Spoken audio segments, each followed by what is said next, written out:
If we look at absolute surplus value, it appears determined by the absolute lengthening of the working day above and beyond necessary labor time. Necessary labor time works for mere use value, for subsistence. Surplus labor time is work for exchange value, for wealth. It is the first moment of industrial labor. The natural limit is posited, presupposing that the conditions of labor are on hand, raw material and instrument of labor, or one of them, depending on whether the work is merely extractive or formative, whether it merely isolates the use value from nature or whether it shapes it. The natural limit is posited by the number of simultaneous work days or of living labor capacities, i.e. by the laboring population. At this stage the difference between the production of capital and earlier stages of production is still merely formal. With kidnapping, slavery, the slave trade and forced labor, the increase of these laboring machines producing surplus product, is posited directly by force. With capital, it is mediated through exchange. Use values grow here in the same simple relation as exchange values, and for that reason this form of surplus labor appears in the slave and serf modes of production etc., where use value is the chief and predominant concern, as well as in the mode of production of capital, which is oriented directly towards exchange value, and only indirectly towards use value. This use value may be purely imaginary, as e.g. with the Egyptian pyramids, in short, with the works of religious ostentation which the mass of the nation in Egypt, India etc. was forced to undertake, or may be directed at immediate utility as e.g. with the ancient Etruscans. In the second form of surplus value, however, as relative surplus value, which appears as the development of the worker's productive power, as the reduction of necessary labor time relative to the working day, and as the reduction of the necessary laboring population relative to the population, this is the antithetical form. In this form there directly appears the industrial and the distinguishing historic character of the mode of production founded on capital. The forcible transformation of the greater part of the population into wage laborers, and the discipline which transforms their existence into that of mere laborers, correspond to the first form. Throughout a period of 150 years, e.g. from Henry VII on, the annals of English legislation contain the bloody handwriting of coercive measures employed to transform the mass of the population, after they had become propertyless and free, into free wage laborers. The dissolution of the monastic orders, the confiscation of church lands, the abolition of the guilds and confiscation of their property, the forcible ejection of the population from the land through the transformation of tillage into pasture, enclosures of commons etc., had posited the laborers as mere labor capacities. But they now of course preferred vagabondage, beggary etc. to wage labor, and had still to be accustomed forcibly to the latter. This is repeated in a similar fashion with the introduction of large industry, of factories operating with machines. Cf. Owen. 34. Only at a certain stage of the development of capital does the exchange of capital and labor become in fact formally free. One can say that wage labor is completely realized in form in England only at the end of the 18th century, with the repeal of the law of apprenticeship.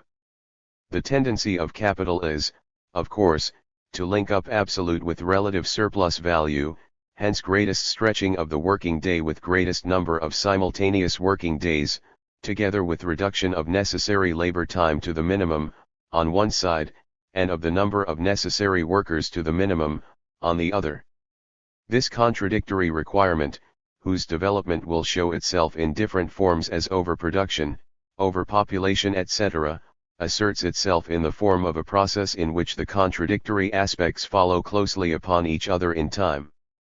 A necessary consequence of them is the greatest possible diversification of the use value of labor, or of the branches of production, so that the production of capital constantly and necessarily creates, on one side, the development of the intensity of the productive power of labor, on the other side, the unlimited diversity of the branches of labor, i.e. thus the most universal wealth, in form and content, of production, bringing all sides of nature under its domination. Capital pays nothing for the increase of the productive force arising by itself, In large-scale production, from division and combination of labor, from savings on certain expenses, conditions for the labor process, which remain the same or diminish when labor is done in common, such as heating etc., industrial buildings etc., it obtains this increased productive power of labor free of charge. If the force of production increased simultaneously in the production of the different conditions of production, raw material, means of production and means of subsistence, and in the branches of production determined by them, then their growth would bring about no change in the relation between the different component parts of the capital. If e.g. the productive force of labor grows simultaneously in the production of flax and of looms and of weaving itself, by division of labor, then a greater quantity of raw material etc. would correspond to the greater quantity woven in a day. In extractive work, e.g. the mining industry, it is not necessary for raw materials to increase when labor becomes more productive, since no raw material is used. To make harvests more productive, it is not even necessary for the number of instruments to have grown, but rather merely for them to be concentrated and for the work, previously done fragmentarily by hundreds, to be done communally. However, what is required for all forms of surplus labor is growth of population, of the laboring population for the first form, of population generally for the second, since it requires the development of science etc. Population, however, appears here as the basic source of wealth. Relation between the objective conditions of production. Change in the proportion of the component parts of capital. But as we regard capital originally, raw material and instrument appear to come out of circulation, not to be produced by capital itself, just as, in reality, the individual capital obtains the condition of its production from circulation, although they are in turn produced by capital, but by another capital. From this follows, on one side, capital's necessary tendency to subjugate production to itself on all sides, its tendency to posit the production of labor materials and of raw materials, as well as instruments, as likewise produced by capital, even if it is a different capital, the propagandistic tendency of capital. Secondly, however, it is clear that if the objective conditions of production which it obtains from circulation remain unchanged in value, i.e. if the same amount of labor objectifies itself in the same amount of use value, then a lesser part of the capital can be laid out for living labor, or, there is a change in the proportion of the component parts of capital. If the capital amounts to e.g. 100, raw material, the instrument labor, and if, owing to a doubling of the productive force, division of labor, the same labor using the same instrument could work up double the raw material, then the capital would have to grow by 40, hence a capital of 140 would have to work, of which 80 in raw material, 20 in instrument, 40 for labor. Labor would now relate 40:140, previously equals 40:100, labor previously related as 410, now only as 414. Or, of the same capital of 100, now would go for raw material, for the instrument, and for labor. The gain would be 20, as before. But surplus labor would be 60%, whereas it was 50 earlier. It now only takes 20 in labor for 60 in raw material and 20 in instrument. 80/20/100. A capital of 80 gives the capitalist a profit of 20.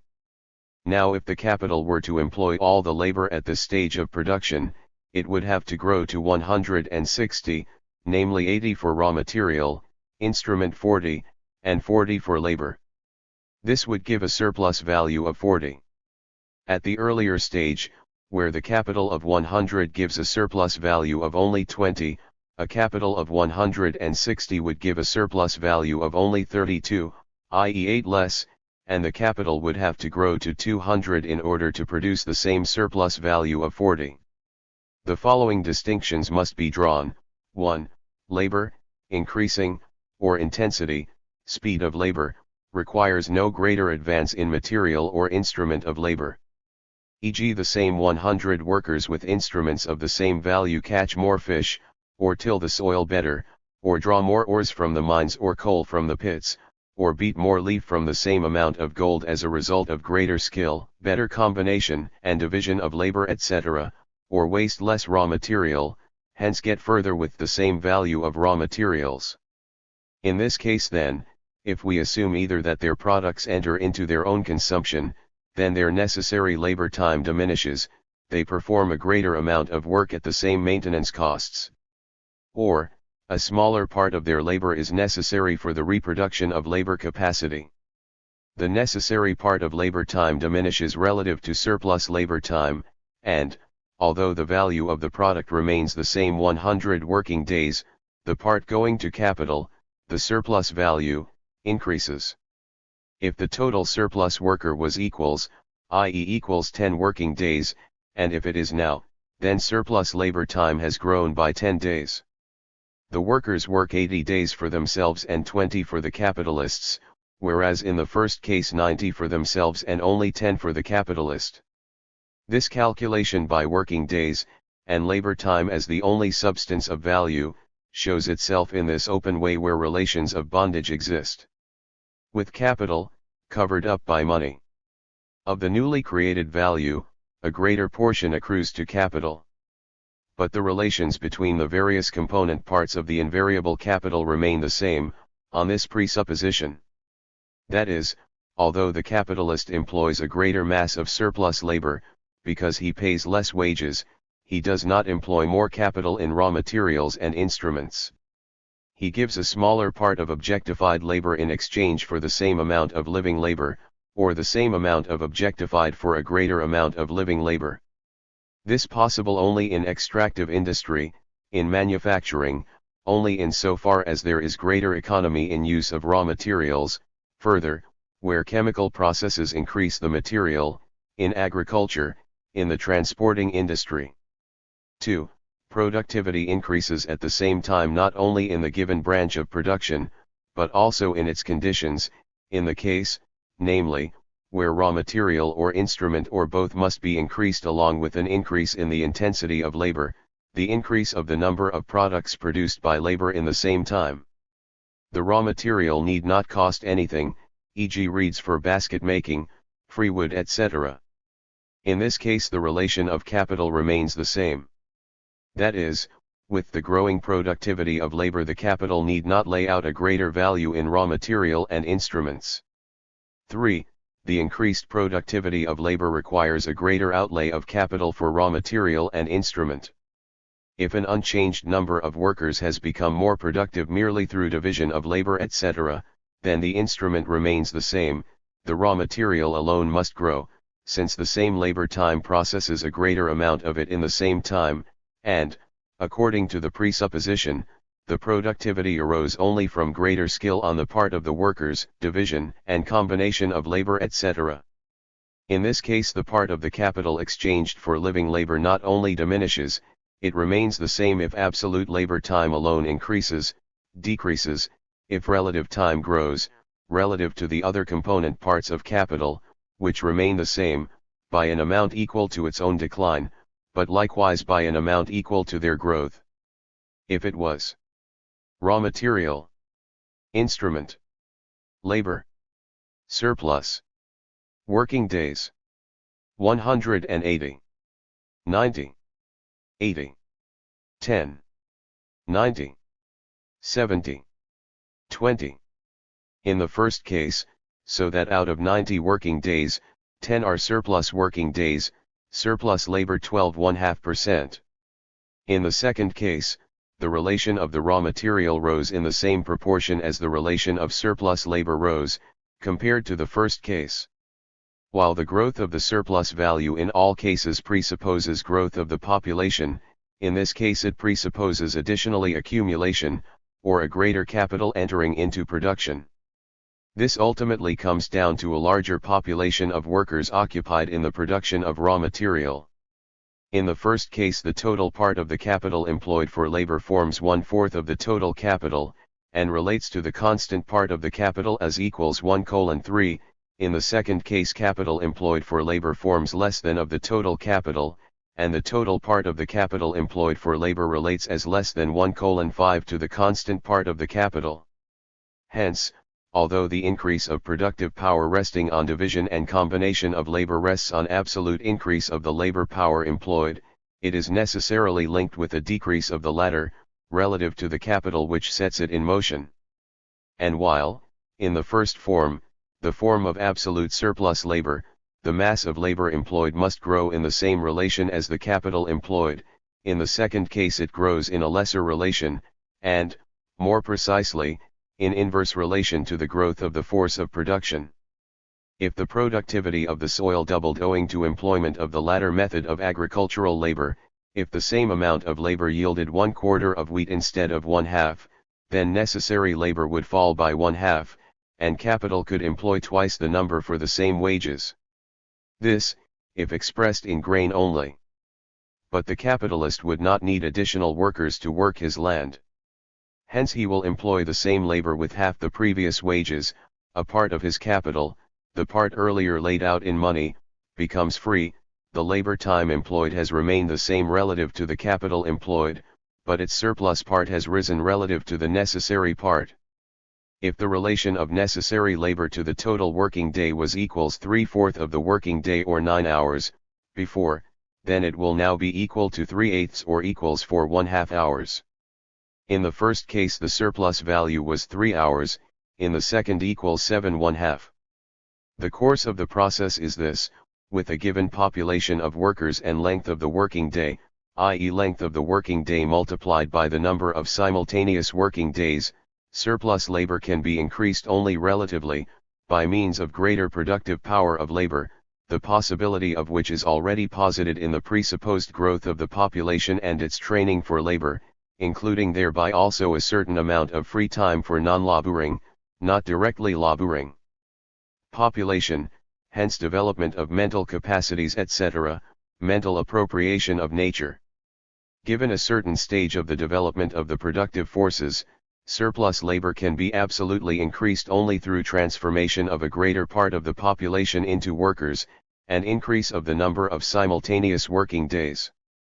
The first process is decrease of the relative working population, although it remains the same in absolute terms, the second is its increase. Both tendencies necessary tendencies of capital.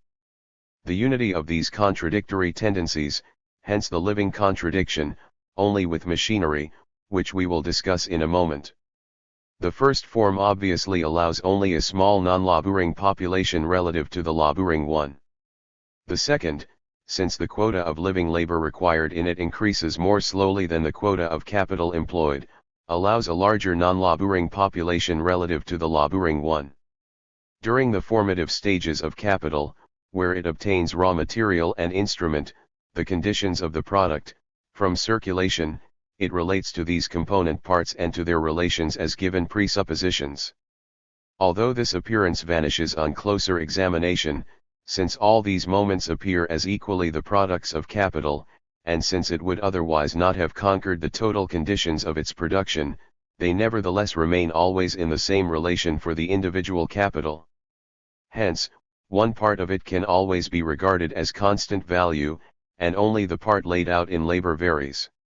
These component parts do not develop evenly, but, as will be seen in competition, it is the tendency of capital to distribute the force of production evenly.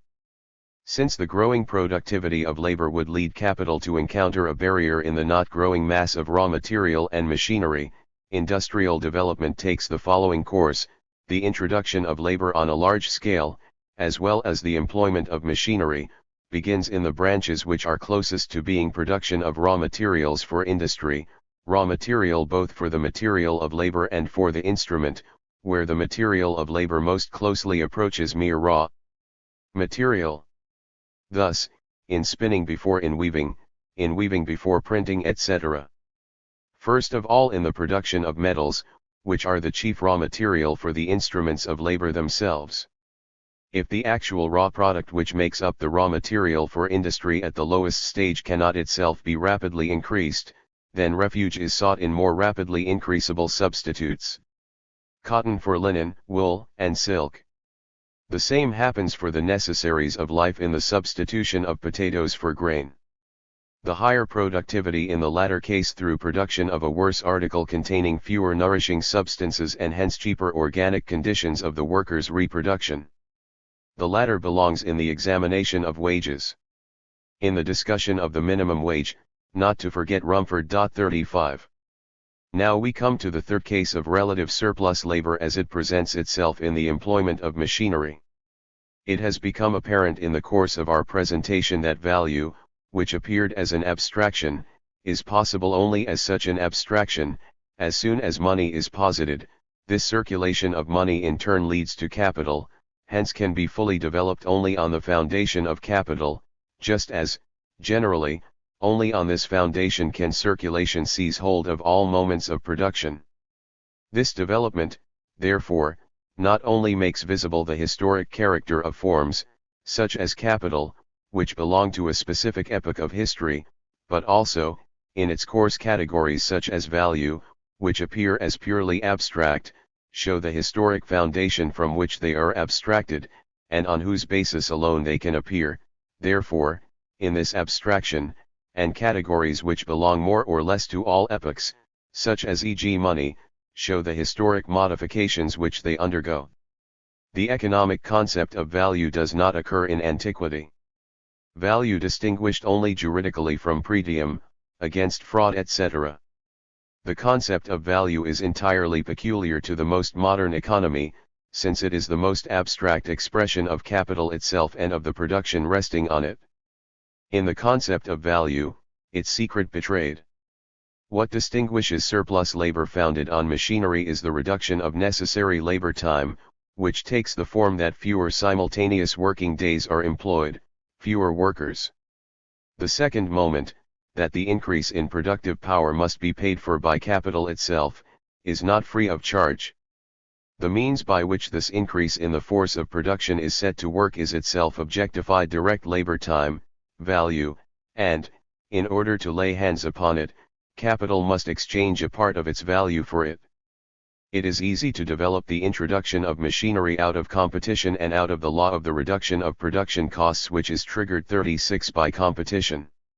We are concerned here with developing it out of the relation of capital to living labor, without reference to other capitals. If a capitalist annually employed 100 workers at spinning cotton, which annually cost him £2,400, and if he replaced 50 workers with a machine costing £1,200, but in such a way that the machine would likewise be worn out within the year and have to be replaced again at the beginning of the second year, then he would obviously have gained nothing, nor could he sell his product more cheaply. The remaining 50 workers would do the same work as 100 did earlier. Each individual worker's surplus labor would have increased in the same relation as their number had diminished, hence would have remained the same. If previously it was equals 200 hours of work daily, i.e. 2 hours for each of the 100 working days, then it would now likewise be equals 200 hours of work, i.e. equals 4 for each of the 50 working days. Relative to the worker, his surplus time would have increased. For capital the matter would be unchanged, since it would now have to exchange 50 working days, necessary and surplus time together, for the machine. The 50 days of objectified labor which it exchanged for machinery would only give him an equivalent, hence no surplus time, as if it had exchanged 50 days of objectified labor for 50 living ones. This would be replaced, however, by the surplus labor time of the remaining 50 workers. If the form of exchange is stripped off, the matter would be the same as if the capitalist employed 50 workers whose entire working day were necessary labor only, and 50 additional ones whose working day made good this loss. But posit now that the machine cost only £960, i.e. only 40 working days, and that the remaining workers produce 4 hours of surplus labor time each, as before, i.e. 200 hours or 16 days, 4 hours, days, then the capitalist would have saved £240 on outlays. While he gained only 16 days 4 hours with his previous outlay of 2,400, he would now likewise gain 200 hours of work on an outlay of 960. 200 is to 2,400 as 1/12, while 200:2,160 equals 20:216 equals 110. Expressed in days of work, in the first case he would gain 16 days 4 hours per 100 working days, in the second, the same amount on 90, in the first, on 1,200 hours of work daily, 200, in the second, on 1,080. 200:1,200 equals 1:6, 200:1,080 equals. In the first case the individual worker's surplus time equals working day equals 2 hours. In the second case equals hours per worker. Furthermore, with the employment of machinery, the part of the capital which was previously employed in instruments must be deducted from the additional cost caused by the machinery. Money and fixed capital presupposes certain amount of wealth. Economist. Relation of fixed capital and circulating capital. Cotton spinner, economist. The money circulating in a country is a certain portion of the capital of the country, absolutely withdrawn from productive purposes, in order to facilitate or increase the productiveness of the remainder. A certain amount of wealth is, therefore, as necessary, in order to adopt gold as a circulating medium, as it is to make a machine, in order to facilitate any other production. Economist, Volume V, p. 520. What is the practice? A manufacturer obtains £500 from his banker on Saturday, for wages. He distributes these among his workers. On the same day the majority of money is brought to the shopkeepers, and through them returned to their various bankers. LOCCITP 575. A cotton spinner, with a capital of £100,000, who laid out £95,000 for his mill and machinery, would soon find he wanted means to buy cotton and pay wages. His trade would be hampered and his finances deranged. And yet men expect that a nation, which has recklessly sunk the bulk of its available means in railways, should nevertheless be able to conduct the infinite operations of manufacture and commerce. LOCCITP 1271. Slavery and wage labor, Stoyart. Profit upon alienation. Stoyart. Money, an adequate equivalent for anything alienable. J. Stoyart. p. 13, Volume I, p. 32, ed. Dublin, 1770. In the old times, to make mankind labor beyond their wants, to make one part of a state work, to maintain the other gratuitously, to be brought about only through slavery. If mankind be not forced to labor, they will only labor for themselves, and if they have few wants, there will be few who labor. But when states come to be formed and have occasion for idle hands to defend them against the violence of their enemies, food at any rate must be procured for those who do not labor, and as, by the supposition, the wants of the laborers are small, a method must be found to increase their labor above the proportion of their wants. For this purpose slavery was calculated.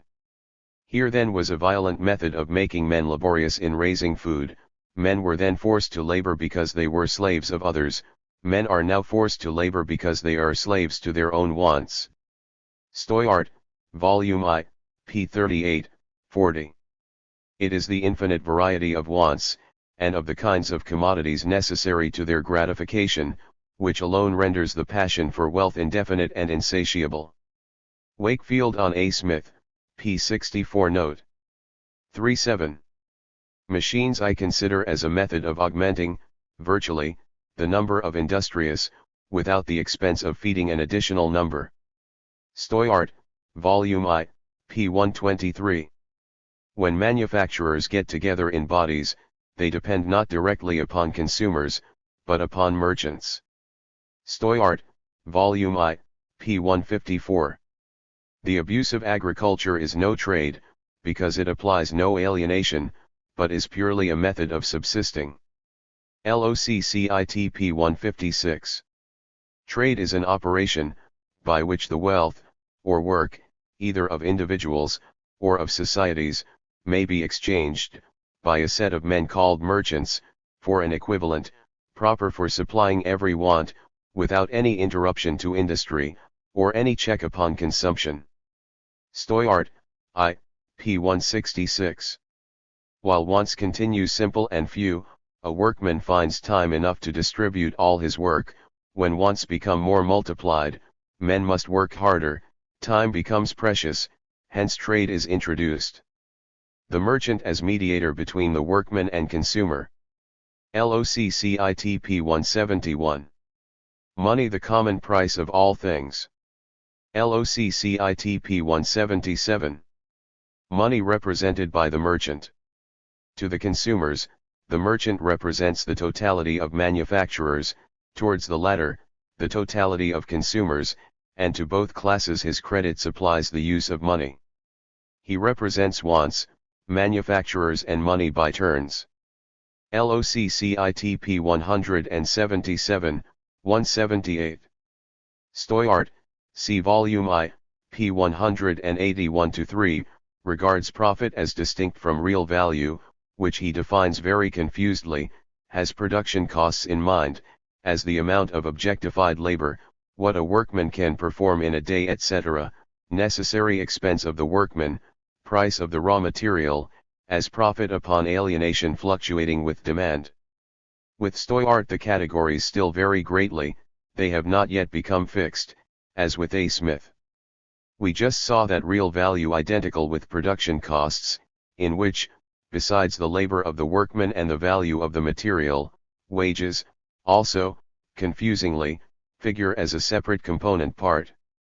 At another point he takes the intrinsic value of a commodity to mean the value of its raw material or the raw material itself, while, by useful value, he understands the labor time employed on it. The first is something real in itself, e.g. the silver in a silver lattice work. The intrinsic worth of a silk, woolen or linen manufacture is less than the primitive value employed, because it is rendered almost unserviceable for any other use but that for which the manufacture is intended. The useful value by contrast must be estimated according to the labor it has cost to produce it. The labor employed in the modification represents a portion of a man's time, which having been usefully employed, has given a form to some substance which has rendered it useful, ornamental, or in short, fit for man, mediately or immediately. p. 361, 362, Volume I LOCCIT. The real use value is the form given to the substance. But this form itself is only static labor. When we suppose a common standard on the price of anything, we must suppose the alienation of it to be frequent and familiar. In countries where simplicity reigns, it is hardly possible to determine any standard for the price of articles of first necessity. In such states of society the articles of food and necessaries are hardly found in commerce, no person purchases them, because the principal occupation of everybody is to procure them for himself. Sale alone can determine prices, and frequent sale can only fix a standard. Now the frequent sale of articles of the first necessity marks a distribution of inhabitants in laborers and free hands etc. Volume I, p. 395 SEQLOCCIT. The doctrine of the determination of prices by the mass of the circulating medium first advanced by Locke, repeated in The Spectator, October 19, 1711, developed and elegantly formulated by Hume and Montesquieu, its basis raised to its formal peak by Ricardo, and with all its absurdities in practical application to the banking system, by Lloyd, Colonel Torrens etc. Stoyart polemicizes against it, and his development materially anticipates more or less everything later advanced by Boson K. Tooke, Wilson. Notebook, p. 26, 38, he says among other things as historic illustration, it is a fact that at the time when Greece and Rome abounded in wealth, when every rarity and the work of choicest artists was carried to an excessive price, an ox was bought for a mere trifle and grain was cheaper perhaps than ever it was in Scotland.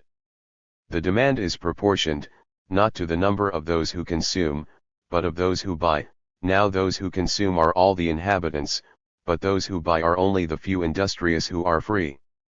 In Greece and Rome, slavery, those who were fed by the labor of their own slaves, the slaves of the state, or by grain distributed free of charge among the people, had no occasion to go to the market, they did not enter into competition with the buyers.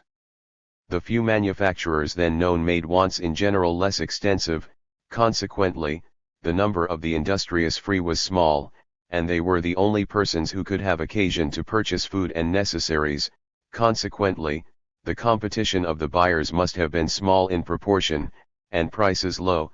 Further, the markets were supplied partly from the surplus produced on the lands of the great men, laboured by slaves, who being fed from the lands, the surplus cost in a manner nothing to the proprietors, and since the number of those who had occasion to buy, very small, this surplus was sold cheap.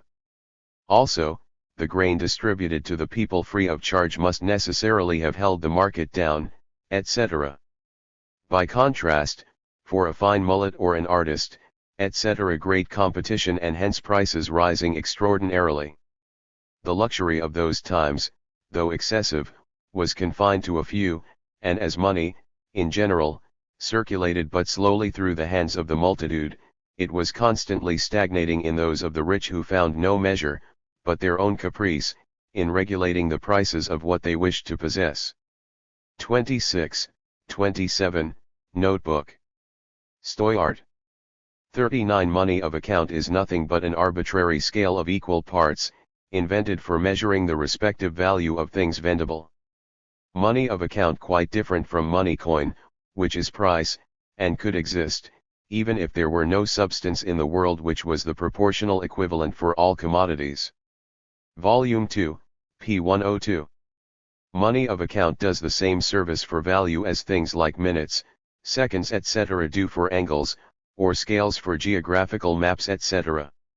In all these inventions some denomination is always taken for the unit. LOCCIT. The usefulness of all those inventions being solely confined to the marking of proportion.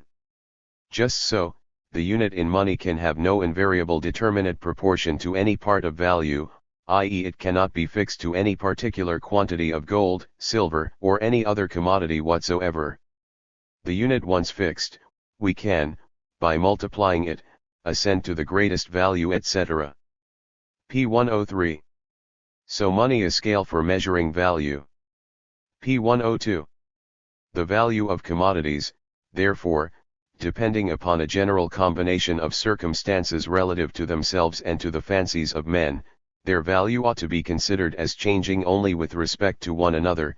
Consequently, anything which troubles or perplexes the ascertaining those changes of proportion by the means of a general, determinate, and invariable scale, must be hurtful to trade and a clog upon alienation. LOCCIT. It is absolutely necessary to distinguish between price, i.e. coin, considered as a measure, and price considered as an equivalent for value. The metals do not perform both functions equally well. Money is an ideal scale of equal parts. If it be demanded what ought to be the standard of value of one part, I answer by putting another question: what is the standard length of a degree, a minute, a second? It has none, but so soon as one part becomes determined, by the nature of a scale, all the rest must follow in proportion. p. 105. Examples of this ideal money are the bank money of Amsterdam and the Angola money on the African coast. The bank money stands invariable like a rock in the sea. According to this ideal standard are the prices of all things regulated. p. 106, 107 seq. In Custodi's Anthology of the Italian Economists, Part Antica, Tomo 3, Montanari, Geminiano, della Moneta, written about 1683,40 says of the invention of money, intercourse between nations spans the whole globe to such an extent that one may almost say all the world is but a single city in which a permanent fair comprising all commodities is held, so that by means of money all the things produced by the land, the animals, and human industry can be acquired and enjoyed by any person in his own home. A wonderful invention. p. 40. But, since it is another peculiarity of measures that they enter into such a relation with the things measured that in a certain manner the thing measured becomes the measure of the measuring unit, it follows that, just as motion is the measure of time, time may be the measure of the motion itself. Hence it occurs that not only are the coins measures of our wants, but also our wants are, reciprocally, the measure of the coins themselves and of value.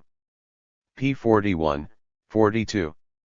It is quite clear that the greater the number of coins circulating in commerce within the confines of a given district, in proportion to the marketable goods there are in that place, the more expensive will they be. Can a thing be said to be expensive because it is worth a large quantity of gold in countries where gold is abundant? Should not the gold itself, which is estimated as of the same quantity as another thing which comes to be considered elsewhere as cheap, be rather described as cheap in that case? p. 48. 100 years earlier the chief feature in the commercial policy of nations was the amassing of gold and silver, as a kind of wealth par excellence. p. 67. Gouge, W.M. A Short History of Paper Money and Banking in the United States. Philadelphia, 1833. Barter in United States, see Gouge Notebook 8, p. 81 seq. In Pennsylvania as in the other colonies, significant traffic was carried on by barter. As late as 1723 in Maryland, an act was passed making tobacco a legal tender at 1 penny a pound, and Indian corn at 20d a bushel. p. 5. Part 2. Soon however, their trade with the West Indies and a clandestine commerce with the Spanish made silver so plentiful, that in 1652 a mint was established in New England for coining shillings, sixpences and threepenny pieces. p. 5. Loccit. Virginia in 1645 forbade dealings by barter, and established the Spanish piece of 8 to six as the standard currency of the colony, the Spanish dollar. The other colonies affixed different denominations to the dollar. The money in account was everywhere nominally the same as in England. The coin of the realm was especially Spanish and Portuguese etc. CFP 81 Notebook 8. p. 6. By an act of Queen Anne an attempt was made to put an end to this confusion. Wool industry in England since Elizabeth, Tucket. Silk manufacture, same. Ditto iron. Cotton. Tucket, A History of the Past and Present State of the Labouring Population etc., 2 volumes, London, 1846. Wool manufactures. During Elizabeth's time the clothier occupied the place of the mill owner or manufacturer.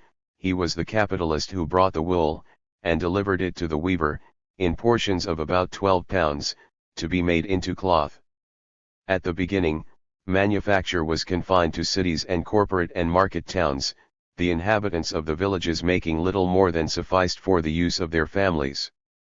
Later, in non-corporate towns favored by local advantages, and also in country places by farmers, graziers, and husbandmen, who commenced making cloth for sale, as well as for domestic use. The cruder sorts. In 1551 a statute was passed, restricting the number of looms and apprentices which might be held by clothiers and weavers residing out of cities, and that no country weaver should have a tucking mill, nor any tucker a loom. By a law of the same year, all weavers of broadcloth had to undergo an apprenticeship of 7 years.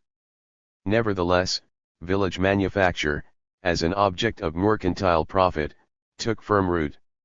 5 and 6 Edward VI, c. 22, a statute, prohibits the use of machinery. The Flemish and Dutch thus maintained superiority in this manufacture until the end of the 17th century.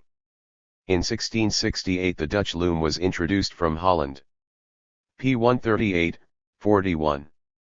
Owing to the introduction of machinery, in 1800 one person could do as much work as 46 in the year 1785.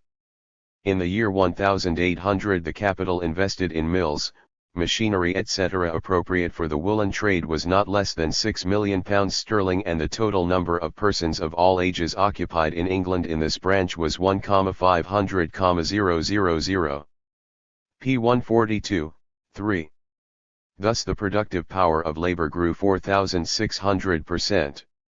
But, firstly, this number only about of the fixed capital alone, relative to the total capital, raw material etc., perhaps only Hardly any manufacture had such an advantage from the improvements in science as the art of dyeing cloth through the application of the laws of chemistry.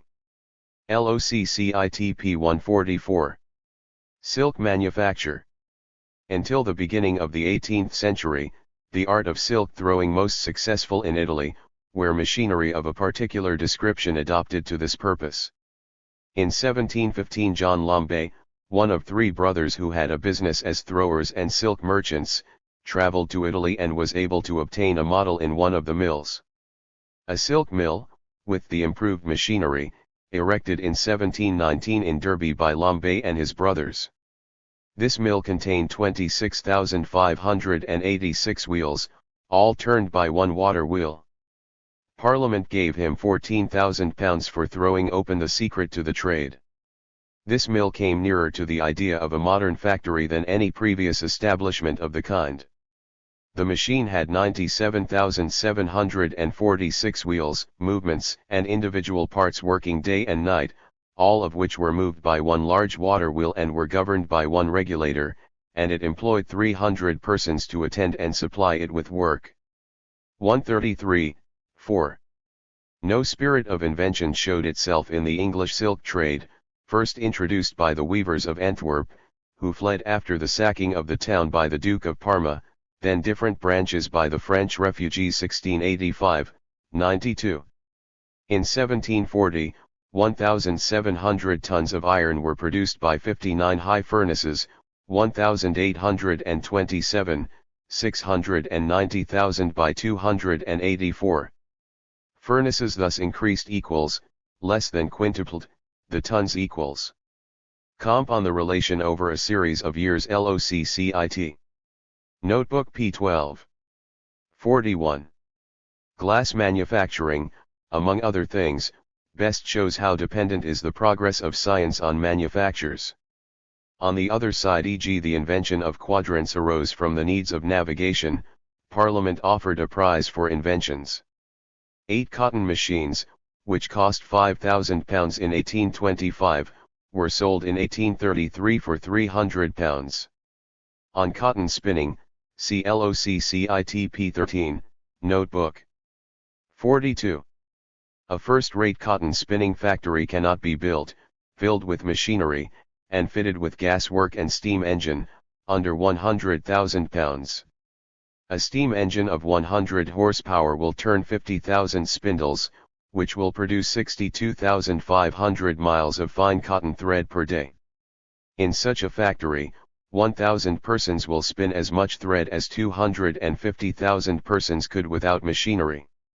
McCulloch estimates the number in Britain at 130,000. P 218, LOCCIT. Origin of free wage labor.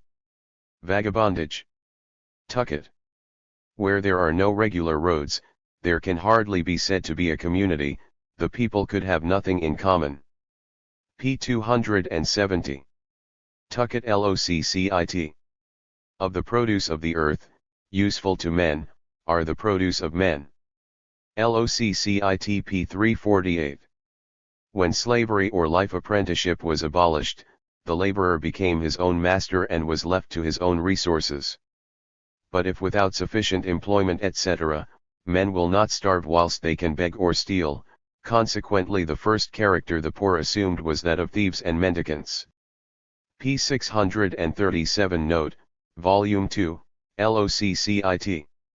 One remarkable distinction of the present state of society, since Elizabeth, is that her poor law was especially a law for the enforcement of industry, intended to meet the mass of vagrancy that grew out of the suppression of the monasteries and the transition from slavery to free labor. As example, the Fifth Act of Elizabeth, directing households using half a plough of land in tillage, to require any person they might find unemployed, to become their apprentice in husbandry, or in any art or mystery, and, if unwilling, to bring him before a justice, who was almost compelled to commit him to ward until he consented to be bound. Under Elizabeth, out of every 100 people, 85 were required for the production of food. At present, not a lack of industry, but a profitable employment. The great difficulty then was to overcome the propensity of idleness and vagabondage, not to procure them remunerative occupation. During this reign there were several acts of the legislature to enforce the idle to labor. p. 643, 644. Volume 2, LOCCIT. Fixed capital, when once formed, ceases to affect the demand for labor, but during its formation it gives employment to just as many hands as an equal amount would employ, either of circulating capital, or of revenue. p. 56. John Barton, Observations on the Circumstances which Influence the Condition of the Labouring Classes of Society, London, 1817. Blake on Accumulation and Rate of Profit. Shows that prices etc. not indifferent because a class of mere consumers does not at the same time consume and reproduce, dormant capital. The community consists of two classes of persons, one, which consumes and reproduces, the other, which consumes without reproduction.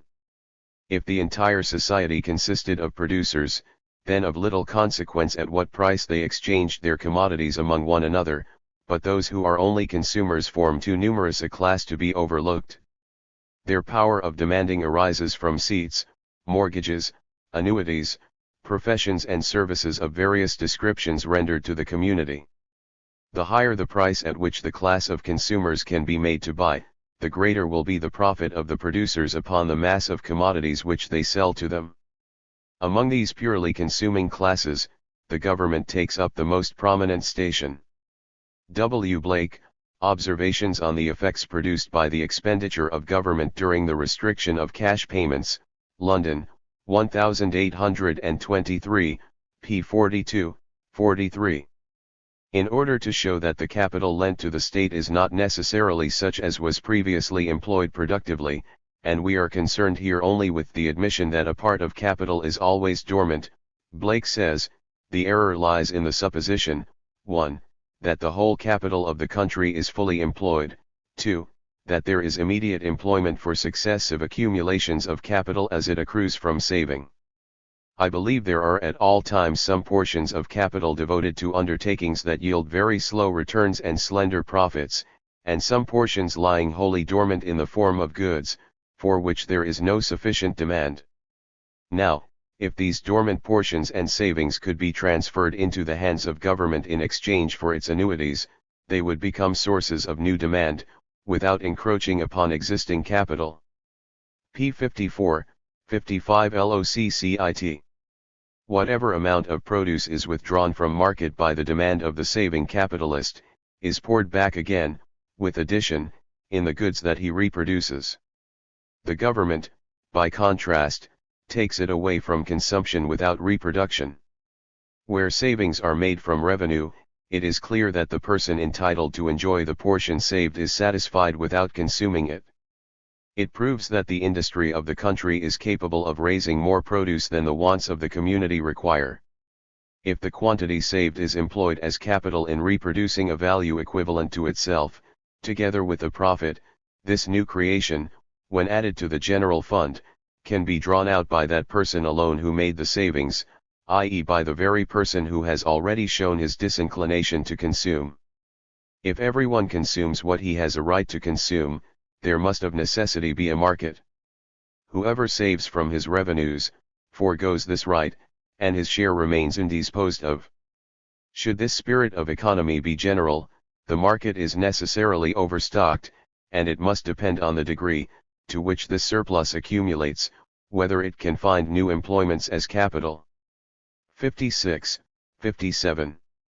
Cf. this work generally in the section on accumulation. Cf. Notebook p. 68 and p. 70, where it is shown that the rate of profits and wages rose owing to prices, caused by war demand, without any respect to the quantity of land taken last into cultivation. During the Revolutionary War the market rate of interest rose to 7, 8, 9, and even 10%, although during the whole time lands of the lowest quality were cultivated. LOCCIT p. 64, 6.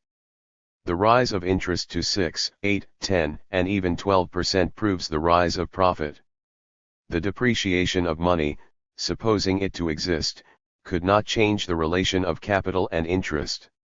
If £200 are worth only £100, £10 interest worth only £5, whatever affected the value of the principal would equally affect the value of profits.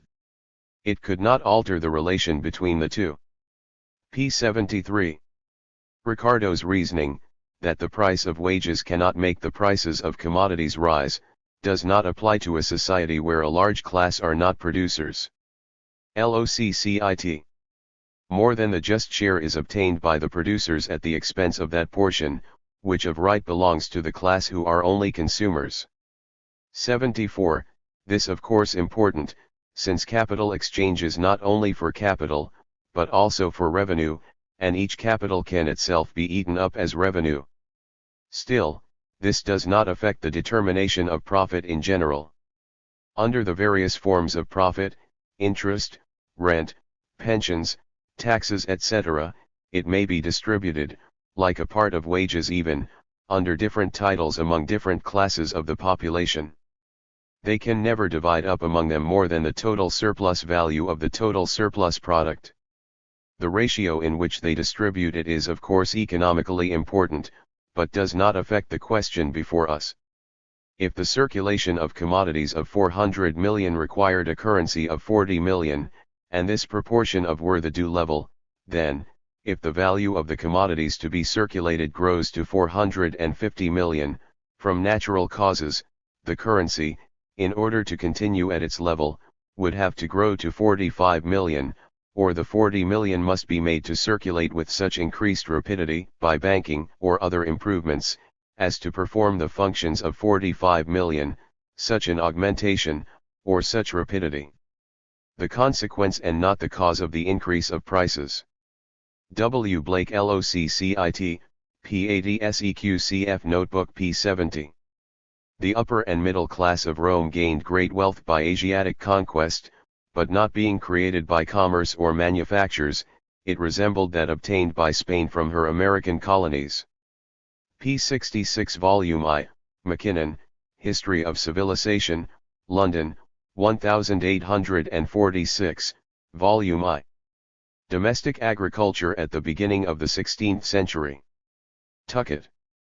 In the 15th century, Harrison asserts, see also Eden, 43 that the farmers are barely able to pay their rents without selling a cow, or a horse, or some of their produce, although they paid at the most £4 for a farm. The farmer in these times consumed the chief party of the produce to be raised, his servants taking their seats with him at his table. The principal materials for clothing were not bought, but were obtained by the industry of each family. The instruments of husbandry were so simple that many of them were made, or at least kept in repair, by the farmer himself.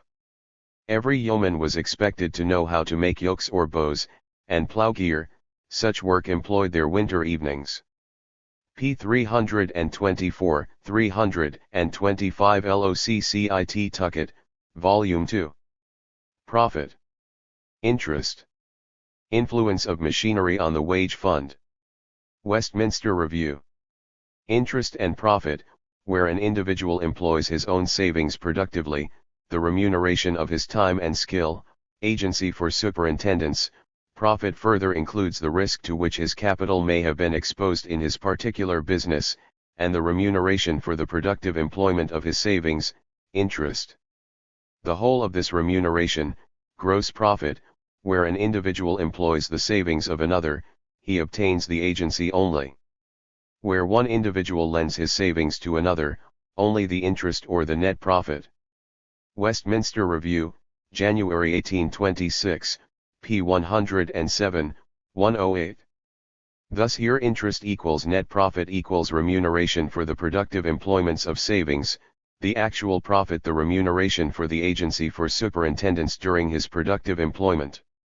The same Philistin says, every improvement in the arts of production, that does not disturb the proportion between the portions devoted to capital and not devoted to the payment for wages, is attended with an increase of employment to the laboring classes.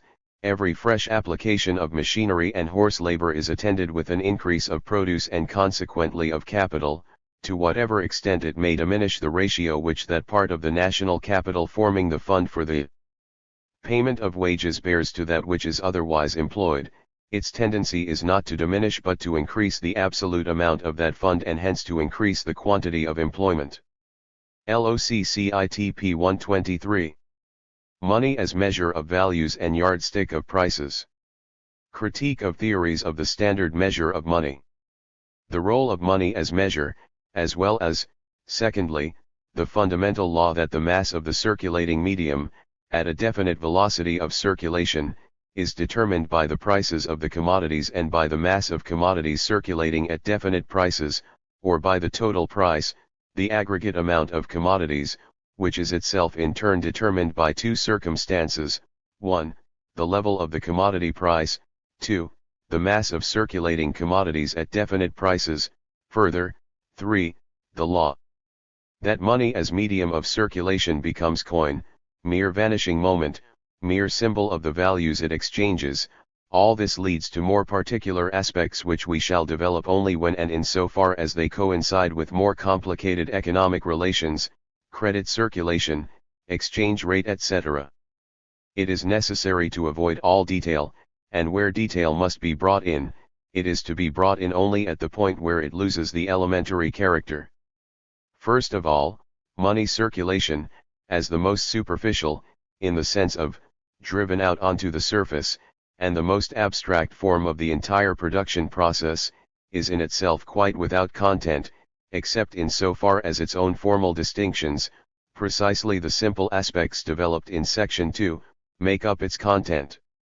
It is clear that simple money circulation, regarded in itself, is not bent back into itself, but consists of an infinite number of indifferent and accidentally adjacent movements.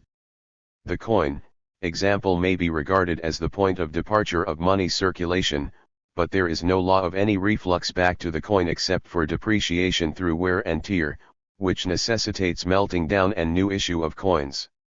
This concerns only the material side and does not at all form a moment of circulation itself.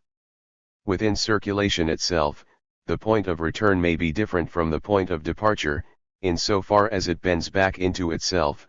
Money circulation appears as the mere appearance of a circulation going on behind it and determining it, e.g. when we look at the money circulation between manufacturer, worker, shopkeeper, and banker. Furthermore, the factors which affect the mass of commodities thrown into circulation, the rise and fall of prices, the velocity of circulation, the amount of simultaneous payments, etc., are all circumstances which lie outside simple money circulation itself. They are relations which express themselves in it, it provides the names for them, as it were, but they are not to be explained by its own differentiation. Different metals serve as money, and they have a different and changing value relation to one another. Thus the question of the double standard, etc., enters, which takes on world historical forms. But it takes them on, and the double standard itself enters, only through external trade, hence, to be usefully examined, supposes the development of much higher relations than that of the simple money relation. Money as the measure of value is not expressed in amounts of bullion, but rather in accounting money, arbitrary names for fractional parts of a specific amount of the money substance. These names can be changed, the relation of the coin to its metallic substance can be changed, while the name remains the same. Hence counterfeiting, which plays a great role in the history of states. Further, the different kinds of money in various countries. This question is of interest only in exchange rate. Point 44. Money is a measure only because it is labor time materialized in a specific substance, hence itself value, and, more particularly, because this specific materiality counts as its general objective. 1 Allgemeingegenstand like, as the materiality of labor time as such, as distinct from its merely particular incarnations, hence because it is an equivalent. But since, in its function as measure, money is only an imagined point of comparison, only needs to exist ideally, only the ideal transposition of commodities into their general value presence takes place, since, further, in this quality as measure it figures first as a counting coin, and I say a commodity is worth so many shillings, francs, etc., when I transpose it into money, this has given rise to the confused notion of an ideal measure, developed by Stoyart and refurbished at various periods, even recently, in England, as a profound discovery. Namely in this sense, that the names, pound, shillings, guinea, dollar etc., which count as accounting units are not specific names for specific quantities of gold, silver etc., but merely arbitrary points of comparison which do not themselves express value, no definite quantity of objectified labor time. Hence the whole nonsense about fixing the price of gold and silver, price understood here as the name by which fractional parts are called. An ounce of gold now divided into 3 pounds 17 L0d. This is called fixing the price. It is, as Locke correctly remarks, only fixing the name of fractional parts of gold and silver etc. Expressed in itself, gold, silver is naturally equal to itself. An ounce is an ounce, whether I call it 3 pounds or 20 pounds. In short, this ideal measure in Stoyart's sense means this: if I say commodity A is worth 12 pounds, commodity B 6, commodity C 3, then their relation to one another equals 12:6:3. Prices express only the relations in which they are exchanged for one another. 2B are exchanged for 1A and 1/2 B for 3C. Now, instead of expressing the relation of A, B, C in real money, money which itself has value, is value, could I not, instead of the pound which expresses a specific mass of gold, just as well take any name you like, without content? This means, here, ideally, e.g. mackerels. A equals 12 mackerels, B equals 6 m, C equals 3 m. This word m is here only a name, without any relation to a content belonging to itself.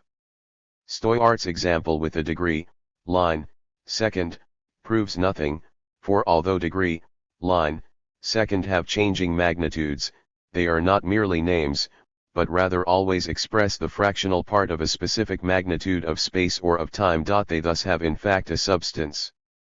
The fact that money in the role of measure functions only as something imagined is here transformed into it supposedly being any imagined thing you like, a mere name, namely a name for the numerical value relation. In that case, however, it would be correct to express no names at all, but merely a numerical relation, for the whole affair comes down to this: I obtain 6b for 12a, 3c for 6b. This relation can also be expressed in this way: a equals 12x, b equals 6x, c equals 3x, where the x is itself only a name for the relation of a, b and b, c. The mere, unnamed numerical relation would not do. For a, b equals 12:6 equals 2:1, and b, c equals 6:3 equals 2:1. Hence c equals. Hence b equals, hence b equals c. Hence a equals 2 and b equals 2, hence a equals b. Let me take any price list, e.g. potash, 35s. The ton, cocoa, pound, 60s, iron, bars, p ton, 145s, etc. In order to have the relation of these commodities to one another, not only can I forget the silver in the shilling, the numbers alone, 35, 60, 145 suffice to define the reciprocal value relations of potash, cocoa, iron bars. Undenominated numbers now suffice, and not only can I give their unit, 1, any name, regardless of any value, I need not give it any name at all. Stoyart insists that I must give it one or another name, but that this name then, as mere arbitrary name of the unit, as mere marking of proportion itself, cannot be fixed to any portion of the quantity of gold, silver, or any other commodity. With every measure, as soon as it serves as point of comparison, i.e. as soon as the different entities to be compared are put into a numerical relation to the measure as unit, and are now related to one another, the nature of the measure becomes irrelevant and vanishes in the act of comparison itself. The unit of measure has become a mere unit of numbers, the quality of this unit has vanished, e.g. that it is itself a specific magnitude of length or of time or of an angle. But is it only when the different entities are already presupposed as measured that the unit of measure marks only proportion between them, thus e.g. in our case the proportion of their values? The accounting unit not only has different names in different countries, but is the name for different fractional parts of an ounce of gold, e.g. But the exchange rate reduces all of them to the same unit of weight of gold or silver. Thus if I presuppose the various magnitudes of commodities, e.g. as above, equals 35s, 60s, 145s, then, to compare them, since the one is presupposed as equal in all of them, since they have been made commensurable, it is wholly superfluous to bring in the observation that S is a specific quantity of silver, the name for a specific amount of silver.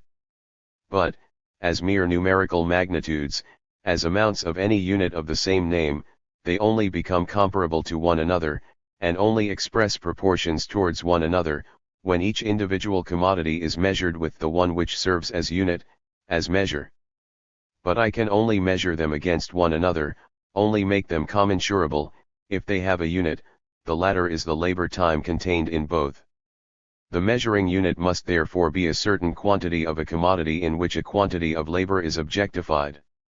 Since the same quantity of labor is not always expressed in the same quantity of e.g. gold, it follows that the value of this measuring unit itself variable. But, in so far as money is regarded only as measure, this variability is no obstacle. Even in barter, to the extent that it is somewhat developed as barter, i.e. is a repeated, normal operation, not merely an isolated act of exchange, some other commodity appears as measuring unit, e.g. cattle with Homer. Among the savage Papuans of the coast, who, in order to obtain a foreign article, barter one or two of their children, and if they are not to hand, borrow those of their neighbors, promising to give their own in exchange, when they come to hand, this request being rarely refused, there exists no measure for exchange. The only side of exchange which exists for the Papuan is that he can obtain the alien thing only by dispossessing himself of something he possesses. This dispossession in Tazarung itself is regulated for him by nothing but his fancy on one side, and the scope of his movable possessions on the other. In The Economist of March 13, 1858, we read, in a letter addressed to the editor, as the substitution in France of gold for silver in the coinage, which has been the principal means hitherto of absorbing the new discoveries of gold, must be approaching its completion, particularly as less coinage will be wanted for a stagnant trade and reduced prices, we may expect ere long that our fixed price of £3.17 1/2d an ounce will attract the gold here 45. Now what does this, our fixed price of an ounce of gold, mean? Nothing other than that a certain aliquot part of an ounce is called pence, a certain multiple of this penny weight of gold a shilling, and a certain multiple of this shilling weight of gold a pound. Does the gentleman imagine that in other countries the golden guilder, the louis d'or etc. do not likewise signify a specific quantity of gold, i.e. that a specific quantity has a fixed name? And that this is an English privilege? Or a speciality? That, in England, a monetary coin expressed in gold is more than a monetary coin, and in other countries, less. It would be interesting to know what this noble spirit imagines the exchange rate to be. What leads Stoyart astray is this: the prices of commodities express nothing but the relations in which they are exchangeable for one another, the proportions in which they exchange for one another. These proportions given, I can call the unit any name whatever, because the undenominated abstract number would suffice, and instead of saying that this commodity equals 6 stivers, the other equals 3 etc., I could say this one equals 6 ones, the other equals 3, I would not have to give the unit any name at all. Since the numerical relation is all that matters at that point, I can give it any name whatever. But it is already presupposed here that these proportions are given, that the commodities have previously become commensurable magnitudes. As soon as magnitudes have once been posited as commensurable, their relations become simple numerical relations. Money appears as measure, and a specific quantity of the commodity in which it represents itself appears as measuring unit, precisely in order to find the proportions, and to articulate and to handle commodities as commensurable ones. This real unit is the labor time relatively objectified in them. However, it is labor time itself posited as general. The process by which values within the money system are determined by labor time does not belong in the examination of money itself, and falls outside circulation, proceeds behind it as its effective base and presupposition. The question here could only be this: instead of saying this commodity is equals to 1 ounce of gold, why does one not say directly it is equals to X labor time, objectified in the ounce of gold? Why is labor time, the substance and measure of value, not at the same time the measure of prices, or, in other words, why are price and value different at all? Proudhon's school believe it a great deed to demand that this identity be posited and that the price of commodities be expressed in labor time. The coincidence of price and value presupposes the equality of demand and supply, exchange solely of equivalents, hence not of capital for labor, etc. In short, formulated economically, it reveals at once that this demand is the negation of the entire foundation of the relations of production based on exchange value. But if we suppose this basis suspended, then on the other side the problem disappears again, which exists only on it and with it. That the commodity in its unmediated presence as use value is not value, is not the adequate form of value equals that it is the adequate form of value as an objective other, or that it is this as equated to another object, or, that value possesses its adequate form in a specific object as distinct from another. Commodities, as values, are objectified labor. The adequate value must therefore itself appear in the form of a specific thing, as a specific form of objectified labor. Stoyart illustrates this drivel about an ideal standard with 2 historic examples, of which the first, the bank money of Amsterdam, shows just the opposite, since it is nothing but the reduction of circulating coins to their bullion content, metal content. The second one has been repeated after him by all the moderns who follow the same tendency.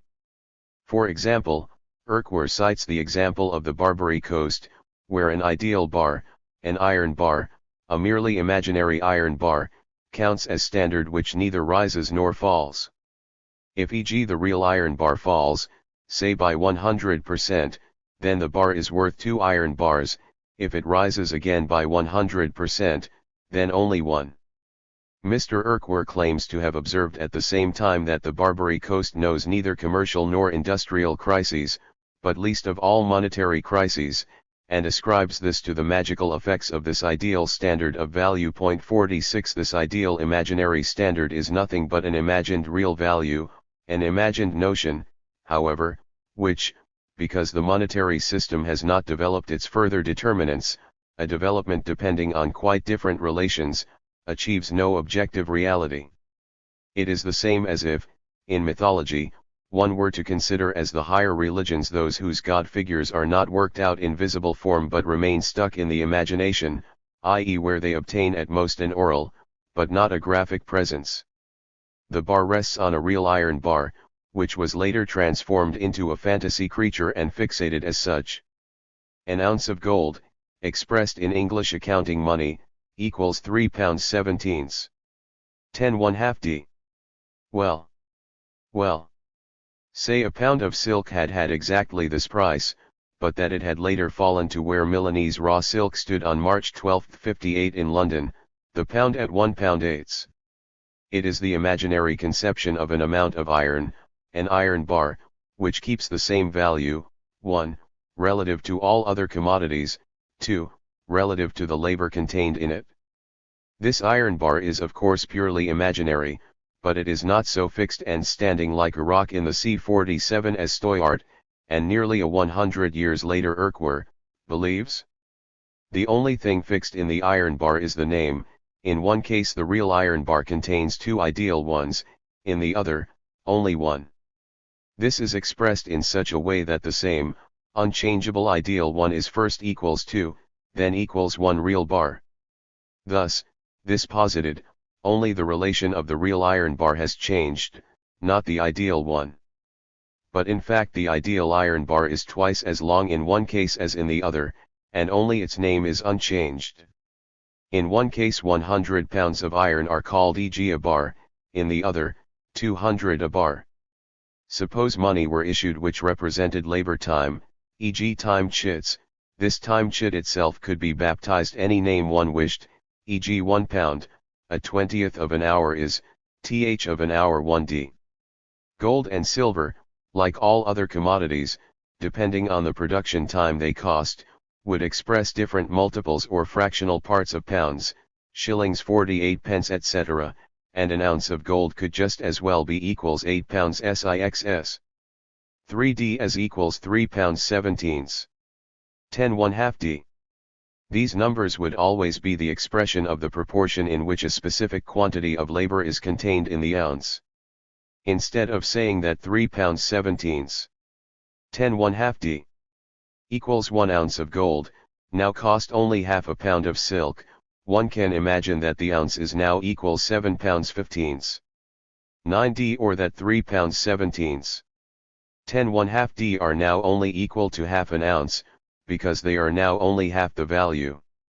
If we compare prices in England in e.g. the 15th century with those of the 18th, then we may find that two commodities had e.g. entirely the same nominal money value, e.g. 1 pound sterling.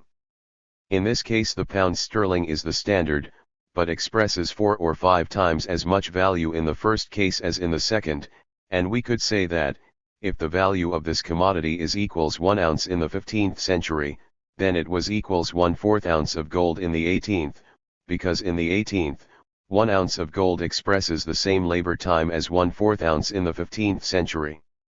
It could be said, therefore, that the measure, the pound, had remained the same, but in one case equals 4 times as much gold as in the other. This is the ideal standard. The comparison we make here could have been made by the people of the 15th century themselves. If they had lived on into the 18th, they would say that 1 ounce of gold, which is now worth 1 pound, was only worth 1/4 before. 4 pounds of gold now worth no more than 1 in the 15th century. If this pound previously had the name of livre, then I can imagine that 1 livre had been equals 4 pounds at that time, and is now equals to only 1, the value of gold had changed but that the standard, the livre, had remained the same. In fact, 1 livre in France and England originally meant 1 pound of silver, and now only 1/x. It can be said, therefore, that the name, livre, the standard, had remained nominally the same always, but that silver had changed its value in comparison to it. A Frenchman who had lived from the time of Charlemagne until today could say that the livre of silver had always remained the standard of value, unchanged. It had once been worth 1 pound of silver, but, owing to a variety of misfortunes, had finished up being worth only of a pennyweight. The L is the same, only its length is different in different countries. It is in fact the same as if the product of one working day, the gold brought to light in 1 day of work, were given the name livre. This livre would always remain the same, although it would express very different amounts of gold in different periods. What do we do in fact when we compare 1 pound of the 15th century with 1 pound of the 18th?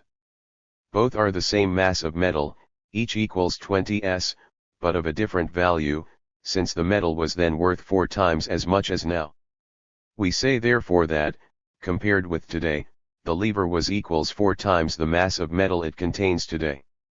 And one could imagine that the livre had remained unchanged, but had been equals 4 real livres of gold then, only equals 1 today. The matter would be correctly comparable not in regard to the quantity of metal contained in a livre, but rather in regard to its value. This value, however, in turn expresses itself quantitatively in such a way that 1/4 livre gold, then, equals 1 livre gold today. Well, the livre identical, but at that time equals 4 real livres of gold, by today's value, and now only equals 1. If gold falls in value, and its relative fall or rise as regards other articles is expressed in their price, then, instead of saying that an object which cost 1 pound of gold before now costs 2, it could be said that it still costs 1 pound, but 1 pound is now worth 2 real livres of gold etc., i.e. 1 livre of 2 real gold livres etc. Instead of saying, I sold this commodity yesterday at £1, today I sell it at £4, I might say that I sell it at £1, but yesterday at £1 of £1 real, today at £1 of £4 real. The remaining prices all follow by themselves as soon as the relation of the real bar to the imaginary one is established, but this simply the comparison between the past value of the bar and its present one. The same as if we calculated everything in the pound of the 15th century, for instance.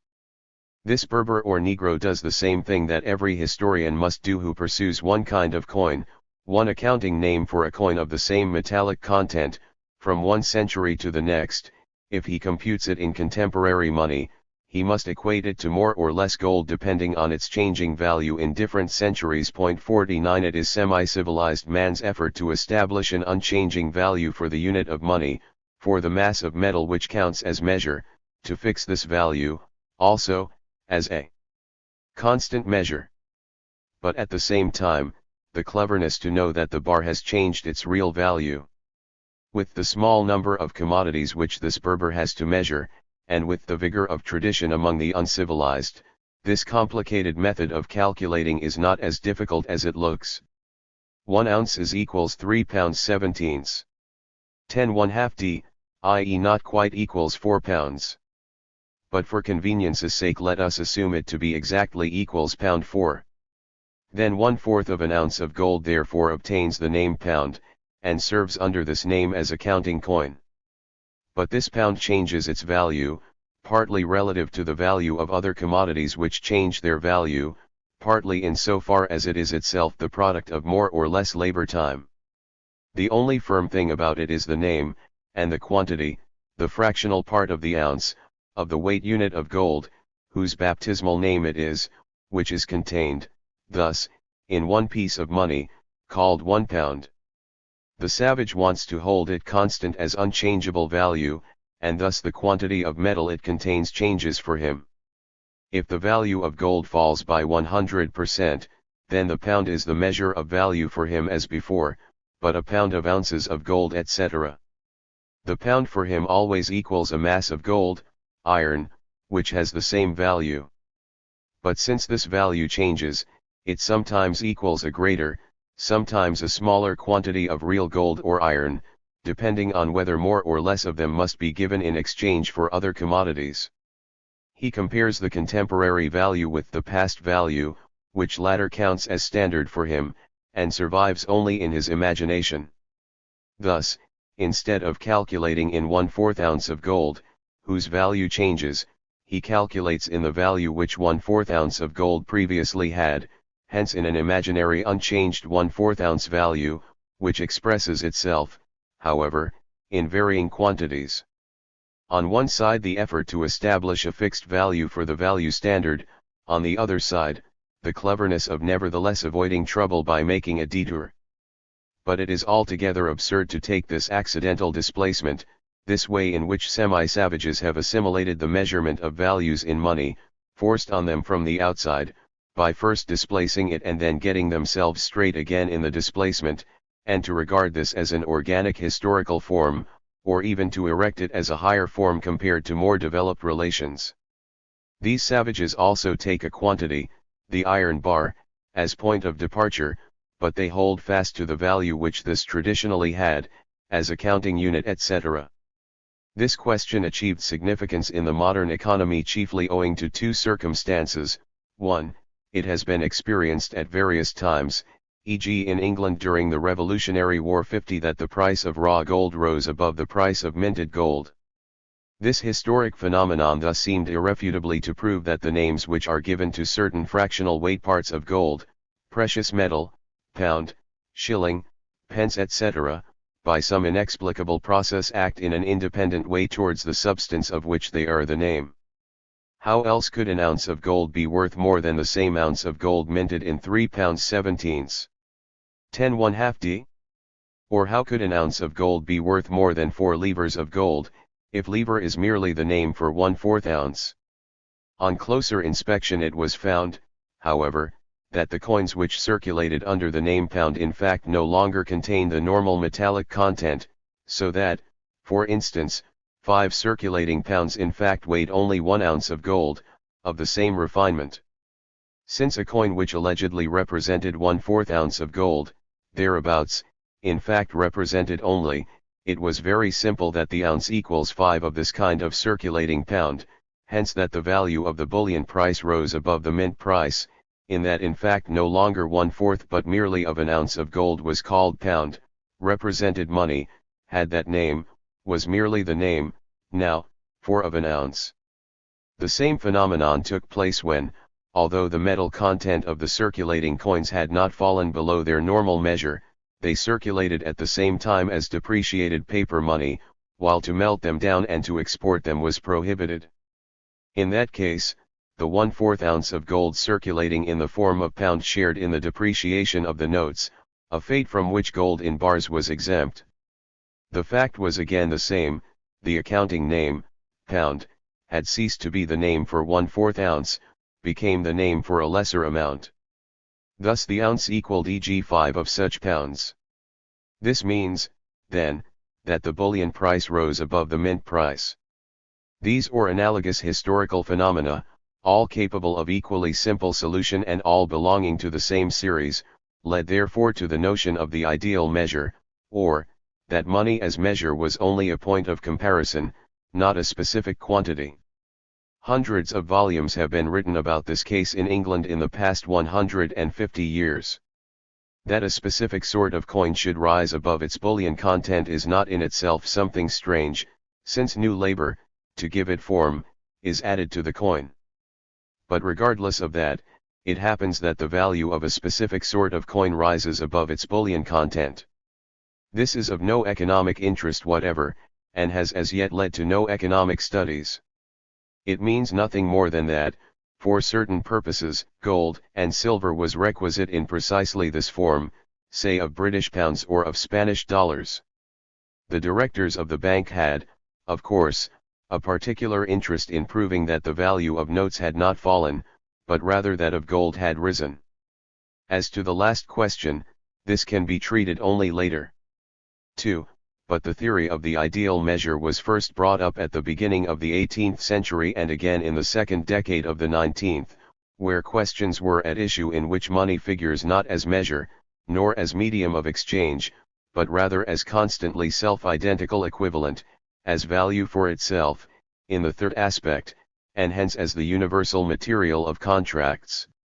The issue both times was whether or not debts of state, and other debts, contracted in a depreciated money, should be acknowledged and paid back in full valued money. It was a question simply between the creditors of the state and the mass of the nation. This question itself does not concern us here. Those who demanded a readjustment of claims on the one side, and of payments, obligations, on the other, chose the wrong battlefield in asking whether or not the standard of money ought to be changed. On this occasion, then, crude theories of this type were brought forward about the standard of money, fixing of the price of money, etc. Altering the standard like altering the national measures or weights. Stoyart. It is clear at the first glance that the mass of grain in a nation does not change by the unit measure of e.g. the bushel being doubled or halved. But the change would be very important for e.g. farmers who had to pay grain rent in a specific number of bushels. If, were the measure doubled, they then had to supply the same number of bushels as before. In this case, it was the creditors of the state who clung to the name pound, regardless of the fractional weight unit of gold which it expressed, i.e. to the ideal standard, for the latter is in fact only the accounting name for the weight unit of metal which serves as measure. Strangely enough, however, it was precisely their opponents who advanced this theory of the ideal standard, and they themselves who combated it. Instead of simply demanding a readjustment, or that the creditors of the state ought to be paid back only the amount, in gold, which they had in fact advanced, they demanded that the standard be reduced in accordance with depreciation, thus e.g. if the pound sterling had fallen to of an ounce of gold, that this ounce should henceforth carry the name pound, or that the pound ought perhaps to be minted in 21 shillings instead of in 20. This reduction of the standard was called raising the value of money, in that the ounce now equals 5 pounds instead of equals 4 as previously. Thus, they did not say that those who had advanced e.g. 1 ounce of gold in 5 depreciated pounds now ought to get 4 full valued pounds back. They said, rather, that they should be repaid 5 pounds, but that the pound ought henceforth to express of an ounce less than before. When they raised this demand in England after the resumption of cash payment, the accounting coin had regained its old metal value. On this occasion yet further crude theories about money as the measure of value were constructed, and, on the pretense of refuting these theories, whose falsity was simple to prove, the interests of the creditors of the state were smuggled through. The first battle of this sort between Locke and Lowndes. From 1688 to 1695 the state contracted debts in depreciated money, depreciated owing to all full-weighted money having been melted down, and only the lightweight being in circulation. The guinea had risen to 30s. Lowndes, mint master, secretary to the Treasury, wanted to have the pound reduced by 20%, Locke stood by the old standard of Elizabeth. In 1695 the general recoinage. Locke won the day. Debts contracted at 10 and 14s. The guinea, paid back at the rate of 20s. This equally advantageous for the state and for the landed proprietors. Lowndes posed the question on the wrong basis. First he asserted that his scheme was not a debasement of the old standard. Then he ascribed the rise of the bullion price to the inherent value of silver and not to the lightness of the coin with which it was bought. He always supposed that it was the stamp and not the substance which made the currency. For his part, Locke only asked himself whether or not Lowndes' scheme included a debasement, but never inquired into the interests of those who are engaged by permanent contracts. Mr. Lowndes' great argument for reducing the standard was that silver bullion was risen to 5d per ounce, i.e. that it might have been bought with 77 pence of shillings of part of a pound troy, and was therefore of the opinion that the pound troy should be coined into 77s, which was a diminution of the value of the pound by 20% or. Locke replied to him that the 77s were paid in clipped money and that they were not more than 62 pence standard coin, by weight. But ought a man who had borrowed £1,000 in this clipped money to be obliged to pay back £1,000 in standard weight? Both Lowndes and Locke developed only quite superficially the influence of a change of standard on the relation of debtors and creditors. The credit system then still little developed in England, the landed interest and the interest of the Crown, were only attended to. Trade at that time was almost at a stop, and had been raised at a piratical war. Restoring the standard was the most favourable, both for the landed interest and the exchequer, and so it was gone in for. Stoyart Loccit Volume 2 p. 178, 179. Stoyart ironically remarks on the whole transaction, by this raising of the standard the government gained significantly as regards taxes, and creditors on their capital and interest, and the nation, which was the principal loser, was satisfied, pleased, quite joyful, because its standard, i.e. the measure of its own value, was not debased, so were all the three parties satisfied. Loccit Volume 2, p. 156. Compare John Locke. Works. 4 volumes 7th ed., London, 1768, as well as the essay Some Considerations on the Lowering of Interest and Raising the Value of Money, 1691, and also, Further Considerations Concerning Raising the Value of Money, wherein Mr. Lowndes' arguments for it, in his late report concerning an essay for the amendment of the silver coins, are particularly examined, both in volume 2. In the first monograph it says, among other things, the raising of money, about which so much nonsense is now being uttered, is either raising value of our money, and that you cannot do, or raising the denomination of our coin. p. 53. For example, term a crown what previously was called 1/2 a crown. The value remains determined by the metal content. If the abating of the quantity of the silver of any coin, does not lessen its value, the abating of the quantity of the silver of any coin, will not abate its value. Thus, according to this theory, a single 3 pence or a single farthing, being called a crown, will buy as much spice or silk, or any other commodity, as a crown piece which contains 20 or 60 times as much silver. P. 54. The raising of money is thus nothing but giving a less quantity of silver the stamp and denomination of a greater. LOCCIT. The stamp of the coin a guarantee to the public, it must contain so much silver under such a denomination. 57. It is silver, and not names, that pays debts and purchases commodities. P. 58. The mint stamp suffices as guarantee for the weight and the fineness of the piece of money, but lets the thus coined gold money find its own rate, like other commodities. P. 66. In general, one can do nothing with the raising of money but make more money in tale, but not more money in weight and worth. P. 73. Silver is altogether a different standard from the others. The ell or the cord with which people measure may remain in the hands of the seller, of the buyer, or of a third person, it matters not whose it is.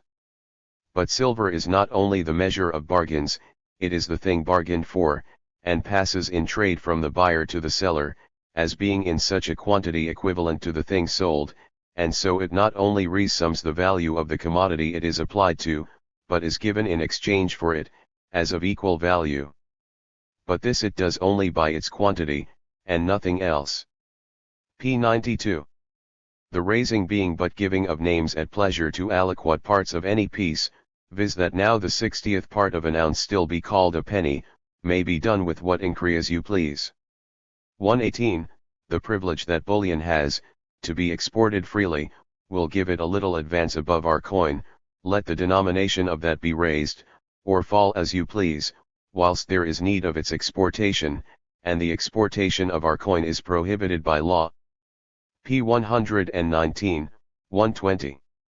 The same position adopted by Lowndes against Locke, in that the former believed the rise of the bullion price to be due to a rise in the value of bullion, as a result of which the value of the accounting coin had declined, i.e. because the value of bullion rose, the value of a fractional part of it, called pound, fell, was adopted by the little shilling men Atwood and the others of the Birmingham School 1819 sec.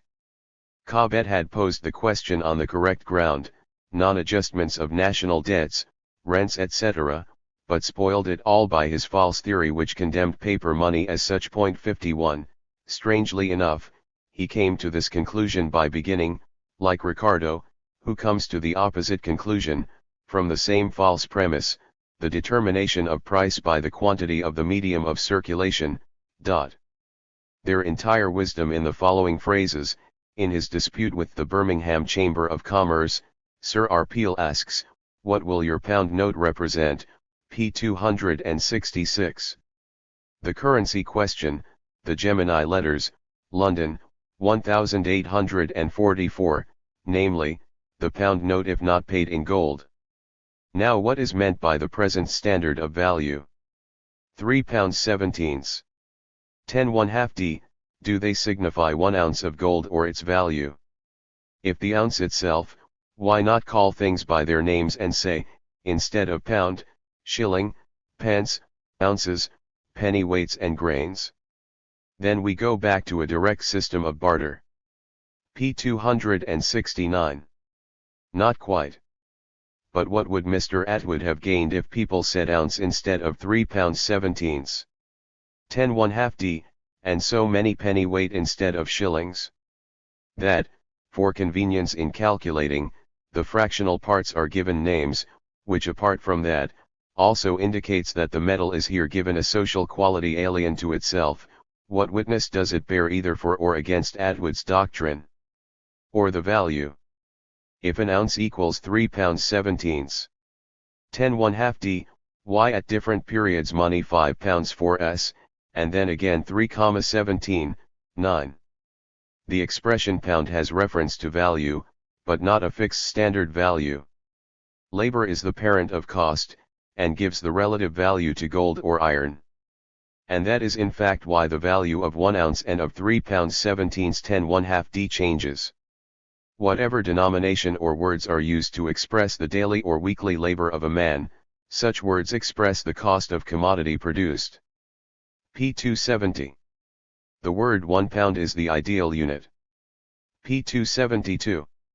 The last sentence important because it shows how this doctrine of the ideal unit dissolves into the demand for a money which is supposed directly to represent labor. Pound n, e.g. the expression for 12 days' work. The demand is this, that the determination of value should not lead to that of money as a distinct quality, or that labor as the measure of values should not compel the labor objectified in a specific commodity to be made the measure of the other values. The important thing is that this demand is here made from the standpoint of the bourgeois economy, thus also by Gray, who actually works out this matter to perfection, and of whom we will speak in a moment, not from the standpoint of the negation of the bourgeois economy, as e.g. with Bray. The Proudhonists, c.e.g. Mr. Derriman, have indeed succeeded in raising this demand both as one corresponding to the present relations of production and also as a demand which totally revolutionizes them, and a great innovation, since, as Crapaud's 52, they are of course not required to know anything of what has been written or thought on the other side of the channel. At all events, already the simple fact that this demand was raised more than 50 years ago in England by a fraction of bourgeois economists shows to what extent the socialists who pretend thereby to advance something new and anti-bourgeois are on the wrong track. About the demand itself, see above. Only a few things from Gray can be added here. As to the rest, the matter can be gone into in detail only in the banking system. More on the critique of theories about medium of circulation and money. Transformation of the medium of circulation into money. Formation of treasures. Means of payment. Prices of commodities and quantity of circulating money. Value of money. As regards money as constantly self-identical equivalent, i.e. as value as such, and thus as the material of all contracts, it is clear that the changes in the value of the material in which it represents itself, directly, as in gold, silver, or indirectly, as claims, in notes, on specific quantity of gold, silver etc., must bring about great revolutions between the different classes of a state. This not to be examined here, since these relations presuppose knowledge of the various economic relations. Only something by way of illustration. In the 16th and 17th centuries, it is well known that the depreciation of gold and silver, due to the discovery of America, depreciated the laboring class and that of the landed proprietors, raised that of the capitalists, specially of the industrial capitalists. In the Roman Republic, the appreciation of copper turned the plebeians into the slaves of the patricians. Since one was forced to pay the largest sums in copper, one had to hold this money in masses or in stamped fragments which were tendered and received by weight. Copper in this state was AES grave. Metal money weighed 0.53 originally copper without stamp among the Romans, then stamping of external coins.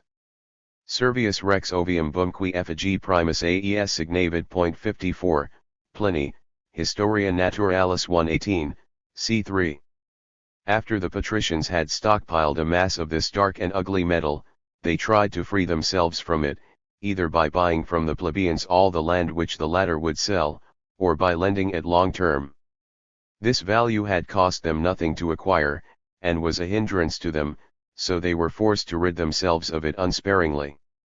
The competition of all who had the same desire of getting rid of it necessarily brought about, in a short time, a considerable reduction of the price of copper in Rome. At the beginning of the 4th century after the foundation of Rome, as one may see from the Lex Manenia, 302 AUC, the relation of copper to silver equals 1:960. This metal, so depreciated in Rome, at the same time one of the most sought-after articles of trade, since the Greeks made their works of art out of bronze etc. The precious metals came to be exchanged in Rome for copper, with enormous profits, and so lucrative a commerce stimulated new imports each day. Little by little the patricians exchanged their treasure for ingots of gold and of silver, aurum infectum, argentum infectum 55 in place of these piles of old copper, so troublesome to dispose of and so disagreeable to look at. After the defeat of Pyrrhus and particularly after the conquests in Asia, the AES grave had already quite vanished, and the requirements of circulation had necessitated the introduction of the Greek Victoria, and the name Victoriatus, of a weight of 1/2 scruples of silver, like the Attic coin, the drachma. In the 7th century AUC the Lex Clodia made Roman coin of it. It was usually exchanged for the pound of copper or the as of 12 ounces. Thus between silver and copper the relation of 192:1, i.e. a 5 times weaker relation than during the time of the greatest depreciation of copper due to export. Still, copper cheaper in Rome than in Greece and Asia. This great revolution in the exchange value of the monetary substance, to the measure it preceded, most cruelly worsened the lot of the unfortunate plebeians, who had obtained the depreciated copper as a loan, and, having spent or used it at the rate it then had, now owed, by the letter of their contracts, a 5 times greater sum than they had borrowed in reality. They had no means to buy their way out of servitude. Whoever had borrowed 3,000 as during the time when the sum equals 300 oxen or 900 scruples of silver, could then obtain these only for 4,500 scruples of silver, when the as was represented by 1/2 scruples of this metal. If the plebeian gave back of the copper he had obtained, then he had in reality paid off his debt, for now the same value as one at the time the contract was made. Copper had risen 5 times in value compared to silver. The plebeians demanded a revision of the debt, a new appraisal of the sum due, and a change in the title of their original obligation. While the creditors did not demand the restitution of the capital, the payment of interest was itself unbearable, because the interest, originally stipulated as 12%, had, owing to the excessive rise in cost of the specie, become as onerous as if it had been fixed at 60% of the principal. By way of concession, the debtors obtained a law that deducted the accumulated interest from the capital. The senators resisted letting go of the means by which they held the people in the most abject dependence. The masters of nearly all landed property, armed with legal titles which authorized them to throw their debtors into irons and to sentence them to corporal punishment, suppressed the uprisings and persecuted the most mutinous. Every patrician's home was a prison. Finally wars were got up which gave the debtor some payment, with the suspension of obligations, and which opened to the creditor new sources of wealth and of power. This the internal situation in Rome at the time of the defeat of Pyrrhus, the capture of Taranto and important victories over the Samnians, Lucanians and other South Italian peoples etc. 483 or 485 The first Roman silver coin, the libella, was called libella because of small weight equals libra of 12 ounces of copper. Gamier, Germain, Histoire de la Monnaie etc., 2 volumes, Paris, 1819. Volume 2 p. 14, 24. Assignats. National property. Assignat of 100 Frs legal tender. They are distinguished from all other notes in not even professing to represent any specified thing. The words national property meant that their value could be obtained by buying confiscated properties with them at the continuous auctions of the latter. But no reason why this value called 100 Fr. It depended on the comparative quality of the property so purchasable and the number of assignats issued. 78, 79, Nassau W. Senior, 3 Lectures on the Cost of Obtaining Money etc., London, 1830. The livre de compte, introduced by Charlemagne, almost never represented by a real equivalent coin, retained its name, as well as its divisions into sous and deniers, until the end of the 18th century, while real coins have varied infinitely in form, size, value, not only with every change of government, but even under the same reign. The value of the livre de compte nevertheless underwent enormous diminutions, but this always an act of force. p. 76, Volume I Garni, LOCCIT. All coins in antiquity originally weights. LOCCIT p. 125. Money is in the first place the universally marketable commodity, or that in which every one deals for the purpose of procuring other commodities. Bailey, Money and its Vicissitudes etc., London, 1837, p. 1. It is the great medial commodity. LOCCITP2. It is the general commodity of contracts, or that in which the majority of bargains about property, to be completed at a future time, are made. P3. Finally, it is the measure of value. Now, as all articles are exchanged for money, the mutual values of A and B are necessarily shown by their values in money or their prices, as the comparative weight of substances are seen by their weight in relation to water, or their specific gravities. P4. The first essential requisite is that money should be uniform in its physical qualities, so that equal quantities should be so far identical as to present no ground for preferring one to the other. For example, grain and cattle already for this reason not useful, because an equal quantity of grain and equal numbers of cattle are not always alike in the qualities for which they are preferred. P5, 6. The steadiness of value is so desirable in money as medial commodity and a commodity of contract, it is quite unessential to it in its capacity of the measure of value. P9. Money may continually vary in value, and yet be as good a measure of value as if it remained perfectly stationary. Suppose example it is reduced in value and the reduction in value implies a reduction of value in relation to some one or more commodities. Suppose it is reduced in value in relation to corn and labor. Before the reduction, a guinea would purchase 3 bushels of wheat, or 6 days' labor. Subsequently, it would purchase only 2 bushels of wheat or 4 days' labor. In both cases, the relations of wheat and labor to money being given, their mutual relations can be inferred. In other words, we can ascertain that a bushel of wheat is worth 2 days' labor. This, which is all that measuring value implies, is as readily done after the reduction as before. The excellence of anything as a measure of value is altogether independent of its own variableness in value. One confuses invariableness of value with invariableness in fineness and weight. The command of quantity being that which constitutes value, a definite quantity of a substance of some uniform commodity must be used as a unit to measure value, and it is this definite quantity of a substance of uniform quality which must be invariable. P11.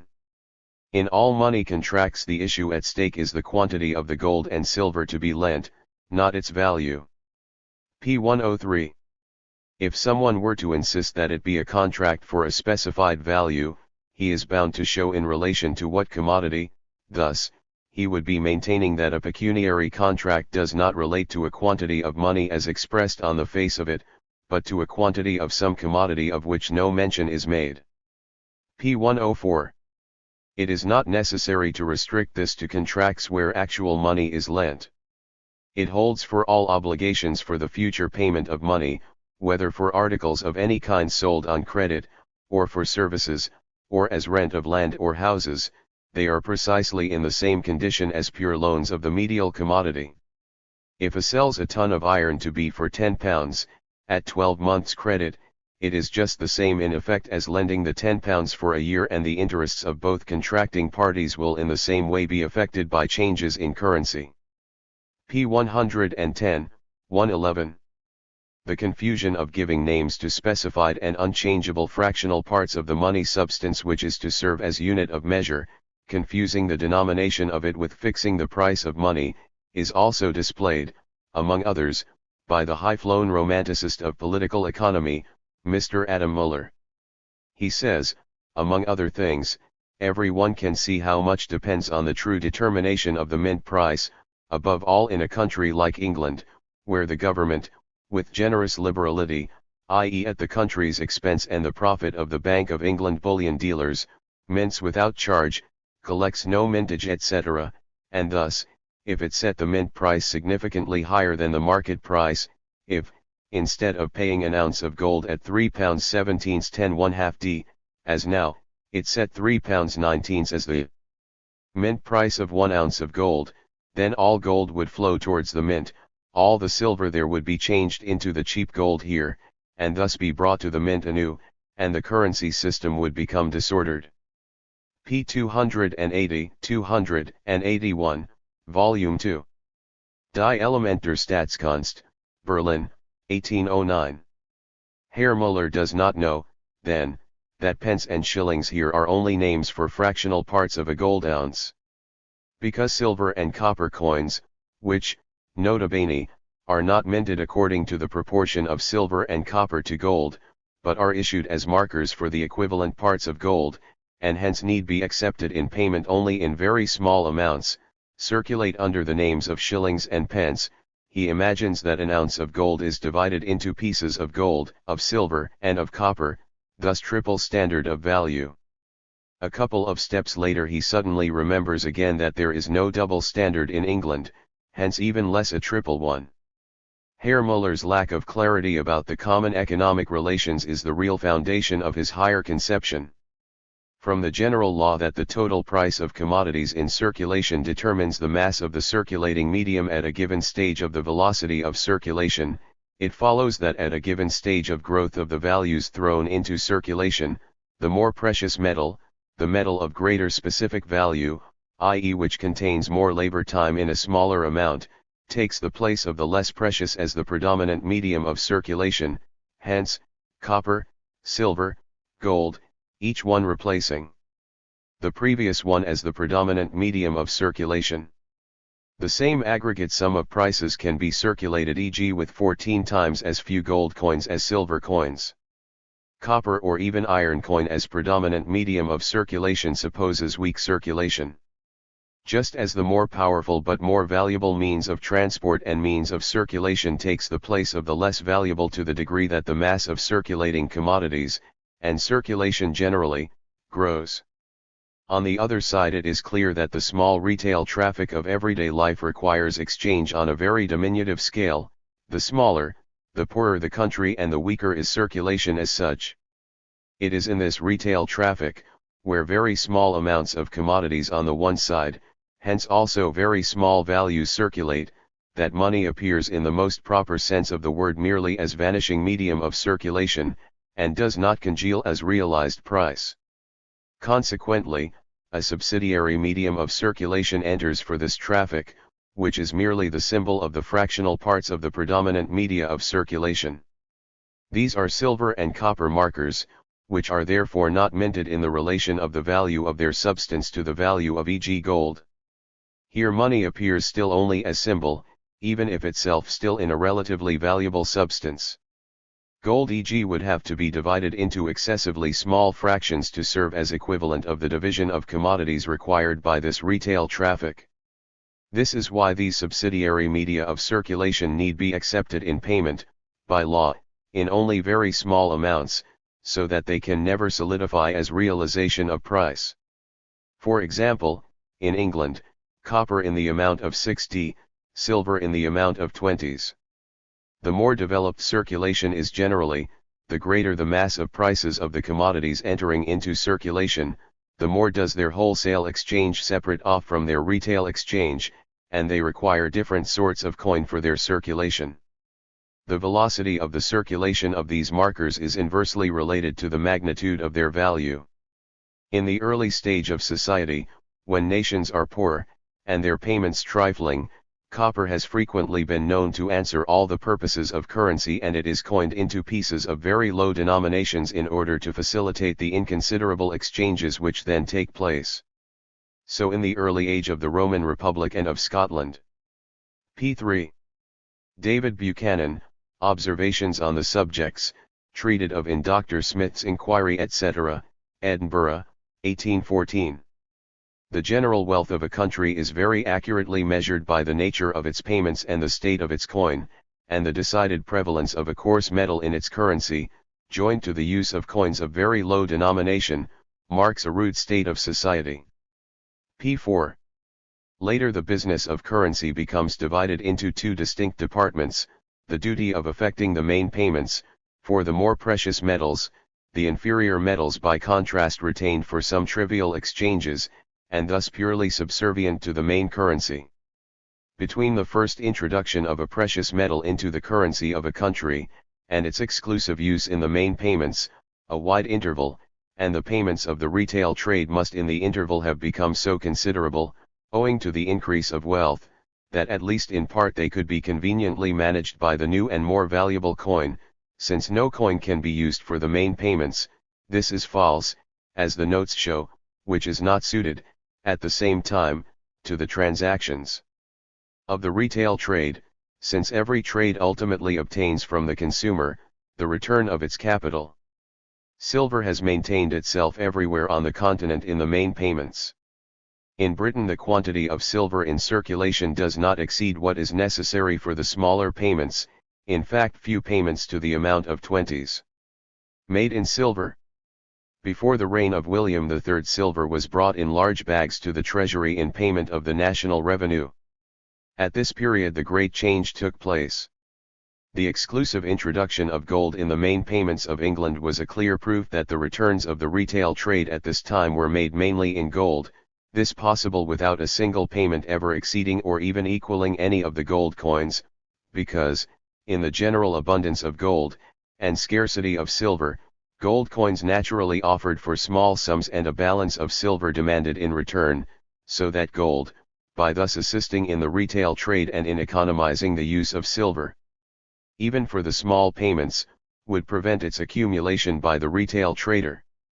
At the same time, as in England gold was substituted for silver, 1695, for the main payments, silver for copper in Sweden. Clear, that the coin used for the larger payments can only pass current at its intrinsic worth.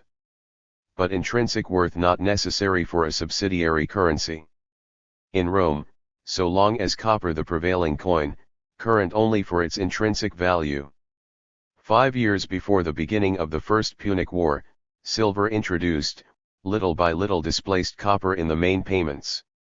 62 years after the silver, gold, but it never seems to have excluded silver from the main payments.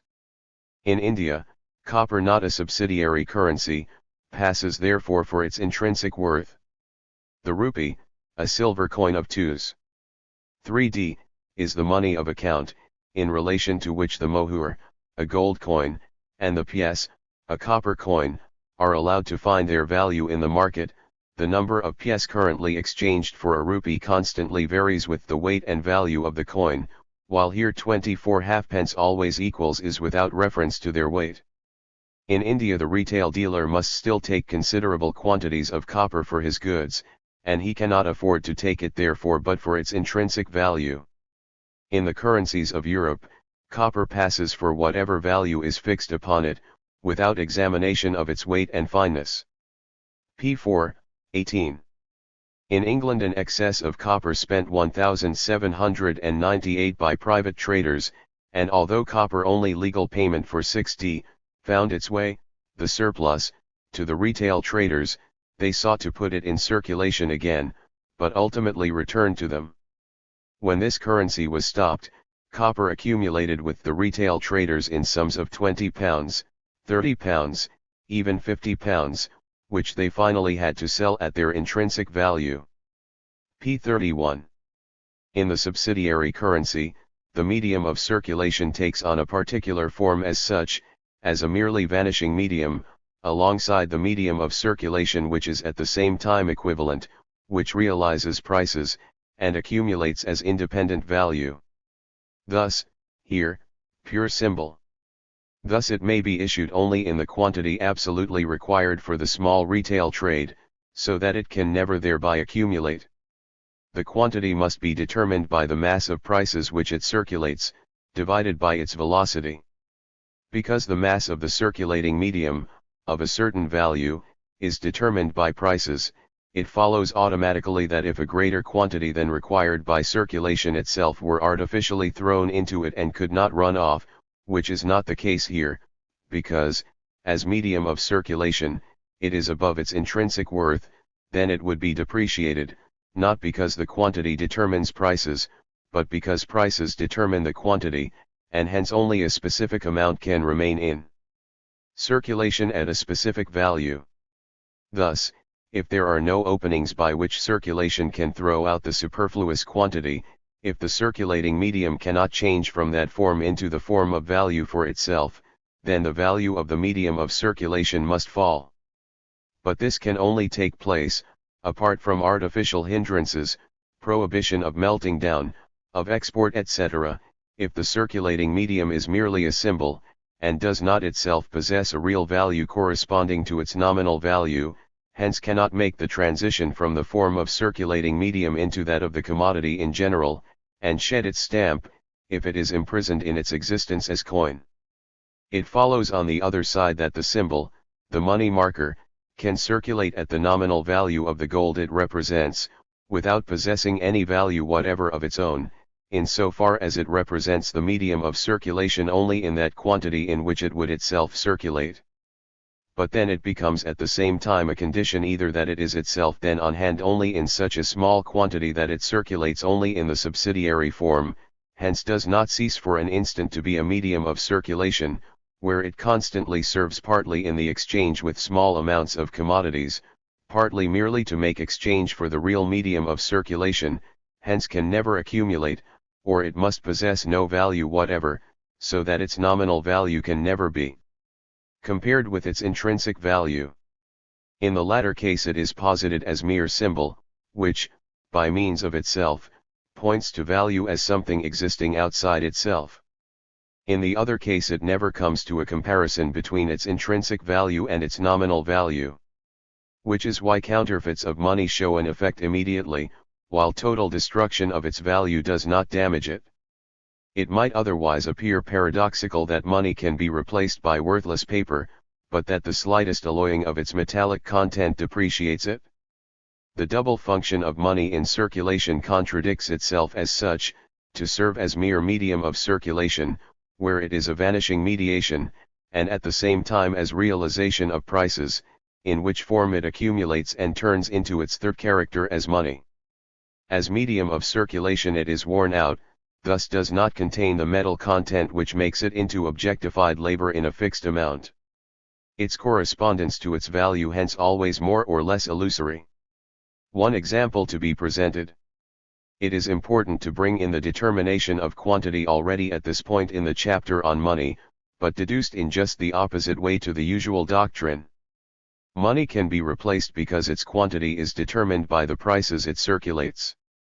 In so far as it, itself, has value, as in the subsidiary medium of circulation, its quantity must be so determined that it can never accumulate as an equivalent, and in fact always figures as an auxiliary cog of the medium of circulation proper.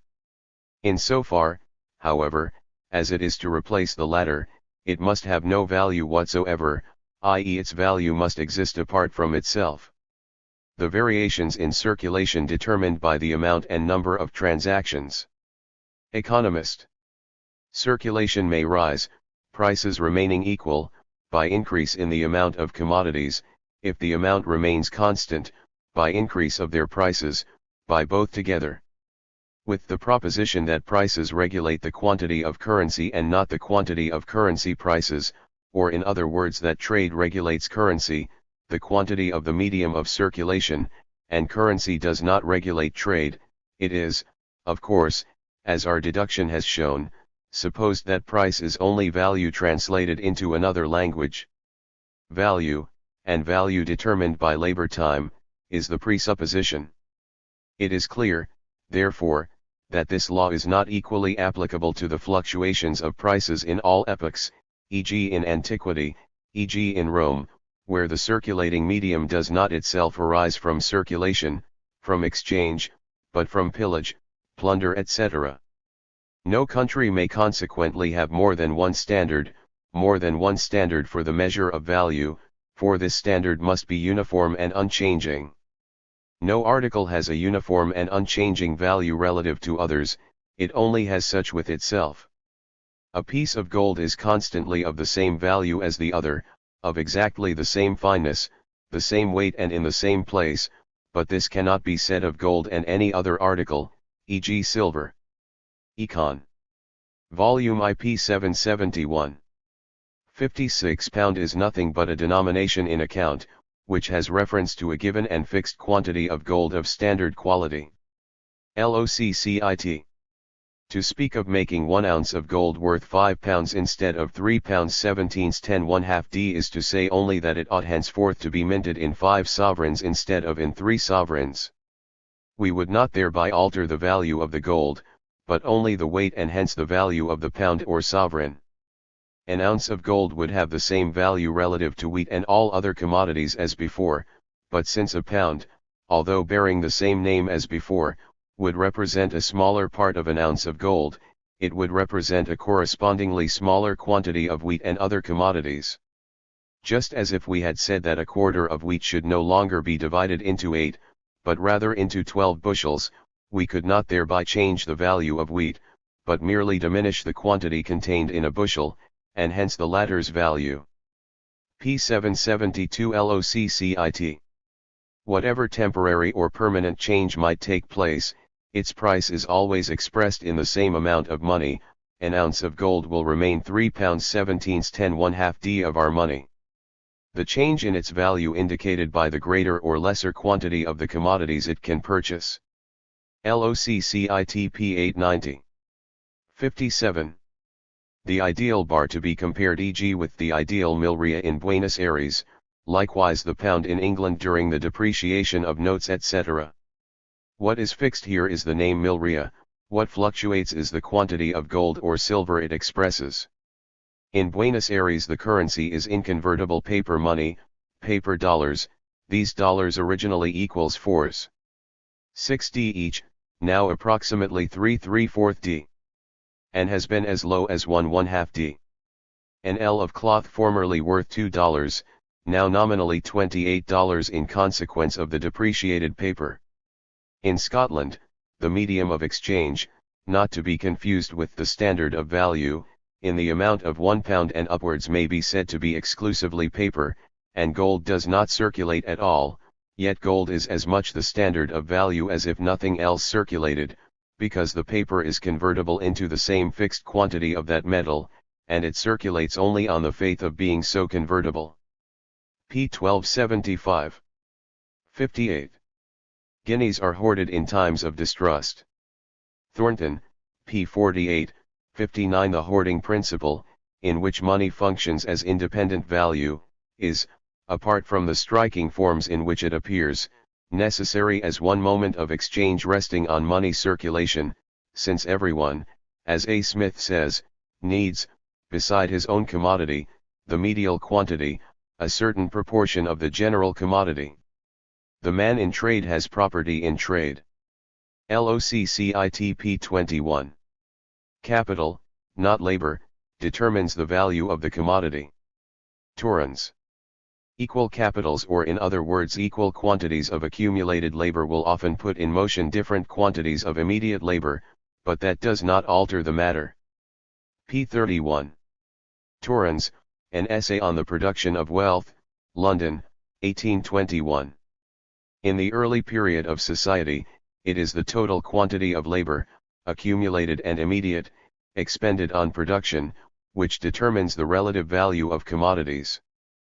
But as soon as stock is accumulated and a class of capitalists distinguishes itself from another class, of workers, when the person who undertakes any branch of industry does not perform his own work, but advances subsistence and materials to others, then it is the amount of capital, or the quantity of accumulated labor expended in production, which determines the exchangeable power of commodities.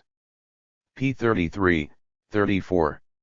So long as two capitals are equal, their products are of equal value, however we may vary the quantity of immediate labor which they put in motion, or which their products may require. If they are unequal, their products are of unequal value, though the total quantity of labor expended upon each should be precisely equal. P 39. Thus, after the separation of capitalists and laborers, it is the amount of capital, the quantity of accumulated labor, and not, as before this separation, the sum of accumulated and immediate labor, expended on production, which determines the exchange value. LOCCIT. Mr. Torrens's confusion correct compared to the abstract way of the Ricardians. In itself, fundamentally wrong. Firstly, the determination of value by pure labor time takes place only on the foundation of the production of capital, hence the separation of the two classes.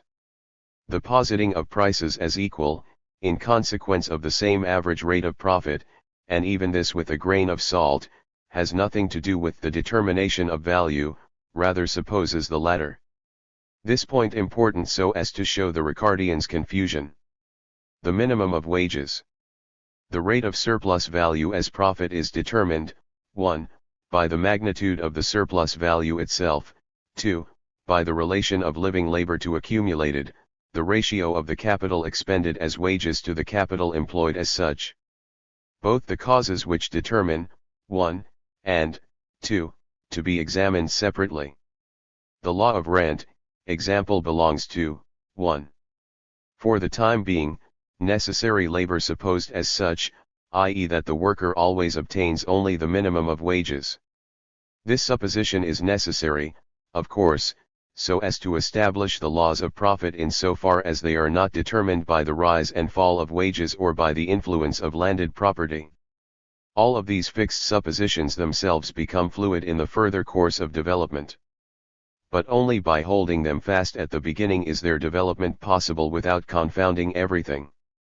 Besides, it is practically sure that, for instance, however the standard of necessary labor may differ at various epochs and in various countries, or how much, in consequence of the demand and supply of labor, its amount and ratio may change, at any given epoch the standard is to be considered and acted upon as a fixed one by capital. To consider those changes themselves belongs altogether to the chapter treating of wage labor. Exchangeable value is determined not by the absolute, but by the relative cost of production. If the cost of producing gold remained the same, while the cost of producing all other things doubled, then would gold have a less power of purchasing all other things than before, and its exchangeable value would fall 1/2, and this diminution in its exchange value precisely the same in effect as if the cost of producing all other things remained unaltered, while that of producing gold had been reduced 1/2. P. 56, 57. Torrens, LOCCIT. This important for prices. For determination of value, absolutely not, mere tautology. The value of a commodity is determined by the amount of labor it contains. This means that it exchanges for the same quantity of labor in every other form of use value. It is therefore clear that, if the labor time necessary for the production of object A doubles, then now only 1/2 of it equals its earlier equivalent, B.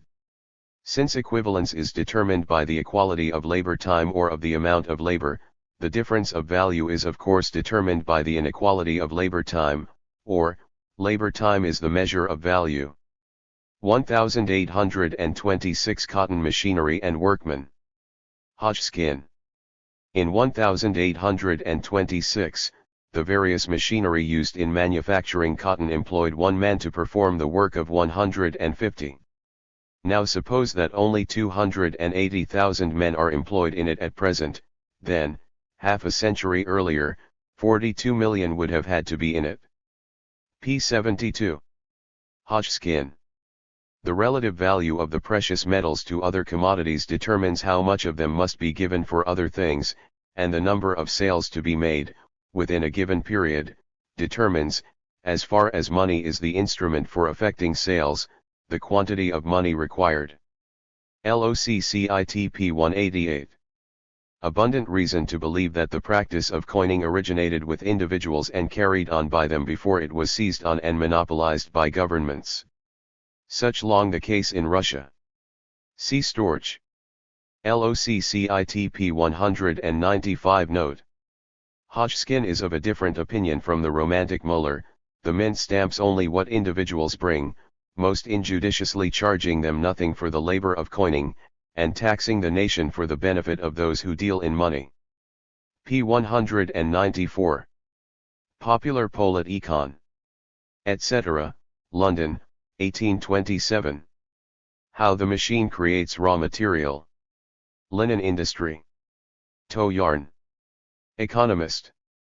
After all these digressions about money, and we will occasionally have to take them up again, before ending this chapter, we return to the point of departure, CP 25 pages 776-8. As example of how, in manufacturing industry also, the improvement of machinery and the consequent increase of the force of production creates, relatively, raw material, instead of demanding an absolute increase of it, The factory system in the linen trade is very recent. Before 1828 the great mass of linen yarn in Ireland and England spun by hand. About this time the flax spinning machine so much improved, especially through the persistence of Mr. Peter Fairbairn in Leeds, that it came into very general use. From this time on, spinning mills erected very intensively at Belfast and other parts of Northern Ireland, as in different parts of Yorkshire, Lancashire, and Scotland, for spinning fine yarns, and in a few years, spinning by hand given up. Fine tow yarn now manufactured from wood, 20 years earlier, was thrown away as waste. Economist, 31 August 1850. Machinery and surplus labor. With all application of machinery, let us initially look at the case such as it arises directly, that a capitalist puts a part of his capital into machinery rather than into immediate labor. A part of the capital is taken away from its variable and self-multiplying portion, i.e. that which exchanges for living labor, so as to add it to the constant part, whose value is merely reproduced or maintained in the product. But the purpose of this is to make the remaining portion more productive. First case, the value of the machinery equal to the value of the labor capacity it replaces. In this case the newly produced value would be diminished, not increased, if the surplus labor time of the remaining part of labor capacity did not grow at the same rate as its amount is diminished. If 50 out of 100 workers are let go and replaced by machinery, then the remaining 50 have to accomplish as much surplus labor time as the 100 did before. If the 100 work 200 hours surplus labor time every day out of 1,200 hours work, then the 50 must now create the same quantity of surplus labor time, hence 4 hours per day, if the former only 2. In that case the surplus labor time remains 50 x 4 equals 200, the same as before, 100 x 2 equals 200, although the absolute labor time has decreased. In this case, the situation for capital is the same, it is concerned only with the production of surplus labor. In this case, the raw material worked up would remain the same, hence the outlay for it, that for instrument of labor would have increased, that for labor decreased. The value of the total product would be the same, because equals to the same sum of objectified and surplus labor time. Such a case would be altogether no incentive for capital. What it would gain in surplus labor time on one side, it would lose on the part of capital which would enter production as objectified labor, i.e. as invariable value. It is also to be kept in mind that the machinery takes the place of more imperfect instruments of production, which possessed a specific value, i.e. had been exchanged for a definite sum of money. The part of the capital employed at a less developed stage of the productive force is deducted from the cost of the machinery for the capitalist who sets up a new business, although not for the capitalist who is already in business. Thus e.g. if, as soon as the machine is introduced for £1,200, 50 labor capacities, an earlier expenditure of, say, £240 for instruments of production ceases to be necessary, then the additional expenditure of capital amounts to only £960, the price of 40 workers a year. In this case then, if the remaining 50 workers together produce exactly as much surplus labor as did the 100 previously, then now 200 hours of surplus labor are produced with a capital of £2,160, before, with a capital of £2,400. The number of workers has decreased by half, absolute surplus labor has remained the same, 200 hours of labor as before, the capital invested in material of labor is also the same, but the relation of surplus labor to the invariable part of the capital has increased absolutely. Altogether £9,240. The relationship is this. Since the capital laid out in raw material has remained the same, and that laid out in machinery increased, but not in the same relation as that laid out in labor diminished, it follows that the total outlay of capital diminished, surplus labor remained the same, hence grown relative to the capital, not only at the rate at which surplus labor time must grow to remain the same with half as many workers, but by more than that, namely by the rate at which the outlay for the old means of production is deducted from the costs of the new. The introduction of machinery or a general increase in the force of production has objectified labor as its substratum, hence costs something. Therefore, if a part of the capital previously laid out for labor is laid out as a component part of the capital which enters into the production process as constant value, then the introduction of machinery can take place only if the rate of surplus labor time does not merely remain the same, i.e. grow relative to the living labor employed, but if it grows at a greater rate than the relation between the value of the machinery and the value of the dismissed workers. This can happen either because the entire expenditure incurred for the previous instrument of production must be deducted. In this case the total sum of the capital laid out diminishes, and, although the relation of the total sum of employed labor relative to the constant part of the capital has diminished, the surplus labor time has remained the same, and has hence grown not only relative to the capital laid out for labor, for necessary labor time, but also relative to the total capital, to the total value of the capital, because the latter has diminished. Or, the value for machinery may be as great as that previously laid out for living labor, which has now become superfluous, but the rate of surplus labor of the remaining capital has increased so that the 50 workers supply not only as much surplus labor as the 100 did before, but a greater amount. Say, e.g. instead of 4 hours each, for 1/4 hours. But in this case a greater part of the capital is required for raw materials etc., in short, a greater total capital is required. If a capitalist who previously employed 100 workers for £2,400 annually, lets 50 go, and puts a machine costing £1,200 in their place, then this machine, although it costs him as much as 50 workers did before, is the product of fewer workers, because he pays the capitalist from whom he buys the machine not only the necessary labor, but also the surplus labor. Or, if he had his own workers build the machine, he would have used a part of them for necessary labor only. In the case of machinery, thus, increase of surplus labor with absolute decrease of necessary labor time.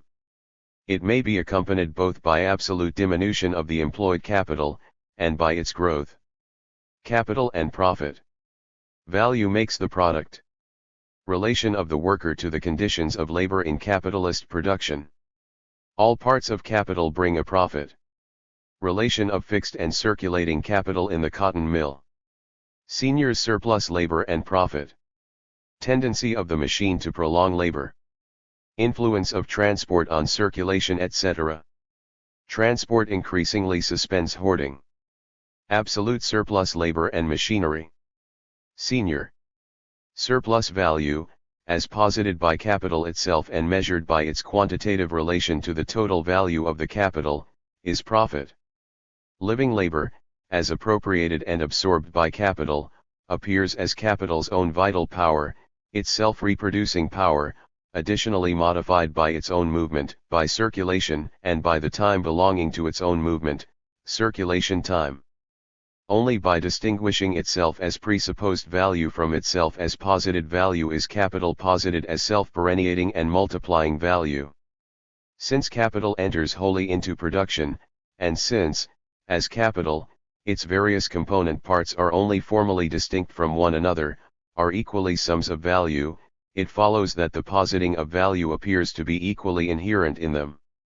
Furthermore, since the part of the capital which exchanges for labor acts productively only in so far as the other parts of capital are posited together with it, and since the relation of this productivity is conditioned by the magnitude of the value etc., the various relations of these parts to one another, as fixed capital etc., it follows that the positing of surplus value, of profit, appears to be determined by all parts of capital equally.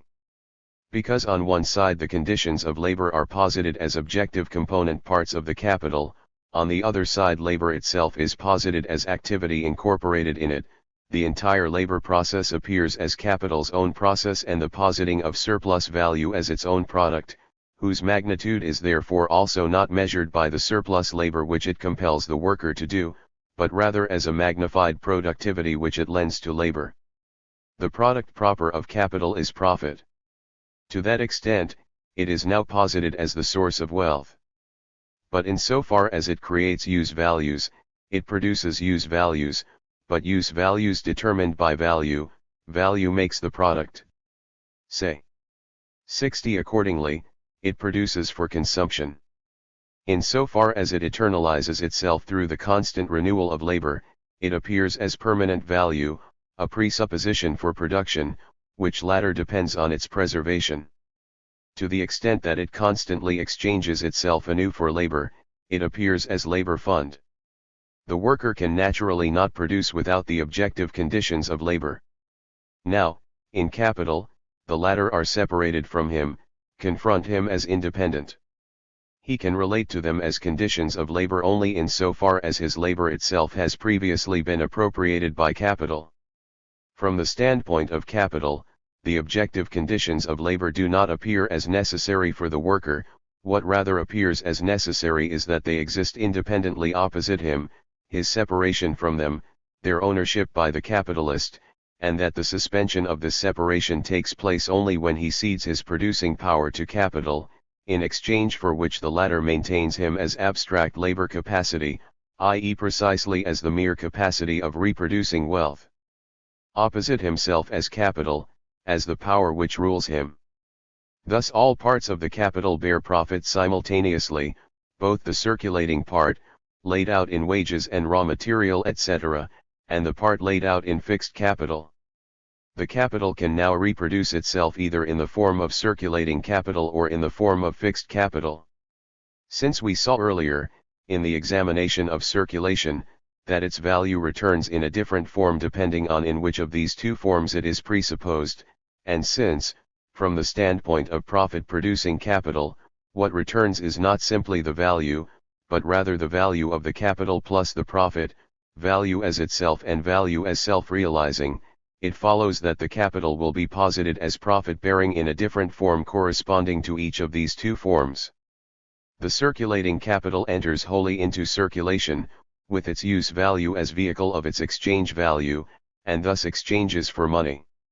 I.e. then, it is sold, entirely, although each time only a part of it enters into circulation. In one turnover, however, it has entirely gone over into consumption, whether this be merely individual, or in turn productive, as product, and has completely reproduced itself as value. This value includes the surplus value, which now appears as profit.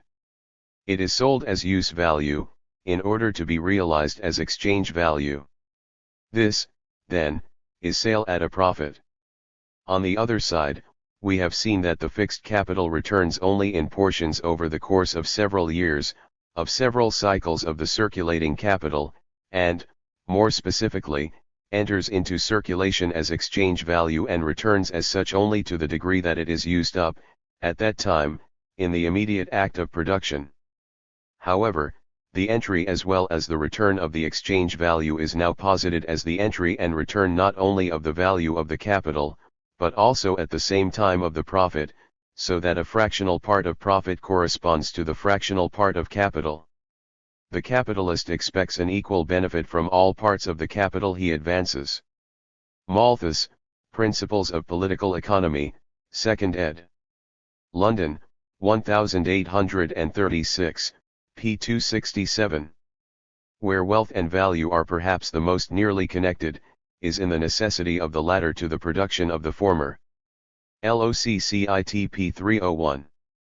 The fixed capital, in the cotton factories, usually equals 1:4 to the circulating, so that if a manufacturer has £50,000, he spends £40,000 in erecting his mill and filling it with machinery, and only £10,000 in the purchase of raw material, cotton, coals etc., and the payment of wages. Nassau W. Sr., Letters on the Factory Act etc., 1837, p. 12. The fixed capital is subject to incessant deterioration, not only through wear and tear, but also through constant mechanical improvements, LOCCIT. Under present laws, no mill in which persons under 18 years of age are employed can be worked more than 11½ hours by day, i.e. 12 hours for 5 days and 9 on Saturday. Now, the following analysis shows that, in a mill so worked, the whole net profit is derived from the last hour. Let a manufacturer invest 100,000 to 80,000 pounds in his mill and machinery, and 20,000 in raw material and wages. As to the annual return of the mill, supposing the capital to be turned once a year, and gross profits to be 15%, his goods must be worth 115,000 pounds, produced by the constant conversion and reconversion of the 20,000 pounds circulating capital, from money into goods and from goods into money, in fact the conversion and reconversion of surplus labor first into commodity and then again into necessary labor etc. in periods of rather more than 2 months. Of these 115,000 pounds, each of the 23 half-hours of work produces. Of the, constituting the whole 115,000, i.e. 100,000 pounds out of 115,000, only replace the capital, or 5,000 out of the 115,000, makes up for deterioration of the mill and machinery. The remaining, i.e. the last 2 of the 23 half-hours of every day, produce the net profit of 10%. If, therefore, prices remaining the same, the factory could be kept at work for 13 hours instead of 11½ by an addition of about 2,600 pounds to the circulating capital, the net profit would be more than doubled. I.e. 2,600 would be worked up, without requiring relatively more fixed capital, and without payment to labor at all. The gross and net profit is equals to the material which is worked up for the capitalist free of charge, and then of course 1 hour is equals 100% more, if the surplus labor, as Mr. Shit 61 falsely presupposes, is only equals day or only, as Senior says. On the other side, if the daily hours of work were reduced by 1 hour per day, prices remaining the same, net profit would be destroyed, if reduced by 1½ hours, gross profit as well. The circulating capital would be replaced, but there would be no fund to compensate the progressive deterioration of the fixed capital. 12.13. As false as Mr. Senior's data, so important his illustration for our theory. The relation of fixed capital to circulating grows constantly for 2 reasons. 1. The tendency of mechanical improvement to throw on machinery more and more the work of production. 2. The improvement of the means of transport and the consequent diminution of the stock of raw material in the manufacturer's hands waiting for use. Formerly, when coals and cotton came by water, the uncertainty and irregularity of supply forced him to keep on hand 2 or 3 months' consumption. Now, a railway brings it to him week by week, or rather day by day, from the port or the mine. Under such circumstances, I fully anticipate that, in a very few years, the fixed capital, instead of its present proportion, will be as 6 or 7 or even 10 to 1 to the circulating, and, consequently, that the motives to long hours of work will become greater, as the only means by which a large proportion of fixed capital can be made profitable. When a laborer, said Mr. Ashworth to me, lays down his spade, he renders useless, for that period, a capital worth 18d. When one of our people leaves the mill, he renders useless a capital that has cost £100. 13.14. This a very nice proof that, under the rule of capital, the application of machinery does not shorten labor, but rather prolongs it. What it abbreviates is necessary labor, not the labor necessary for the capitalist. Since fixed capital becomes devalued to the extent it is not used in production, its growth is linked with the tendency to make labor perpetual. As for the other point raised by Senior, the diminution of the circulating capital relative to the fixed capital would be as great as he assumes if prices remained constant. But if e.g. cotton, on the average, has fallen below its average price, then the manufacturer will purchase as great a supply as his floating capital permits, and vice versa. With coal, however, where production regular and no special circumstances give grounds for anticipating an extraordinary rise in demand, Senior's remark correct. We have seen that transport, and hence means of communication, do not determine circulation, in so far as they concern bringing the product to market or its transformation into commodity. for in this respect they are themselves included as part of the production phase. But they determine circulation in so far as they determine, 1. The return, 2. The retransformation of the capital from the money form into that of the conditions of production. The more rapid and uninterrupted the supply of material and métiers instrumentals, the smaller a supply does the capitalist need to buy.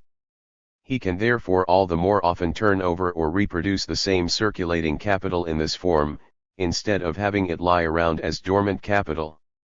On the other side, as Sismondi already noted, this also has the effect that the retail merchant, the shopkeeper, can all the more rapidly restore his stock, thus also has less need to keep commodities in stock, because he can renew the supply at any instant. All this shows how with the development of production there is a relative decline of accumulation in the sense of hoarding, increases only in the form of fixed capital, while however continuous simultaneous labor, production, increases in regularity, in intensity, and in scope. The speed of the means of transport, together with their all-sidedness, increasingly transforms, with the exception of agriculture, the necessity of antecedent labor, as far as circulating capital is concerned, into that of simultaneous, mutually dependent, differentiated production. This observation important for the section on accumulation are cotton factories, at their commencement, were kept going the whole 24 hours. The difficulty of cleaning and repairing the machinery, and the divided responsibility, arising from the necessity of employing a double staff of overlookers, bookkeepers etc. have nearly put an end to this practice, but until Hobhouse's Act reduced them to 69, our factories generally worked from 70 to 80 hours per week. P15, LOCCIT. Cotton factories in England. Workers. Example for machinery and surplus labor. Example from Simons Point 62 Glasgow. Power loom factory etc. These examples for the rate of profit. Different ways in which machinery diminishes necessary labor. Gaskell. Labor the immediate market for capital. According to Baines, a first-rate cotton spinning factory cannot be built, filled with machinery, and fitted with steam engines and gas works, under £100,000. A steam engine of 100 horsepower will turn 50,000 spindles, which will produce 62,500 miles of fine cotton thread per day. In such a factory 1,000 persons will spin as much thread as 250,000 persons could without machinery. P75. S. Lang, National Distress etc., London, 1844. When profits fall, circulating capital is disposed to become to some extent fixed capital. When interest 5%, capital not used in making new roads, canals, or railways, until these works yield a corresponding large percentage, but when interest only 4 or 3%, capital would be advanced for such improvements, if it obtained but a proportional lower percentage. Joint stock companies, to accomplish great improvements, are the natural offspring of a falling rate of profit. It also induces individuals to fix their capital in the form of buildings and machinery. P232.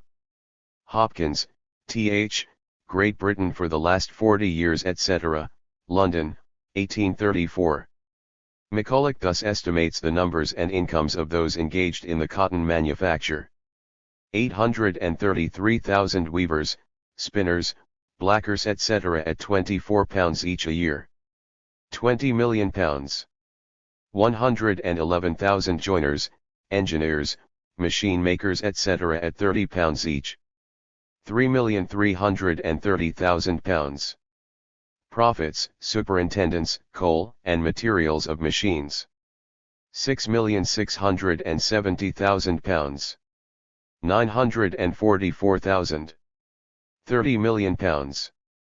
Of the millions, 2 millions are supposed to go for coal, iron, and other materials, for machinery and other outgoings, which would give employment at £30 a year each, to 666,666, making a total population employed of 1,010,666, add to these one half the number of children, aged etc., dependent on those who work, or an additional 505,330, so a total, supported on wages, of 1,515,996 persons.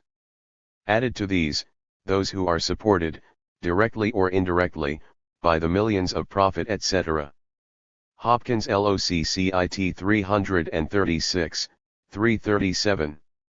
According to this calculation, then, 833,000 directly engaged in production, 176,666 in the production of the machinery and the métiers instrumentals which are required only because of the employment of machinery. The latter are reckoned, however, at £30 per head, thus, so as to resolve their labor into labor of the same quality as that of the 833,000, this must be calculated at £24 per head, thereby, £5,333,000 would give about 222,208 workers. This would give about 1 occupied in the production of machinery and métiers instrumentals per 3/4 occupied in the production of the cotton fabric. Less than 1 to 4, but say 1 to 4. Now, if the 4 remaining workers worked only as much as 5 did earlier, thus each of them 1/4 more surplus labor time, then no profit for capital. The remaining 4 have to supply more surplus labor than the 5 did before, or the number of workers employed for machinery must be smaller than the number of workers displaced by the machinery. Machinery profitable for capital only in relation as it increases the surplus labor time of the workers employed in machinery, not in so far as it reduces it, only in so far as it reduces the relation of surplus labor time to necessary, so that the latter has not only relatively declined, while the number of simultaneous working days has remained the same, but has diminished absolutely. The increase of absolute labor time supposes the same or an increasing number of simultaneous working days, ditto the increase of the force of production by division of labor etc. In both cases the aggregate labor time remains the same or grows. With the employment of machinery, relative surplus labor time grows not only relative to necessary labor time and hence correlative with aggregate labor time, but rather the relation to necessary labor time grows while aggregate labor diminishes, i.e. the number of simultaneous working days diminishes, relative to surplus labor time. A Glasgow manufacturer gave Simons, J.C., author of Arts and Artisans at Home and Abroad, Edinburgh, 1839, the following pieces of information. We cite several of them here in order to have examples for the relation of fixed capital, circulating, the part of the capital laid out in wages, etc. Glasgow, expense of erecting a power loom factory of 500 looms, calculated to weave a good fabric of calico, or shirting, such as is generally made in Glasgow, would be about £18,000. Annual produce, say 150,000 pieces of 24 yards, at SIXS. Which cost as under £45,000. Interest on sunk capital, and for depreciation of value of the machinery. 1,800. Steam power, oil, tallow, etc. keeping up machinery, utensils etc. 2,000. Yarns and flax. 32,000. Wages to workmen. 7,500. Suppose profit. 1,700. Pound 45,000. P 233. Thus if we take 5% interest on machinery, then the gross profit 1,700 plus 900 equals 2,600. The capital laid out in wages amounts, however, to only 7,500. Thus profit relates to wages equals 26:75 equals hence equals. Probable expense of erecting a spinning cotton mill with hand mules, calculated to produce number 40 of a fair average quality. £23,000. If patent self-actors, £2,000 additional. Produce annually to the present prices of cottons and the rates at which yarns could be sold. 25,000. Cost of which as follows: interest of sunk capital, allowance for depreciation of value of the machinery 10%. 2,300. Cotton. 14,000. Steam power, oil, tallow, gas, and general expense of keeping up utensils and machinery in repair. 1,800. Wages to workers. 5,400. Profit. 1,500. Pound 25,000. P 234. Thus assuming floating capital of £7,000, since 1,505% on 30,000. The produce of the mill taken at £10,000 weekly. 234 LOCCIT. Here, then, profit equals 1,150 plus 1,500 equals 2,650, 2,650:5,400, wages, equals. Cost of a cotton spinning mill of 10,000 throstles, calculated to produce a fair quality of number 24. £20,000. Taking present value of produce, the amount would annually be costing £23,000. Interest on sunk capital, depreciation of value of machinery at 10%. 2,000. Cotton. 13,300. Steam power, tallow, oil, gas, keeping machinery in repair etc. 2,500. Wages to workers. 3,800. Profit. 1,400. Pound 23,000. P 235. Hence gross profit equals 2,400, wages 3,800, 2,400:3,800 equals 2438 equals 12:19 equals. In the first case, in the second and in the last. In the first case, wages off the total price of the product, in the second more than 1/4, in the last, more than. But in the first case wages related to the value of the capital as equals, in the second case equals, in the third equals.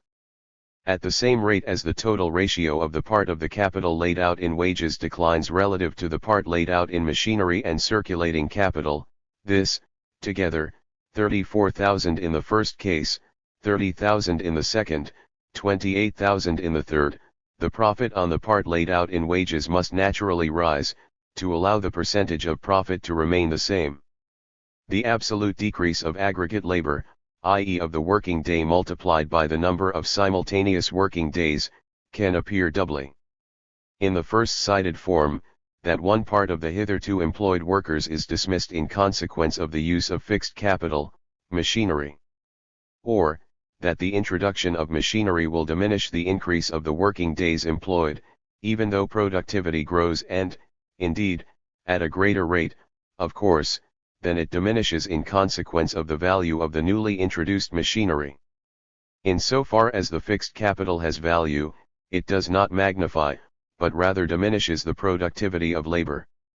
The surplus hence would enable the manufacturers to lessen the rate of wages, but the certainty that any considerable reduction would be followed by immediate immense losses from turnouts, extended stoppages, and various other impediments which would be thrown in their way, makes them prefer the slower process of mechanical improvement, by which, though they may triple production, they require no new men. Gaskell, Artisans and Machinery, London, 1836. p. 314. When the improvements not quite displace the workmen, they will render one man capable of producing, or rather superintending, the production of quantity now requiring 10 or 20 laborers. 315, LOCCIT. Machines have been invented which enable one man to produce as much yarn as 250, or 300 even, could have produced 70 years ago, which enable one man and one boy to print as many goods as a 100 men and a 100 boys could have printed formerly. The 150,000 workmen in the spinning mills produce as much yarn as 40 millions with the one thread wheel could have produced. 316, LOCCIT. The immediate market for capital, or field for capital, may be said to be labor. The amount of capital which can be invested at a given moment, in a given country, or the world, so as to return not less than a given rate of profits, seems principally to depend on the quantity of labor, which it is possible, by laying out that capital, to induce the then existing number of human beings to perform. p. 20. An inquiry into those principles respecting the nature of demand etc., London, 1821. By Ricardian against Malthus's Principles etc. Alienation of the conditions of labor with the development of capital. Inversion. The inversion is the foundation of the capitalist mode of production, not only of its distribution. The fact that in the development of the productive powers of labor the objective conditions of labor, objectified labor, must grow relative to living labor, this is actually a tautological statement, for what else does growing productive power of labor mean than that less immediate labor is required to create a greater product, and that therefore social wealth expresses itself more and more in the conditions of labor created by labor itself? This fact appears from the standpoint of capital not in such a way that one of the moments of social activity, objective labor, becomes the ever more powerful body of the other moment, of subjective, living labor, but rather, and this is important for wage labor, that the objective conditions of labor assume an ever more colossal independence, represented by its very extent, opposite living labor, and that social wealth confronts labor in more powerful portions as an alien and dominant power. The emphasis comes to be placed not on the state of being objectified, but on the state of being alienated, dispossessed, sold der Tunwerkelijk nicht auf das Verstandelijk sein, sondern das in Fremdet in Tausert Veraussert sein, on the condition that the monstrous objective power which social labor itself erected opposite itself as one of its moments belongs not to the worker, but to the personified conditions of production, i.e. to capital. To the extent that, from the standpoint of capital and wage labor, the creation of the objective body of activity happens in antithesis to the immediate labor capacity, that this process of objectification in fact appears as a process of dispossession from the standpoint of labor or as appropriation of alien labor from the standpoint of capital, to that extent, this twisting and inversion verdrehung und verkehrung is a real phenomenon, not a merely supposed one existing merely in the imagination of the workers and the capitalists.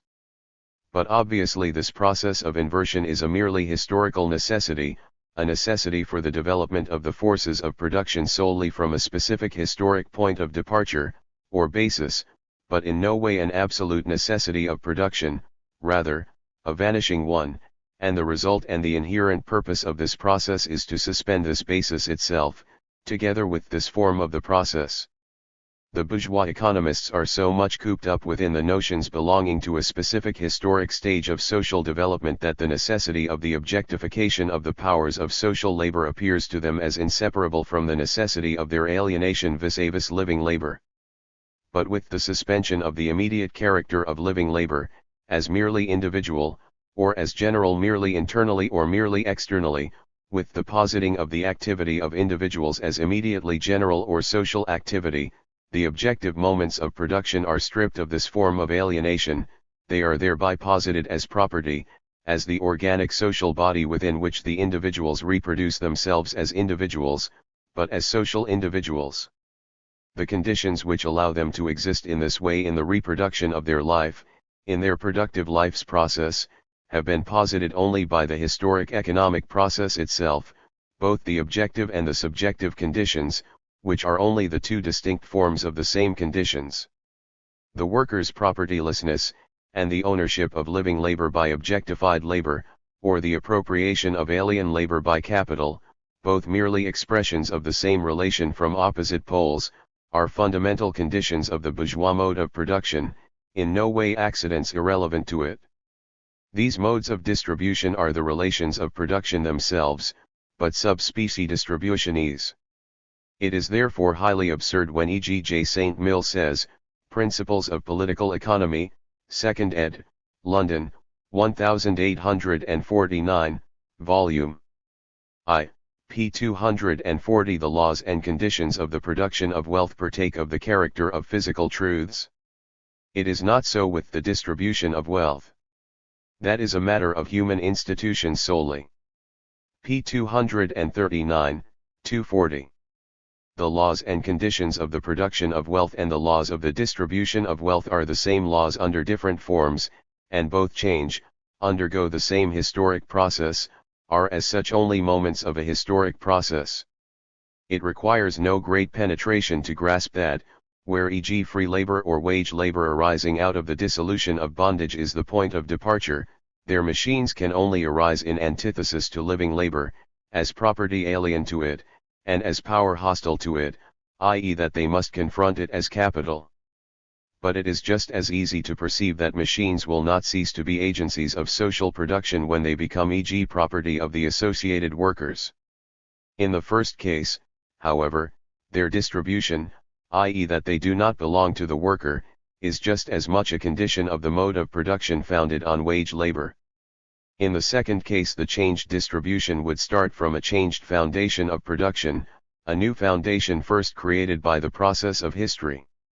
Merivale. Natural dependence of the worker in colonies to be replaced by artificial restrictions. Gold, in the figurative language of the Peruvians, the tears wept by the sun. Prescott. Without the use of the tools or the machinery familiar to the European, each individual, in Peru, could have done but little, but acting in large masses and under a common direction, they were enabled by indefatigable perseverance to achieve results etc. LOCCIT. 63. The money prevalent among the Mexicans, more with barter and oriental landed property, a regulated currency of different values. This consisted of transparent quills of gold dust, of bits of tin, cut in the form of AT, and of bags of cocoa, containing a specified number of grains. O felicem monetam, says Peter Martyr, de orb novo, qui suavem utilem prebet humano generi potum, et atart area pest avaritii suos immune servat possessors, quod suffidi aut diu serveri nequit. Prescott, 64 Esquage, 1823, estimates the total value of the diamond workings in 80 years at a sum hardly exceeding 18 months' produce of sugar or coffee in Brazil. Merivale, 65 The first, British, settlers, in North America, cultivated the cleared ground about their villages in common. This custom prevails until 1619 in Virginia etc. Merivale, Volume IP 91. Notebook, p. 52.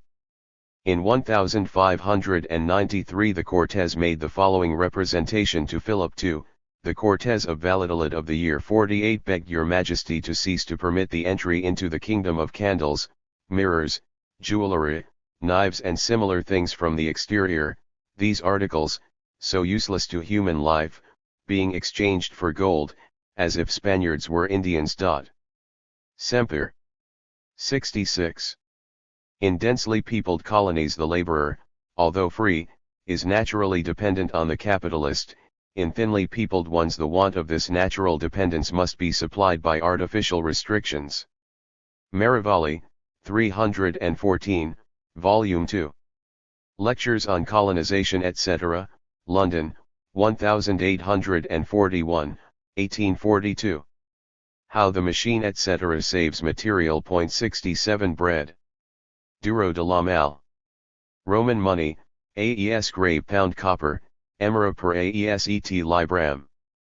This the as 485 AUC, deniers d'argent equals 10 as, these denarii 40 per pound, in 510, 75 deniers per pound, each denarius still equals 10 as, but 10 as of 4 ounces each. In 513, the as reduced to 2 ounces, the denarius still equals 10 as, but only of the pound of silver. The latter figure, held firm until the end of the Republic, but in 537 the denier was 16 as to the ounce, and in 665 only 16 as the half ounce. The silver denarius anno 485 of the Republic equals 1 franc 63, 510 equals 87 centimes, 513 707 equals 78 centimes. From Galba to the Antonines, 1 franc. Duro de la Malle, Volume 1. At the time of the first silver denarius, 1 pound silver to 1 pound copper equals 400:1. Beginning of the Second Punic War equals 112:1. LOCCIT, Volume I, pages 82, 4. The Greek colonies in the south of Italy drew the silver from which they had fabricated coins since the 6th and 5th century BC from Greece and Asia, directly or by way of Tyre and Carthage. Despite this proximity, for political reasons the Romans prohibited the use of gold and silver. The people and the Senate felt that so easy a medium of circulation would lead to concentration, to decay of the old mores and of agriculture. LOCCITP 64, 65. According to Varro, the slave an instrumentum vocale, the animal instrumentum semimutum, the plough instrumentum mutum. LOCCITP 253, 254. A Roman city dweller's daily consumption somewhat more than 2 French livres, of a countryman, more than 3 livres. A Parisian eats 0.93 of bread, a countryman in the 20 departments where wheat the chief staple, 1.70. LOCCIT. In Italy, today, 1 pound 8 ounces, where wheat the main food. Why did the Romans eat relatively more? Originally they ate wheat raw or just softened in water, afterwards they decided to roast it. Later they discovered the art of milling, and at first the paste made with this flour was eaten raw. To mill the grain, they used a pestle, or 2 stones beaten and turned against one another. The Roman soldier prepared a several days' supply of this raw paste, pools. Then they invented the winnowing basket, to clean the grain, and a means was found to separate the bran from the flour. Finally they added yeast, and at first they ate the bread raw, until an accident taught them that, by cooking it, one could prevent it from going sour and one could store it much longer. Only after the war against Perseus, 580, did Rome have bakers. P 279 LOCCIT. In pre-Christian times, the Romans were unacquainted with windmills. 280 LOCCIT. Parmentier has demonstrated that the art of milling has made great progress in France since Louis XIV, and that the difference between the old and the new millage amounts to 1/2 the bread supplied by the same grain. At first 4, then 3, then 2, then finally 7 ears of wheat were allotted for the annual consumption of an inhabitant of Paris. Thus the enormous disproportion between the daily consumption of wheat among the Romans and among us is easily explained by the imperfections of the processes of milling and baking. P 281 LOCCIT. The agrarian law was a limitation of landed property among active citizens. The limitation of property formed the foundation of the existence and prosperity of the old republics. LOCCIT P 256, 257.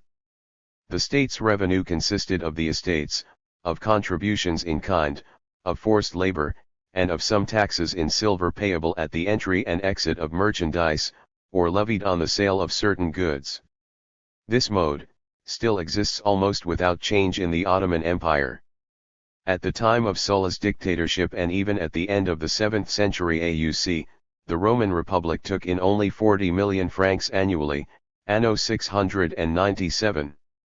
In 1780, the revenue of the Turkish Sultan, in coined piastres, only 35 million piastres or 70 million francs. The Romans and the Turks levied the bulk of their revenue in kind. Among the Romans, of the grain, of the fruit, among the Turks, varying from 1/2 to of the product. Since the Roman Empire was only an immense agglomeration of independent municipalities, the greater part of the costs and expenditures remained communal. Pages 402, 7. The Rome of Augustus and Nero, without the suburbs, only 266,684 inhabitants.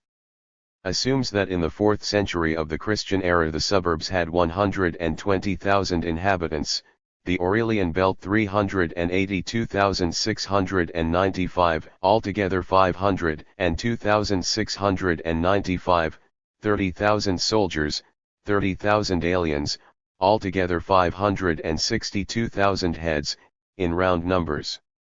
Madrid, during a period of 1½ centuries after Charles V, capital of a part of Europe and of half the New World, many resemblances to Rome. Its population also did not grow in proportion to its political importance. 405, 406, LOCCIT. The social condition of the Romans at the time resembled much more that of Russia or of the Ottoman Empire than that of France or of England, little commerce or industry, immense fortunes side by side with extreme misery. p. 214, LOCCIT. Luxury only in the capital and in the residences of the Roman satraps. From the destruction of Carthage to the foundation of Constantinople, Roman Italy had existed in the same condition, vis-a-vis Greece and the Orient, as was Spain during the 18th century vis-a-vis the rest of Europe. Alberoni said, Spain is to Europe what the mouth is to the body, everything enters, nothing stays. LOCCIT p. 385 SEQ. Usury originally unrestricted in Rome.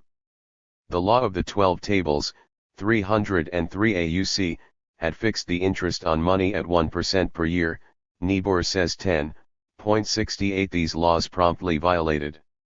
Tullius, 398 AUC, again reduced the interest on money to 1%, Unciario Fainari .69 reduced to 0.5% in 408, in 413, lending at interest was absolutely forbidden by a plebiscite engineered by the tribune, Genucius.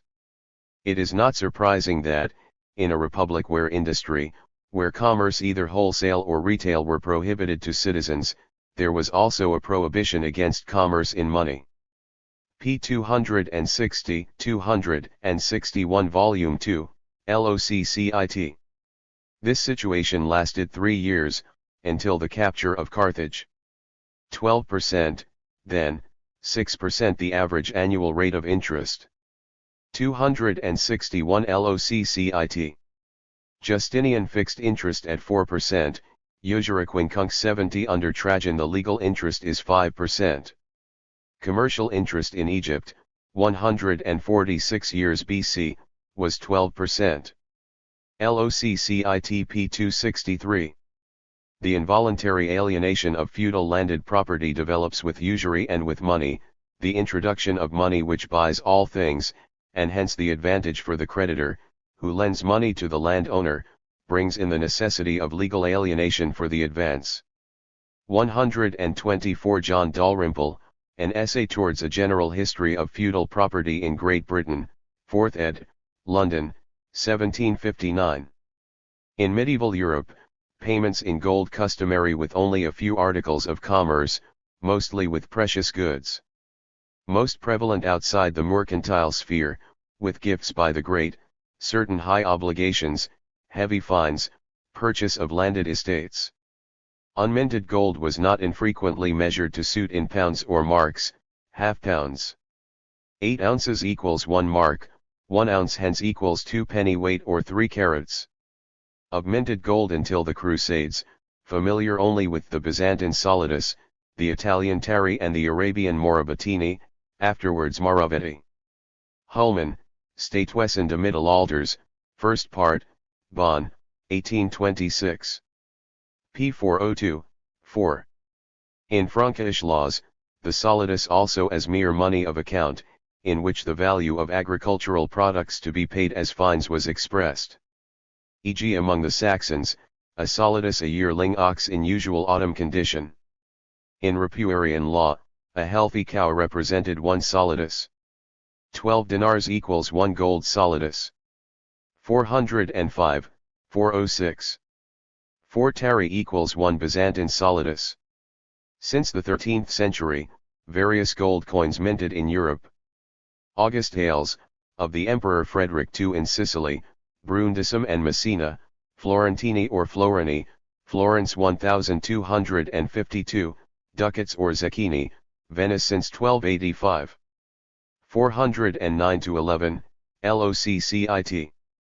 Larger gold coins minted also in Hungary, Germany, and the Netherlands since the 14th century. In Germany, were simply called golden. LOCCIT 413. With payments in silver, the prevailing custom in all larger payments was weighing, usually in marks.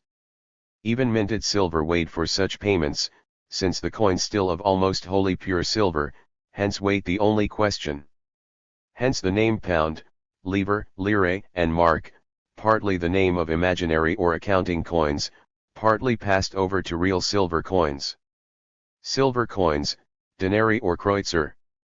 In Germany these denarii were called Pfennige, Penig, Penning, Pfennig, since as early as the 9th century. Originally pending, penting, fentini, from fundig, in the old form funding, the same as full-weighted, hence pfundage denarii, abbreviated pfundinge. Another name for the denarii, from the beginning of the 12th century in France, Germany, Netherlands, England, from the star pictured on them in place of the cross, sterling, sterling, starling. Denarii sterlings equals pfennig sterlings. In the 14th century, 320 of the Netherlands sterlings made a pound, 20 to the ounce. In the earlier Middle Ages, silver solidi, not real coins, but rather inclusive name for 12 denarii. 1 gold solidus equals 12 sterling denarii, for this was the median relation of gold and silver. Oboli, half pfennigs, halflings circulated as small change. With the increasing spread of petty trade, more and more of the small commercial cities and petty princes obtained the right to strike their own local coin, thus for the most part small change. Alloyed with copper, in increasing proportions. Thick pennies, grodeners, grossi, groschen, groten, first minted in Tours before the middle of the 13th century. These groschen originally double pfennigs. 415, 33. The ecclesiastical assessments levied by the popes on nearly all Catholic countries contributed in no small measure, firstly, to the development of the entire money system in commercially active Europe, and then, as a consequence, to the rise of a variety of efforts to circumvent the ecclesiastical prohibition of interest. The Pope made use of the Lombards in the collection of official dues and other obligations from the archbishoprics. These, the chief usurers and pawnbrokers, under papal protection. Already generally known since the middle of the 12th century. Especially from Siena. Public usurarii. In England they called themselves Roman pontifical money dealers. Some bishops in Basel and elsewhere pawned the episcopal ring, silken robes, all the ecclesiastical vessels at low rates with Jews, and paid interest. But bishops, abbots, priests themselves also practiced usury with the church vessels by lending them for a share of the gain to Tuscan money dealers from Florence, Siena and other cities etc. See LOCCIT Notebook, p. 39, 71. Because money is the general equivalent, the general power of purchasing, everything can be bought, everything may be transformed into money.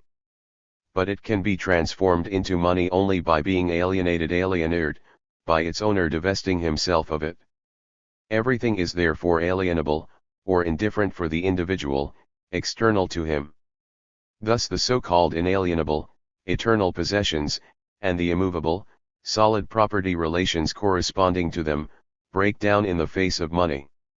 Furthermore, since money itself exists only in circulation, and exchanges in turn for articles of consumption etc.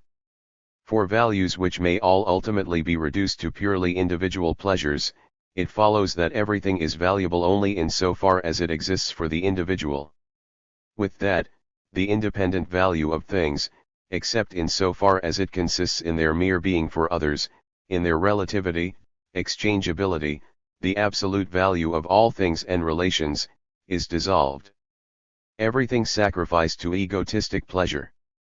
4. Just as everything is alienable for money, everything is also obtainable by money. Everything is to be had for hard cash, which, as itself something existing external to the individual, is to be catched sick by fraud, violence etc. Thus everything is appropriable by everyone, and it depends on chance what the individual can appropriate and what not, since it depends on the money in his possession. With that, the individual is posited, as such, as lord of all things. There are no absolute values, since, for money, value as such is relative. There is nothing inalienable, since everything alienable for money. There is no higher or holier, since everything appropriable by money. The res sacrae and religiosi, which may be in nullius bonus, nec estimationem recipra, nec obligare alienare qui posse, which are exempt from the commertio hominum 72 do not exist for money, just as all men are equal before God. Beautiful that the Roman Church in the Middle Ages itself the chief propagandist of money. Since the ecclesiastical law against usury had long lost all significance, in 1425 Martin formally annulled it. Hullman, Part 2, Loccit Bonn, 1827, p. 55. No country in the Middle Ages a general rate of interest. Firstly, the priest's strict uncertainty of the juridical arrangements for securing the loan. Accordingly, higher rates in individual cases. The small circulation of money, the necessity to make most payments in cash, since the brokerage business still undeveloped. Hence great variety of views about interest and concepts of usury. In Charlemagne's time it was considered usurious only when 100% was taken. At Lindau on Lake Constance, in 1344, local citizens took in Zurich the council fixed the legal interest at. In Italy, 40% had to be paid during some periods, although from the 12th to the 14th century the usual rate does not exceed 20%. Frederick II in his decree 10%, but this only for Jews. He did not wish to speak for the Christians. 10% was already usual in the 13th century in the Rhineland of Germany. 55-7 Loccit. Productive consumption. Newman. Transformations of capital. Economic cycle. Newman. Productive consumption, where the consumption of a commodity is a part of the process of production. Newman etc. Notebook 17, 10. 73. It will be noticed, that in these instances there is no consumption of value, the same value existing under a new form. Loccit. Further consumption, the appropriation of individual revenue to its different uses. p. 297. Loccit. To sell for money shall at all times be made so easy as it is now to buy with money, and production would become the uniform and never failing cause of demand. John Gray, The Social System etc., Edinburgh, 1831. p. 16. After land, capital, labor, the fourth necessary condition of production is, instant power of exchanging. Loccit 18. To be able to exchange is for the man in society as important as it was to Robinson Crusoe to be able to produce. Loccit 21. According to Say, credit only transfers capital, but does not create any. This true only in the one case of a loan to an industrialist by a capitalist, but not of credit between producers in their mutual advances. What one producer advances to another is not capital, it is products, commodities. These products, these commodities, can, and undoubtedly will become active capital in the hands of the borrower, i.e. instruments of labor, but at the time they are nothing but products for sale in the hands of their owner, and everywhere inactive. One must distinguish, between product and commodity, an instrument of labor and productive capital. As long as a product remains in the hands of its producer, it is only a commodity, or, if you like, inactive, inert capital. Far from being of benefit for the industrialist who holds it, it is a burden for him, a ceaseless cause of trouble, of faux frais and of losses, storage costs, maintenance costs, protection costs, interest on capital etc., without counting the waste and spoiling which nearly all commodities suffer when they are inactive for long. Thus, if he sells this, his commodity, on credit, to another industrialist who can use the commodities for the kind of work for which they are fit, then, from having been inert commodities, they have become, for the latter, active capital. In this case, therefore, there will be an increase of productive capital on one side without any diminution on the other. Even more, if one takes note that the seller, while furnishing his commodity on credit, has received in exchange a bill which he has the right to negotiate on the spot, is it not clear that by that very fact he too has obtained the means to renew his raw materials and his instruments of labor so as to begin work again? Thus there is here a double growth of productive capital, in other words, a power acquired on both sides.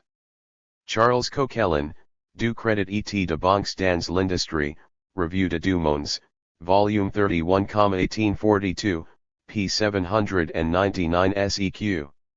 Let the whole mass of commodities for sale pass rapidly from the state of inert product into that of active capital, without delays and obstacles, the country will be filled with so much new activity. This rapid transformation is precisely the advantage which credit allows to be realized. This is the activity of circulation. Thus credit may increase the industrialist's business tenfold. In a given period of time, the dealer or producer renews his materials and his products 10 times instead of once. Credit brings this about by increasing everyone's purchasing power. Instead of reserving this power to those who presently have the ability to pay, it gives it to all those people, whose position and whose morality provide the guarantee of a future payment. It gives it to any person who is capable of utilizing these products through labor. Hence the first benefit of credit is to increase, if not the sum of values a country possesses, yet at least the sum of active values. This is the immediate effect. Flowing out of it, is the increase of the productive powers, hence also of the sum of values etc. LOCCIT. Letting is a conditional sale, or sale of the use of a thing for a limited time. Corbett, Th., An Inquiry into the Causes and Modes of the Wealth of Individuals etc., London, 1841, p. 81. Transformations to which capital is subjected in the work of production. Capital, to become productive, must be consumed. p. 80. S. P. Newman, Elements of Political Economy, Andover and New York, 1835. Economic cycle, the whole course of production, from the time that outlays are made, till returns are received. In agriculture, seed time is its commencement, and harvesting its ending. 81. The basis of the difference between fixed and circulating capital is that during every economic cycle, a part is partially, and another part totally consumed. LOCCIT. Capital as directed to different employments. LOCCIT. Belongs in the doctrine of competition. A medium of exchange, in undeveloped nations, whatever commodity constitutes the larger share of the wealth of the community, or from any cause becomes more frequently than others an object of exchange, is wont to be used as a circulating medium. So cattle a medium of exchange among pastoral tribes, dried fish in Newfoundland, sugar in the West Indies, tobacco in Virginia. Precious metals, advantage. A. Sameness of quality in all parts of the world. B. Admit of minute division and exact apportionment. C. Rarity and difficulty of attainment. D. They admit of coinage. 100 LOCCIT. Dr. Price. Innate power of capital. The notion of capital as a self-reproducing being, as a value perenniating and increasing by virtue of an innate quality, has led to the marvelous inventions of Dr. Price, which leaves the fantasies of the alchemists far behind, and which Pitt earnestly believed and made into the pillars of his financial sagacity in his sinking fund laws. See Lauderdale, point 74. The following, a few striking excerpts from the man. Money-bearing compound interest increases at first slowly. But, the rate of increase being continually accelerated, it becomes in some time so rapid, as to mock all the powers of the imagination. 1 penny, put out at our Saviour's birth to 5% compound interest, would, before this time, have increased to a greater sum than would be obtained in a 150 millions of earths, all solid gold. But if put out to simple interest, it would, in the same time, have amounted to no more than 7 shillings for 1/2 d. Our government has hitherto chosen to improve money in the last, rather than the first of these ways. 1819. Price, Richard, An Appeal to the Public on the Subject of the National Debt, London, 1772, 2nd ed. His secret: the government should borrow at simple interest, and lend out the borrowed money at compound interest. In his Observations on Reversionary Payments etc., London, 1772, he flies even higher. A shilling put out to 6% compound interest at our Saviour's birth would have increased to a greater sum than the whole solar system could hold, supposing it a sphere equal in diameter to the diameter of Saturn's orbit. LOCCIT 13, note. A state need never, therefore, be under any difficulties, for, with the smallest savings, it may, in as little time as its interest can require, pay off the largest debts. p. 14. The good price was simply dazzled by the enormous quantities resulting from geometrical progression of numbers. Since he regards capital as a self-acting thing, without any regard to the conditions of reproduction of labor, as a mere self-increasing number, he was able to believe that he had found the laws of its growth in that formula, see below. Pitt, 1792, in a speech where he proposed to increase the sum devoted to the sinking fund, takes Dr. Price's mystification quite seriously. S equals C, 1 plus I, N. McCulloch, in his Dictionary of Commerce, 1847, cites, as properties of metallic money, the material must be, 1. Divisible into the smallest portions, 2. Capable of being stored for an indefinite period without deterioration, 3. Easily transportable from place to place owing to great value in small bulk, 4. A piece of money, of a certain denomination, always equal in size and quality to every other piece of the same denomination, 5. Its value comparatively steady. 581, 75. Proudhon. Capital and simple exchange. Surplus. Necessity of workers' propertylessness. Townsend. Gallieni. The infinito in process. Gallieni. In the whole polemic by Mr. Proudhon against bestiat in gratuit du credit.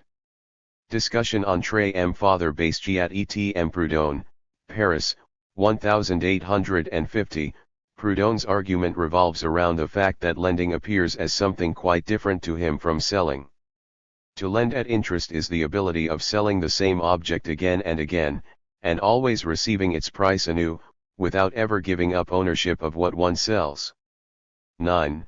In the first letter to Chev, one of the editors of La Voix du Peuple. 76. The different form in which the reproduction of capital appears here deceives him into thinking that this constant reproduction of the capital, whose price is always obtained back again, and which is always exchanged anew for labor at a profit which is realized again and again in purchase and sale, constitutes its concept. What leads him astray is that the object does not change owners, as with purchase and sale, thus basically only the form of capital lent at interest with the form of reproduction peculiar to fixed capital. With house rent, about which Chev speaks, it is directly the form of fixed capital. If the circulating capital is regarded in its whole process, then it may be seen that, although the same object, this specific pound of sugar, e.g., is not always sold anew, the same value does always reproduce itself anew, and the sale concerns only the form, not the substance. People who are capable of making such objections are obviously still unclear about the first elementary concepts of political economy. Proudhon grasps neither how profit, nor, therefore, how interest, arises from the laws of the exchange of values. House, money etc. should therefore not be exchanged as capital, but rather as commodity, at cost price. 44. The good fellow does not understand that the whole point is that value is exchanged for labor, according to the law of values, that, hence, to abolish interest, he would have to abolish capital itself, the mode of production founded on exchange value, hence wage labor as well. Mr. Proudhon's inability to find even one difference between loan and sale, in effect, the hatter who sells hats, obtains their value in return, neither more nor less. But the lending capitalist, not only gets back the whole of his capital, he receives more than the capital, more than he brings into the exchange, he receives an interest above the capital. 69. Thus Mr. Proudhon's hatters reckon neither profit nor interest as part of their cost price. He does not grasp that, precisely by receiving the value of their hats, they obtain more than these cost them, because a part of this value is appropriated in the exchange, without equivalent, with labor. Here also his great thesis mentioned above, since in commerce, the interest on capital is added to the worker's wages to make up the price of the commodity, it is impossible for the worker to buy back what he has himself produced. To live by working is a principle which, under the reign of interest, implies a contradiction. 105, in letter 9, p. 144-52, the good Proudhon confuses money as medium of circulation with capital, and therefore concludes that the capital existing in France bears 160%, namely 1,600 millions annual interest in the state debt, mortgage etc. for a capital of 1,000 millions, the sum of currency, circulating in France. How little he understands about capital in general and its continual reproduction is shown by the following, which he imputes as specific to money capital, i.e. to money lent out as capital, since, with the accumulation of interest, money capital, exchange after exchange, always comes back to its source, it follows that this relending, always done by the same hand, always profits the same person. 154, all labor must leave a surplus. Everything ought to be sold, nothing lent. This the simple secret.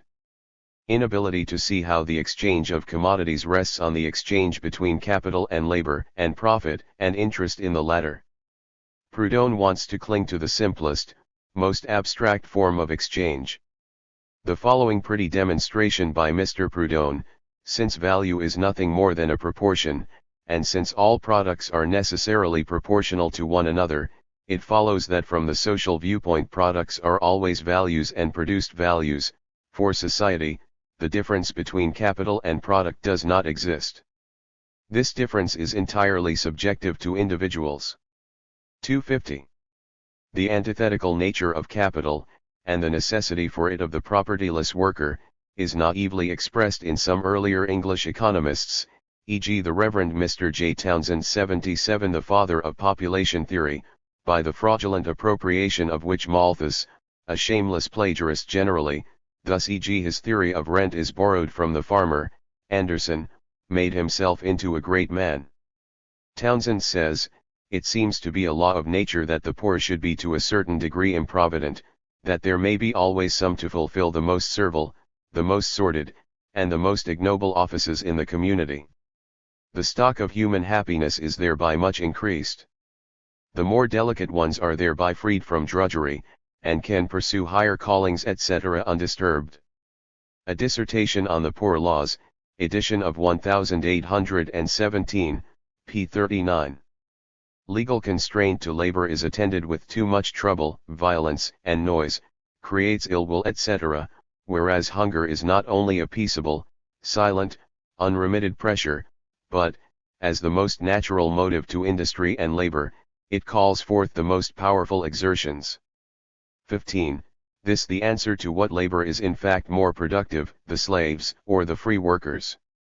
A. Smith could not raise the question, since the mode of production of capital presupposes free labor. On the other side, the developed relation of capital and labor confirms A. Smith in his distinction between productive and unproductive labors. Lord Brougham's stale jokes against it, and the objections, supposed to be serious, by Say, Storch, McCulloch and Tutti Quanti do not make any impact on it. A. Smith misses the mark only by somewhat too crudely conceiving the objectification of labor as labor which fixates itself in a tangible handgreiflich object. But this is a secondary thing with him, a clumsiness in expression. With Gallieni, too, the workmen are supplied by a law of nature. Gallieni published the book in 1750.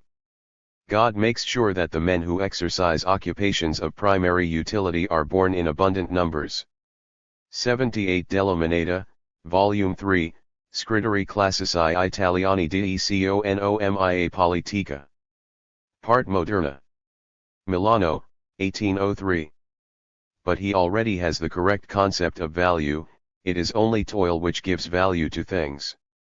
74, of course, labor is distinct qualitatively as well, not only in so far as it is performed in different branches of production, but also more or less intensive etc.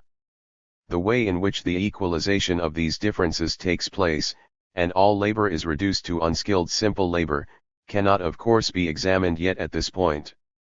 Suffice it that this reduction is in fact accomplished with the positing of products of all kinds of labor as values. As values, they are equivalents in certain proportions, the higher kinds of labor are themselves appraised in simple labor. This becomes clear at once if one considers that e.g. Californian gold is a product of simple labor. Nevertheless, every sort of labor is paid with it. Hence the qualitative difference is suspended, and the product of a higher sort of labor is in fact reduced to an amount of simple labor. Hence these computations of the different qualities of labor are completely a matter of indifference here, and do not violate the principle. Metals are used for money because they are valuable, they are not valuable because they are used for money. LOCCIT 95.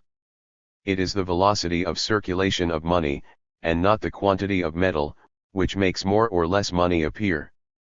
99.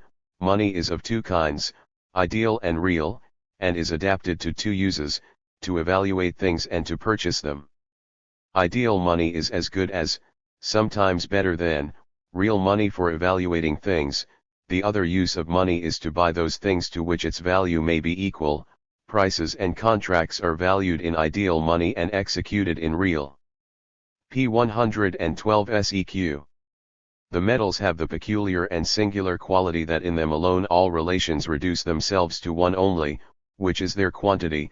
Nature did not endow them with a varying quality either in their internal constitution or in their external form and shape. 126, 127. This is very important observation. Value supposes a common substance, and all differences, proportions etc. reduced to merely quantitative ones. This the case with precious metals, which thus appear as the natural substance of value. Money, like a law which reduces all things to their necessary proportions, is that which articulates all things in a single voice, price. 152.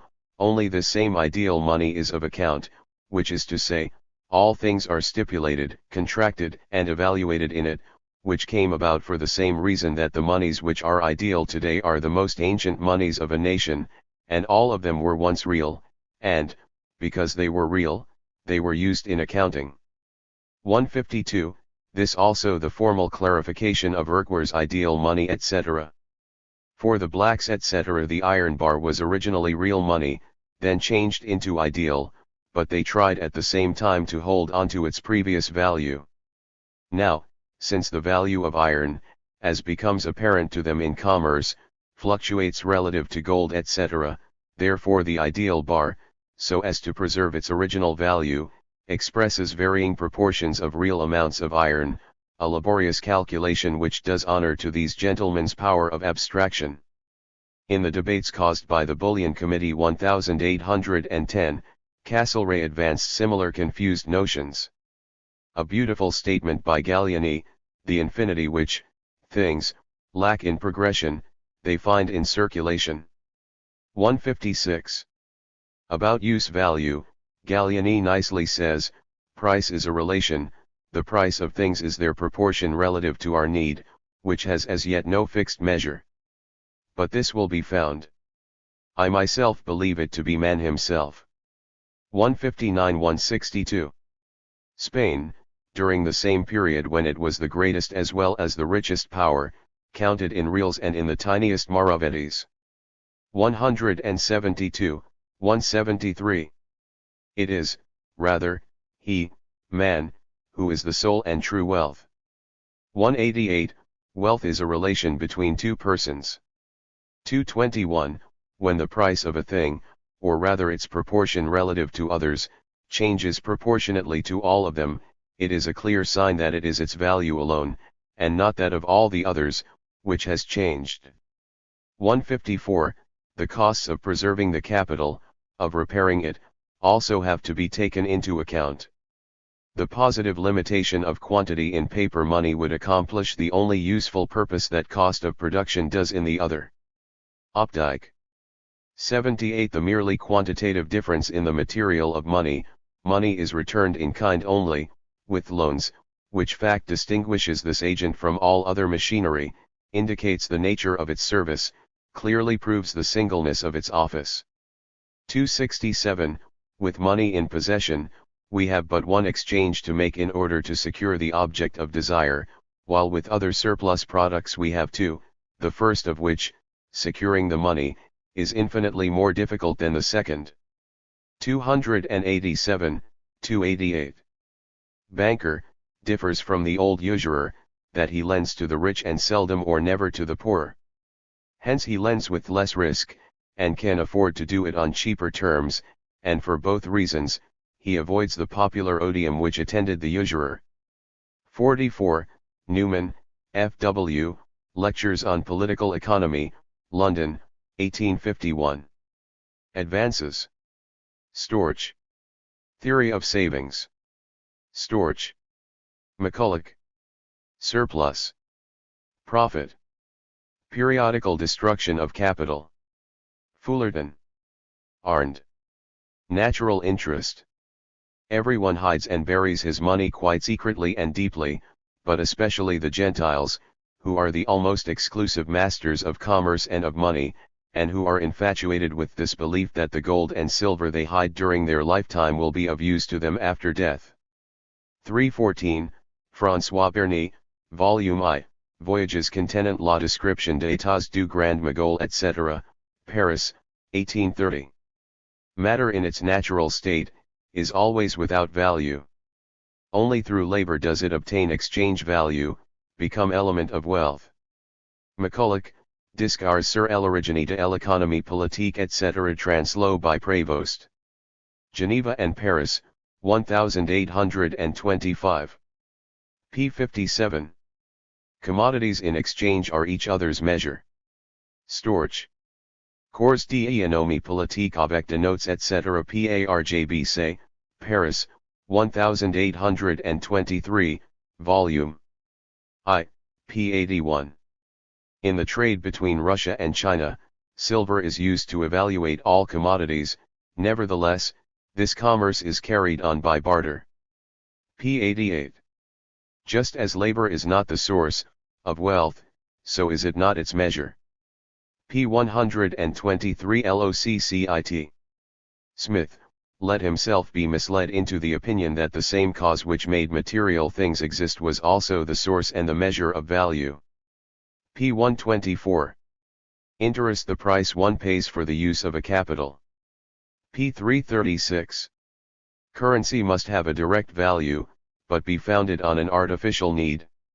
Its material must not be indispensable for human existence, because the whole amount of it which is used for currency cannot be used individually, and must always circulate.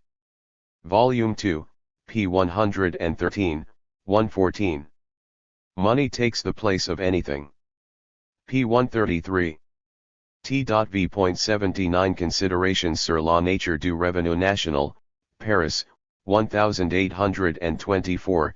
Reproductive consumption is not properly an expense, but only an advance, because it is reimbursed to him who makes it. p. 54. Is there not a manifest contradiction in this proposition that a people grows wealthy by its savings, or its privations, that is to say, by voluntarily condemning itself to poverty? p. 176. At the time when hides and pelts served as money in Russia, the inconvenience involved in circulating so voluminous and perishable a currency gave rise to the idea of replacing them by small pieces of stamped leather, which thereby became symbols payable in hides and pelts. They kept up this usage until 1700, namely, later, of representing the fractions of silver kopecks, at least in the city of Kalyuga and its environs, until Peter I, 1700, ordered them to be turned in and exchanged for small copper coins. Volume 4, p.79. An indication of the marvels of compound interest is already found in the great 17th century champion of the fight against usury, in Jos. Child. Traits sur l'e-commerce etc. trad. De l'Anglois, English publication 1669, Amsterdam and Berlin 1754. Pages 115, 17. In point of fact, a commodity will always exchange for more labor than has produced it, and it is this excess that constitutes profits. p. 221. McCulloch, The Principles of Political Economy, London, 1830. Shows how well Mr. McCulloch has understood the Ricardian principle. He distinguishes between exchange value and real value, the former, 1. Quantity of labor expended in its appropriation or production, 2. The second, buying power of certain quantities of labor of the other commodities. p. 211. Man is as much the produce of labor as any of the machines constructed by his agency, and it appears to us that in all economical investigations he ought to be considered in precisely the same point of view. 115 LOCCIT.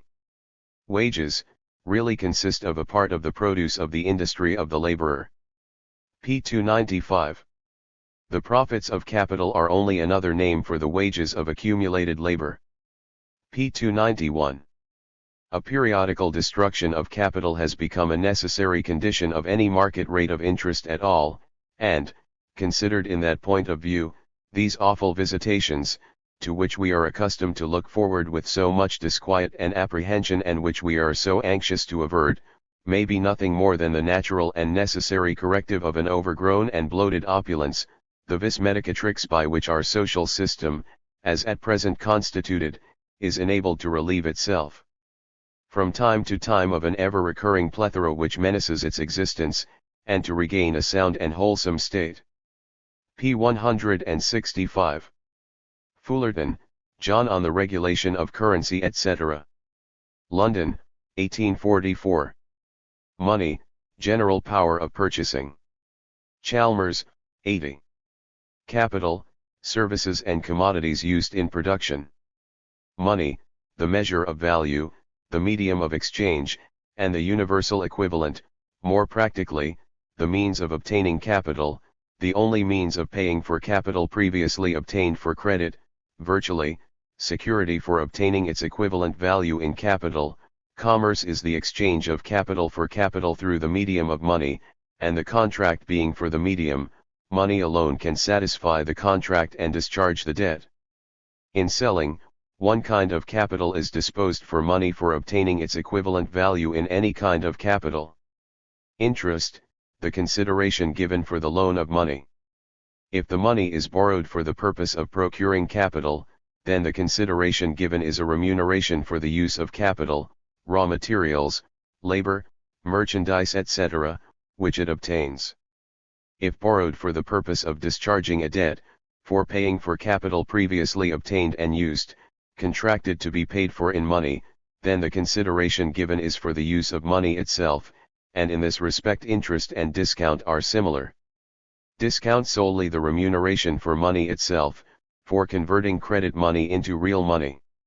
A good bill gives the same command over capital as bank notes, minus the charge for discount, and bills are discounted for the purpose of obtaining money of a more convenient denomination for wages and small cash payments, or to meet larger engagements falling due, and also for the advantage to be gained when ready money can be had by discounting at a lower rate than 5%, the usual allowance made for cash. The main object, however, in discounting depends fundamentally upon the supply and demand of legal tender money. The rate of interest depends mainly on the demand and supply of capital, and the rate of discount entirely on the supply and demand of money. March 13, 58, Economist, Letter to the Editor. Mr. K. Arndt, quite in his proper place where he reasons about the dog tax 81, has made the following interesting discovery. In the natural course of the production of goods, there is only one phenomenon, which, in wholly settled and cultivated countries, seems destined to regulate the rate of interest to some extent. This is the rate at which the amount of timber in the European forests increases with their annual new growth. This growth proceeds, quite independently of its exchange value, at the rate of 3 to 4 per cent. P 124, 125. Die Nadergemasse Volkswirtschaft etc., Hanau, 1845. This deserves to be called the forest primeval Waldursprung like rate of interest. Interest and profit. Carry. Pawning in England. The remaining value or overplus will in each trade be in proportion to the value of the capital employed.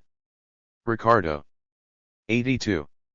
In regard to interest, two things are to be examined. Firstly, the division of profit into interest and profit. As the unity of both of these the English call it gross profit. The difference becomes perceptible, tangible as soon as a class of moneyed capitalists comes to confront a class of industrial capitalists.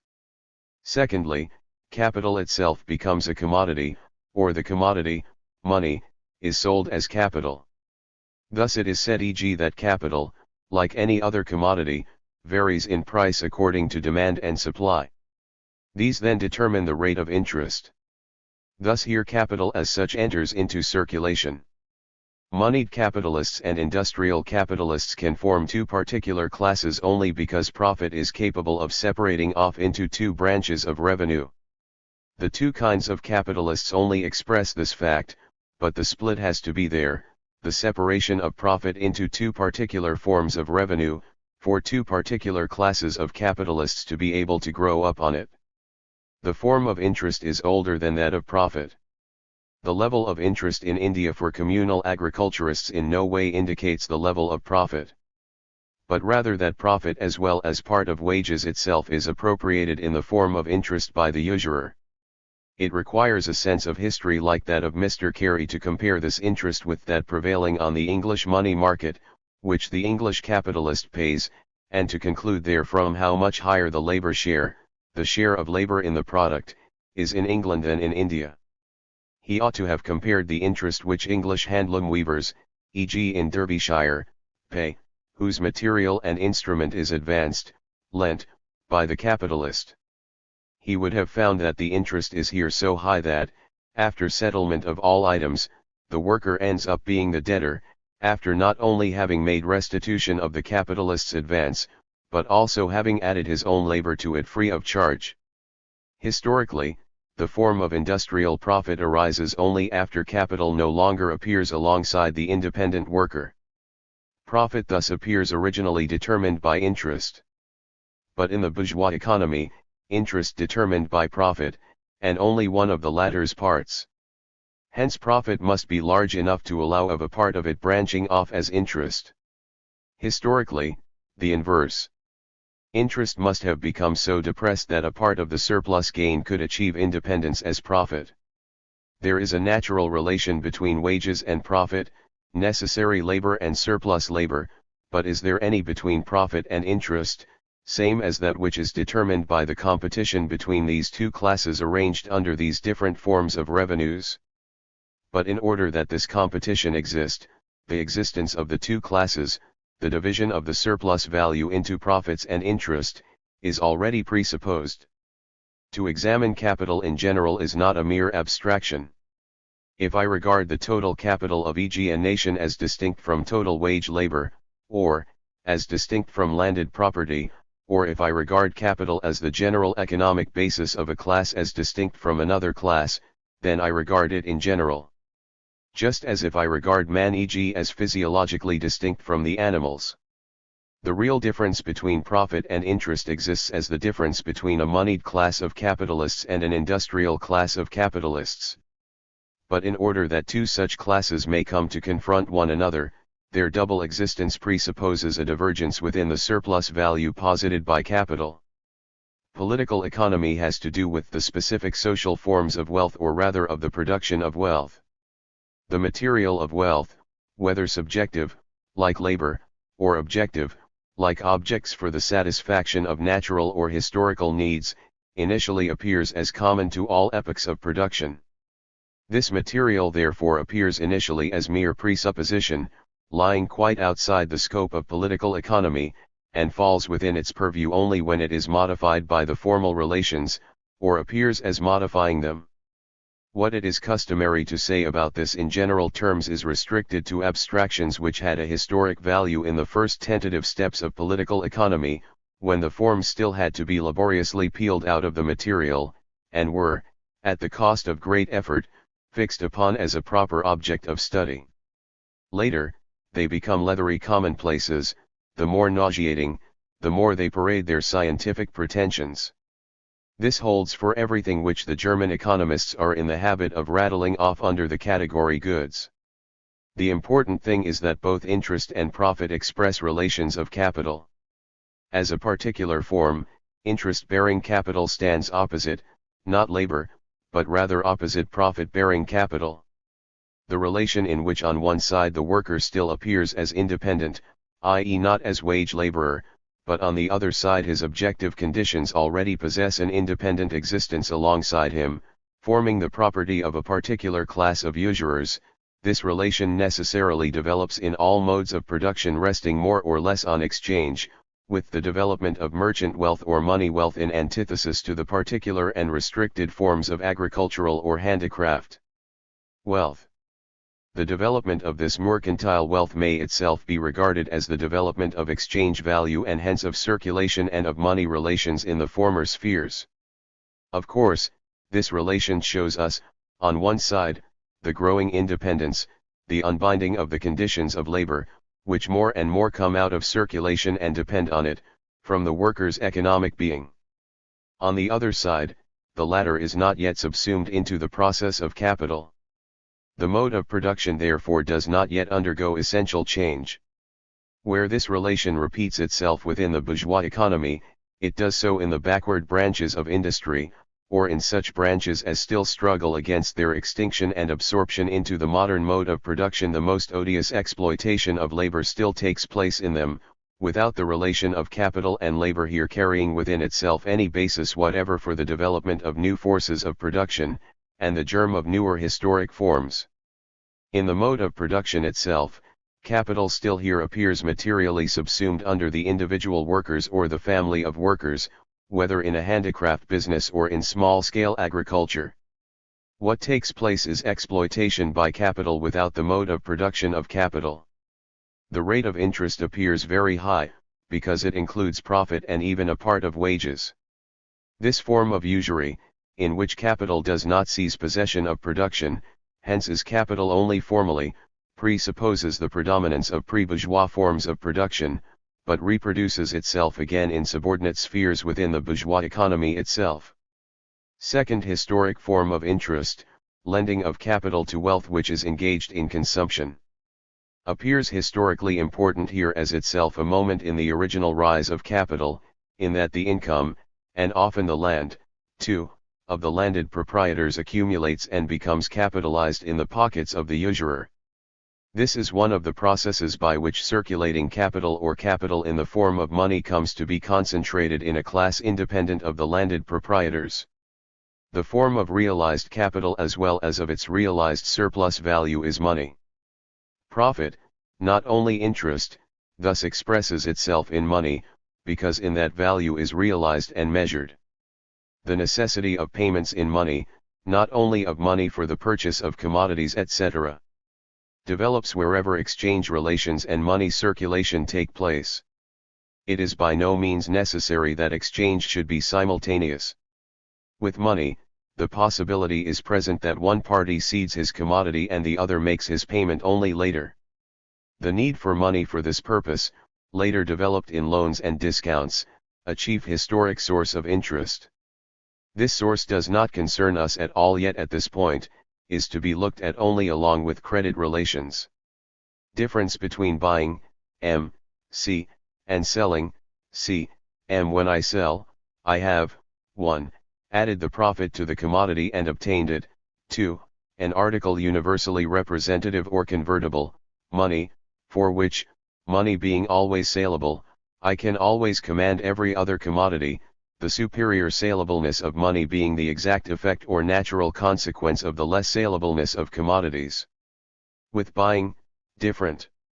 If he buys to sell again or supply customers, whatever may be the probability, there is no absolute certainty of his selling at a remunerative price. But not all buy so as to sell again, but rather for their own use or consumption, etc. P 117 Seq Corbett, Th. An Inquiry into the Causes and Modes of the Wealth of Individuals, London, 1841.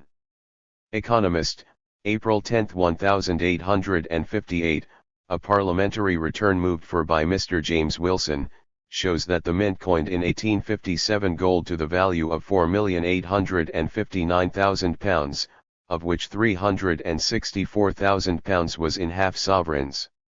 The silver coinage of the year amounted to £373,000, the cost of the metal used being £363,000. The total amount coined in the 10 years ending the 31st of December, 1857, was £55,239,000 in gold, and £2,434,000 in silver. The copper coinage last year amounted in value to £6,720, the value of the copper being £3,492, of this £3,163 was in pence, £2,464 in halfpence, and £1,120 in farthings. The total value of the copper coinage of the last 10 years was £141,477, the copper of which it was composed being purchased for £73,503. According to Thomas Culpeper, 1641, Josiah Child, 1670, Patterson, 1694, Locke, 1700, wealth depends on the self-enforced reduction of the interest rate of gold and silver. Accepted in England during nearly 2 centuries. Ganel. 83. When Hume, in antithesis to Locke, developed the determination of the interest rate by the rate of profit, he already had before his eyes a far greater development of capital, even more so Bentham when, towards the end of the 18th century, he wrote his Defense of Usury. From Henry VIII to Anne, statutory reduction of interest. In every country, 1. A producing class and, 2. A moneyed class, which lives from the interest on its capital. P 110. J. St. Mill, Some Unsettled Questions of Political Economy, London, 1844. It is by frequent fluctuation in a month, and by pawning one article to relieve another, where a small sum is obtained, that the premium for money becomes so excessive. 240 licensed pawnbrokers in London and about 1,450 in the country. The capital employed is estimated at about 1 million. Turned over at least 3 times annually. Each time on the average for 33 1/3% profit, so that the inferior orders of England pay 1 million annually for a temporary loan of 1 million, exclusive of what they lose by goods being forfeited. P 114. Volume I. J. D. Tuckett, A History of the Past and Present State of the Labouring Population, etc., London, 1846. How Merchant Takes the Place of Master. Some works cannot be operated on other than a large scale, e.g. porcelain making, glass making, etc. Hence are never handicrafts. Already in the 13th and 14th centuries, some works, like weaving, were carried on a large scale. Poppy, p. 32. In earlier times all factories belonged to the crafts, and the merchant remained merely the distributor and promoter of the handicrafts. This was still most strictly observed in the manufacture of cloth and textiles. But, by and by, in many localities the merchants began to set themselves up as masters, of course without the old masters' guild prejudices, traditions, relations to the journeyman, and to take journeymen into their employ for day wages. Poppy p. 92, Volume 1. Geschichte der Technologie, Göttingen, 1807, 11. This was a chief reason why, In England, industry proper struck root and arose in non-incorporated cities. Merchant wealth. Mercantile capital, or money as it presents itself as merchant wealth, is the first form of capital, i.e. of value which comes exclusively from circulation, from exchange, maintains, reproduces and increases itself within it, and thus the exclusive aim of this movement and activity is exchange value. There are two movements, to buy so as to sell, and to sell so as to buy, but the form M, C, M predominates. Money and its increase appear as the exclusive purpose of the operation. The merchant neither buys the commodity for his own needs, for the sake of its use value, nor does he sell it so as to e.g. pay off contracts written in money, or so as to obtain another commodity for his own needs. His direct aim is increase of value, and namely in its direct form as money. Mercantile wealth is, firstly, money as medium of exchange, money as the mediating movement of circulation. It exchanges commodity for money, money for commodity and vice versa. Money likewise appears here as an end in itself, but without therefore existing in its metallic existence. It is here the living transformation of value into the two forms of commodity and money, the indifference of value towards the particular form of use value which it assumes, and at the same time its metamorphosis into all of these forms, which appear, however, merely as disguises. Thus, while the action of commerce concentrates the movements of circulation, hence money as merchant wealth is in one respect the first existence of capital, still appears as such historically, this form appears on the other side as directly contradictory to the concept of value. To buy cheap and sell dear is the law of trade. Hence not the exchange of equivalents, with which trade, rather, would be impossible as a particular way of gaining wealth. Nevertheless, money as trading wealth, as it appears in the most various forms of society and at the most various stages of the development of the forces of social production, is merely the mediating movement between two extremes, which it does not dominate, and presuppositions which it does not create. A. Smith, Volume 2, ed. Gamier. The great trade of every civilized society is that which is established between the inhabitants of the town and those of the countryside. It consists in the exchange of the raw product for the manufactured product, either directly, or by the intervention of money. p. 403. Trade always concentrates production originally on a small scale. The town is a continual fair or marketplace where the inhabitants of the countryside go to exchange their raw product for manufactured products. It is this trade which supplies the inhabitants of the town both with the material of their labor and with the means of their subsistence.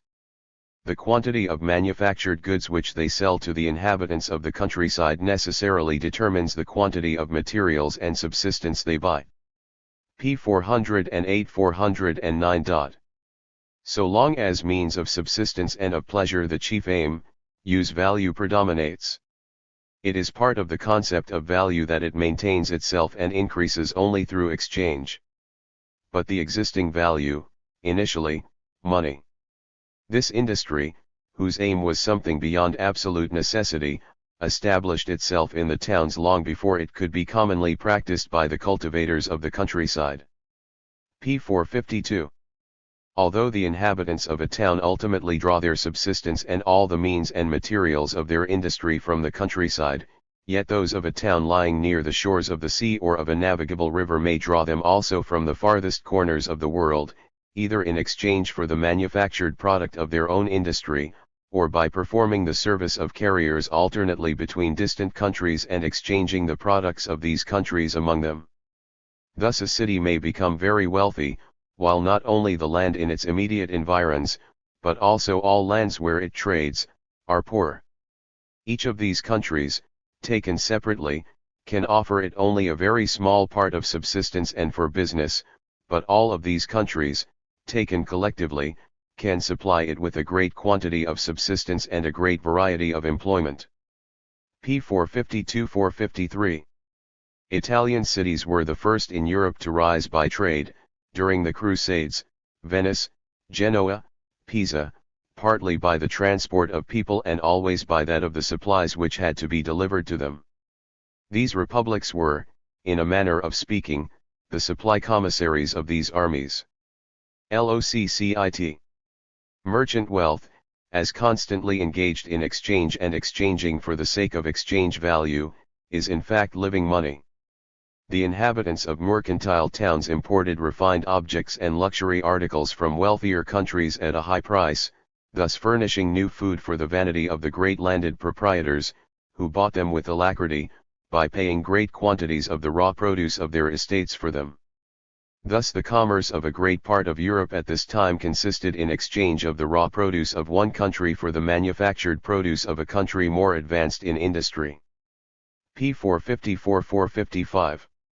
When this taste had become sufficiently general to create a considerable demand, the merchants sought, so as to save the costs of transport, to establish similar manufactures in their own country. This the origin of the first manufactures for distant markets. Luxury manufactures, arisen out of foreign commerce, established by merchants, p. 456, 458, worked up foreign materials. Ad. Smith speaks of a second sort, which arose naturally and by itself through successive refinement of the crude and domestic employments. Worked up homegrown materials. P. 459. The trading peoples of antiquity, like the gods of Epicurus in the spaces between the worlds, or rather like the Jews in the pores of Polish society. Most of the independent trading peoples or cities attained the magnificent development of their independence through the carrying trade, which rested on the barbarity of the producing peoples, between whom they played the role of money, the mediators. In the preliminary stages of bourgeois society, trade dominates industry; in modern society, the opposite. Trade will naturally react back to varying degrees upon the communities between which it is carried on. It will subjugate production more and more to exchange value, push direct use value more and more into the background, in that it makes subsistence more dependent on the sale than on the immediate use of the product. Dissolves the old relations. Thereby increases money circulation. First seizes hold of the overflow of production, little by little lays hands on the latter itself. However, the dissolving effect depends very much on the nature of the producing communities between which it operates. For example, hardly shook the old Indian communities and Asiatic relations generally.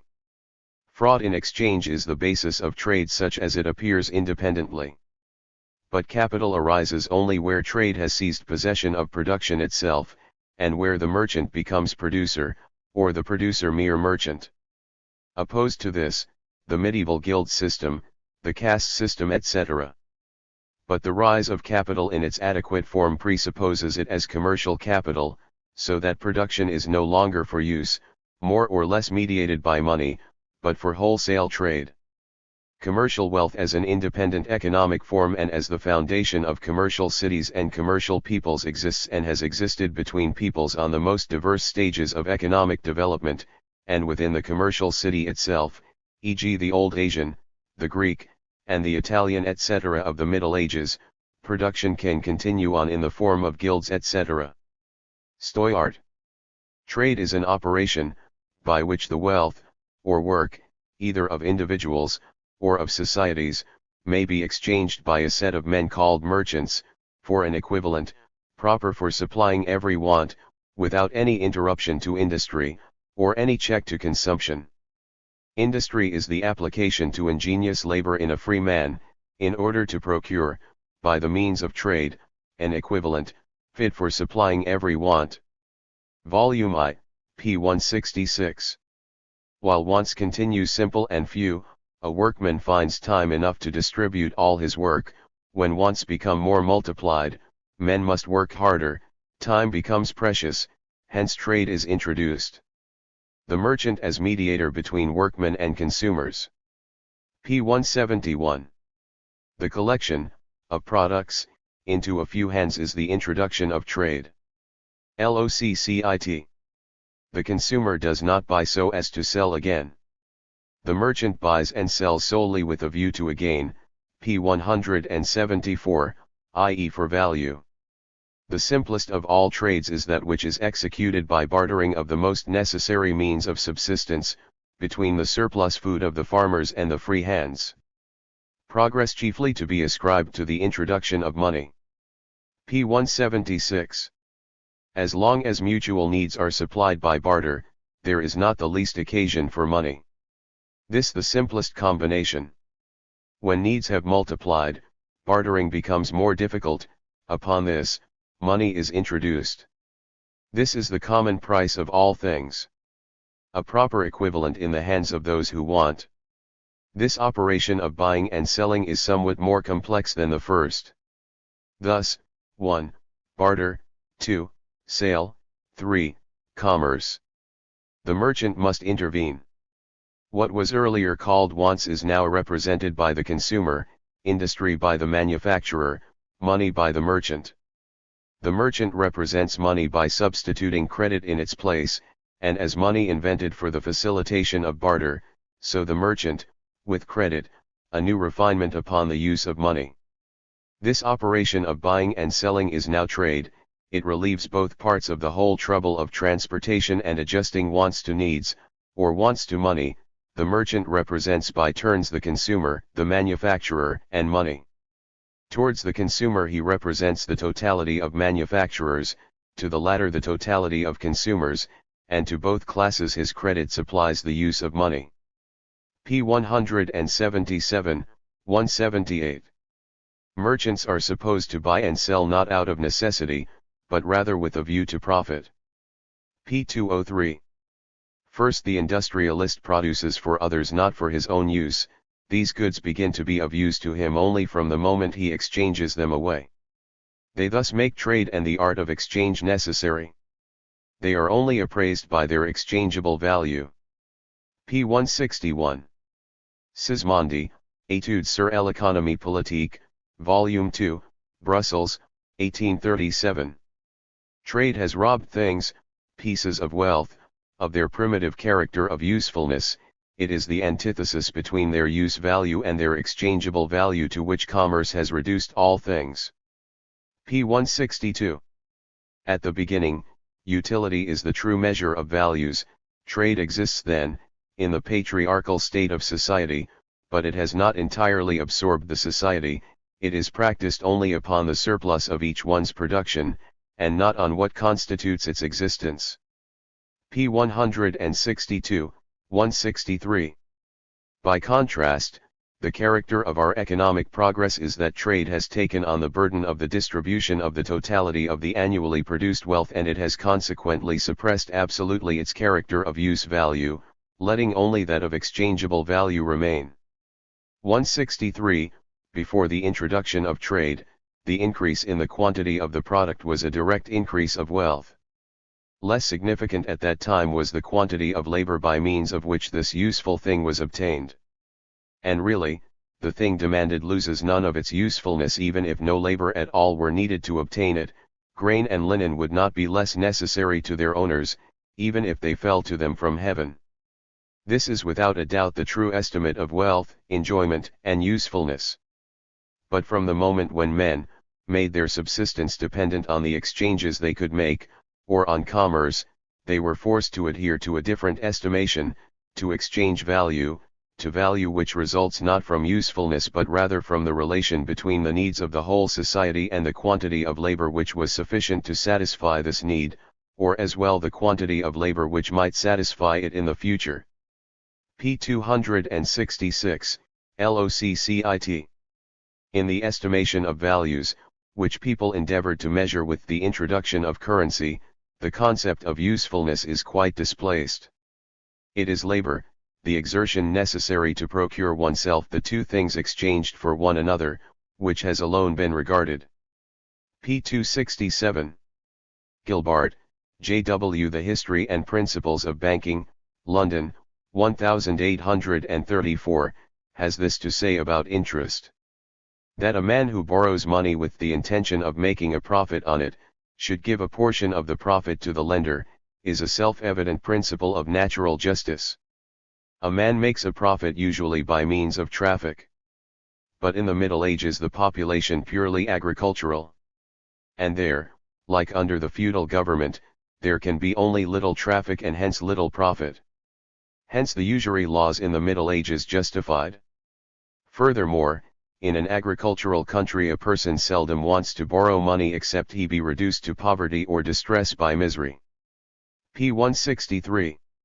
Henry VIII limited interest to 10%, James I to 8, Charles II to 6, and to 5. 164, 165. In those days, the lenders were, if not legal, still actual monopolists, and thus it was necessary to place them under restraint like other monopolists. p. 165. In our time the rate of profit governs the rate of interest, in those days the rate of interest governed the rate of profit.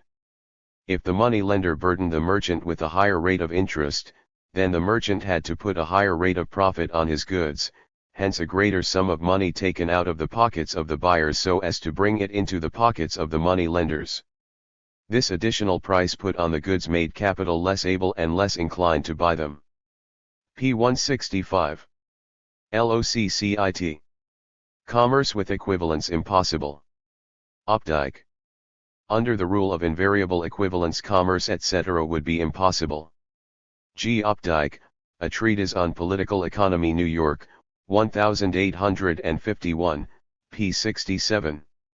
The positive limitation of quantity on this instrument, i.e. paper money, would accomplish the only useful purpose that cost of production does in the other, metal money. LOCCIT 300. Principal and interest. Interest.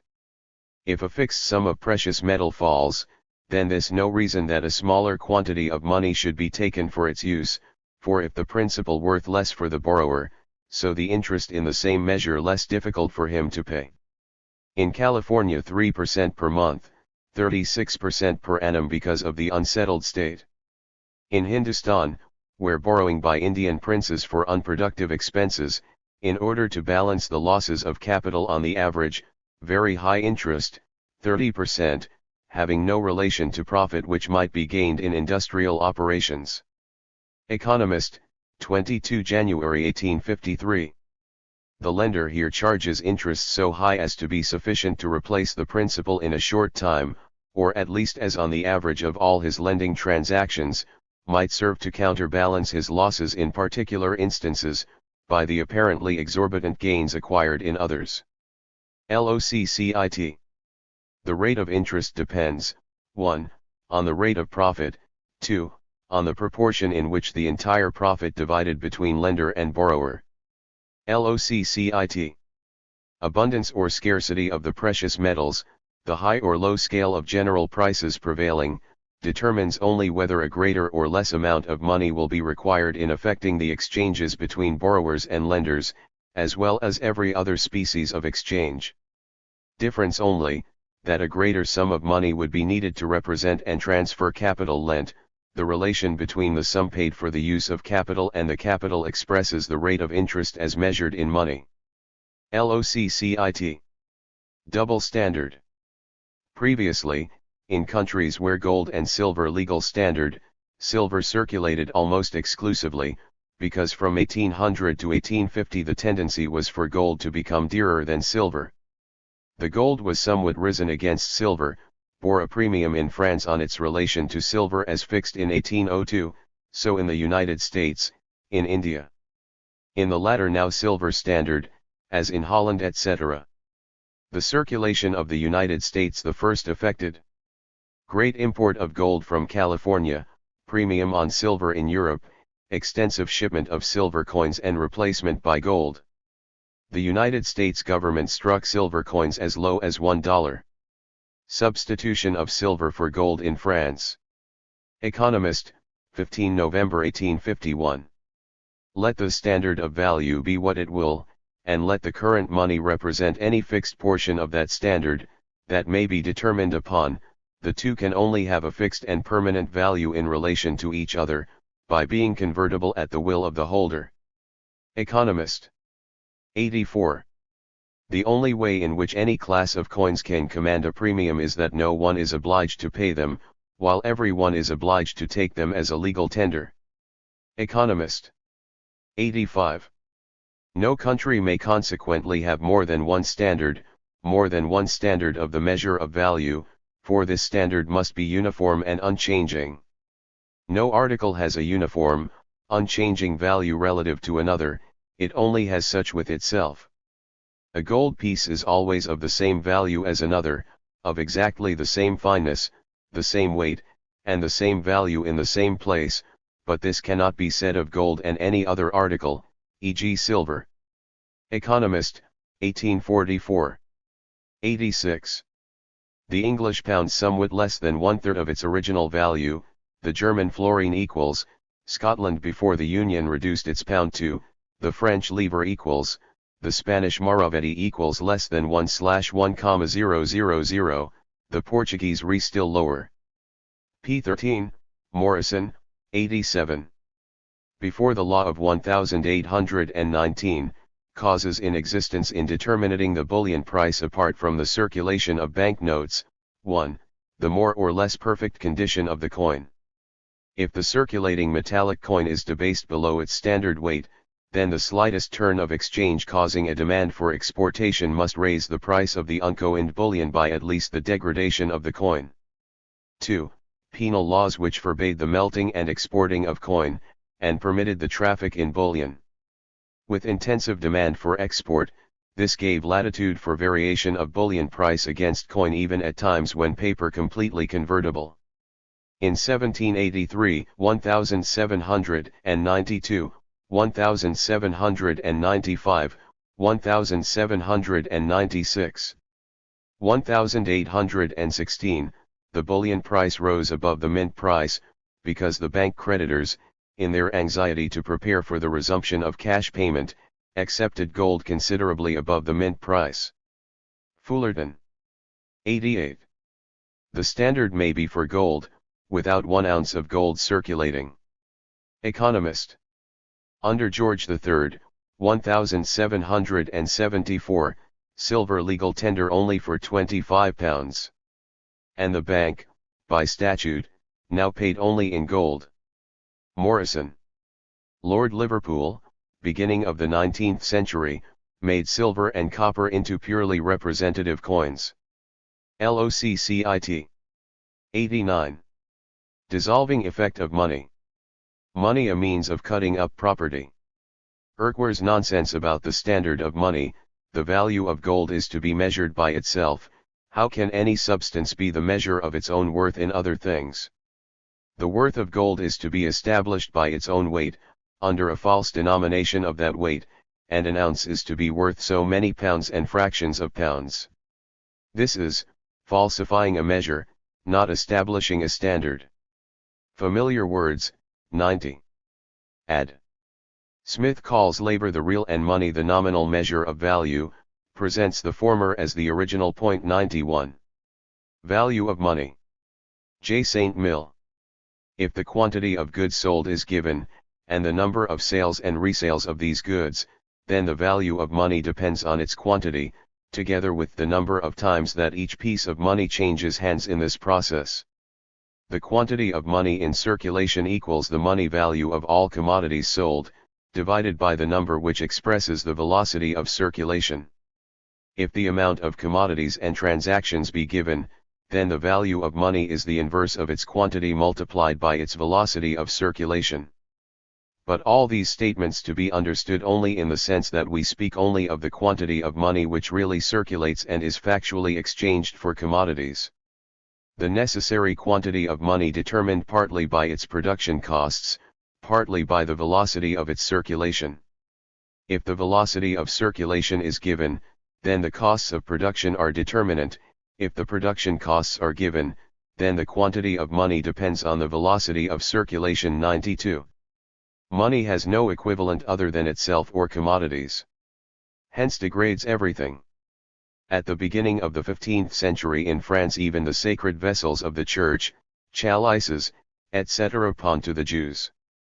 Augier, 93.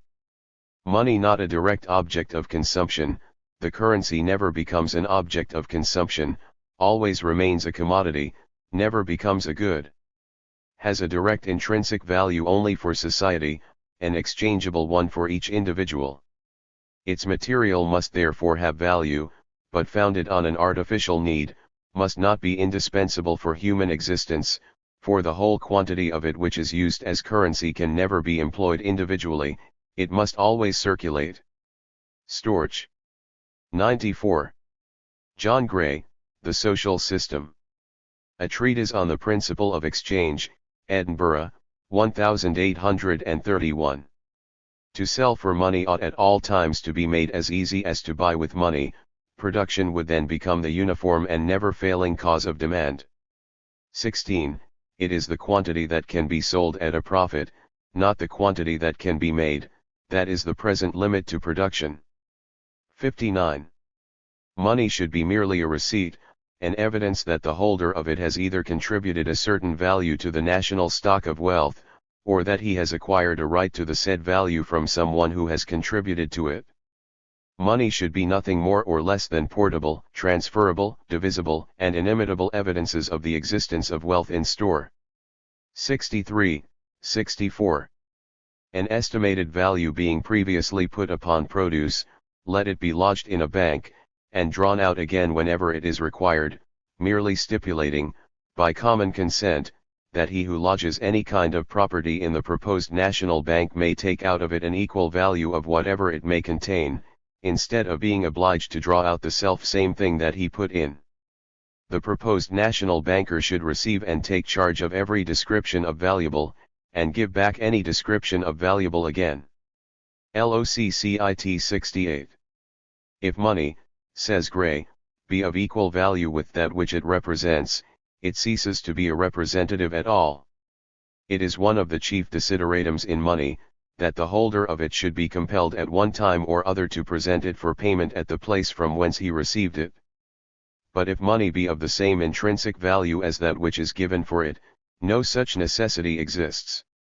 74.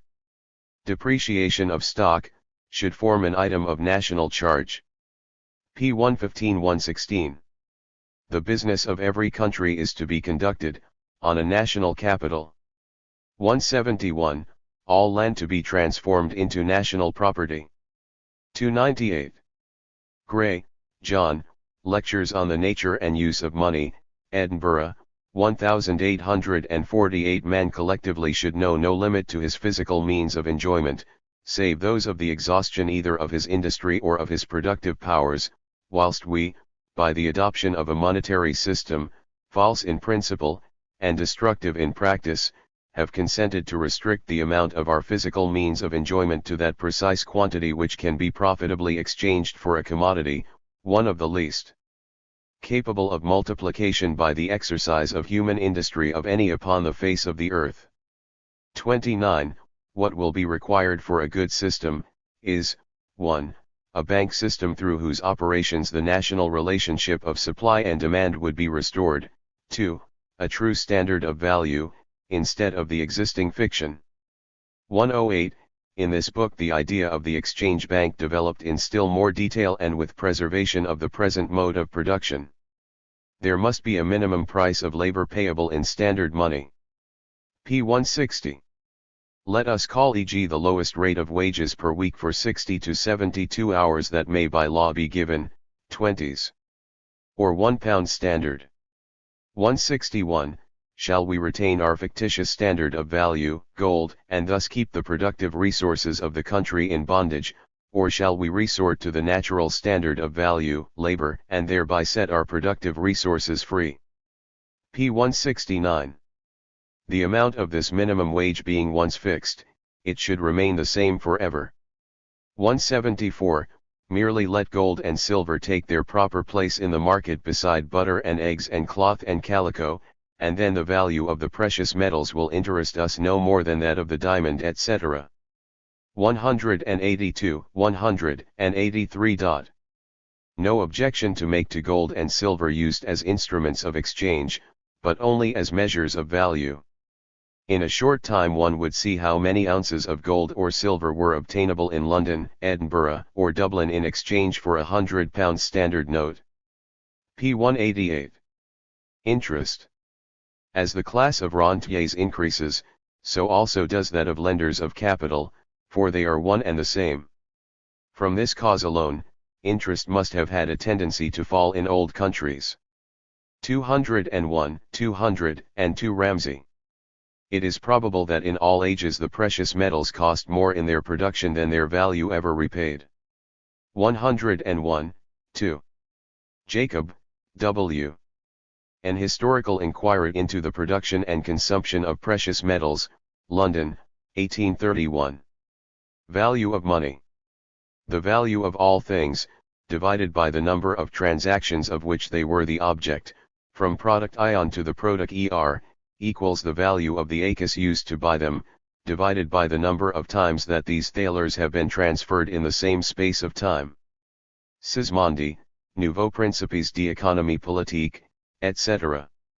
The most formal development of the false theory of prices is by James Mill, quoted from the translation by J. T. Parasot, Paris, 1823.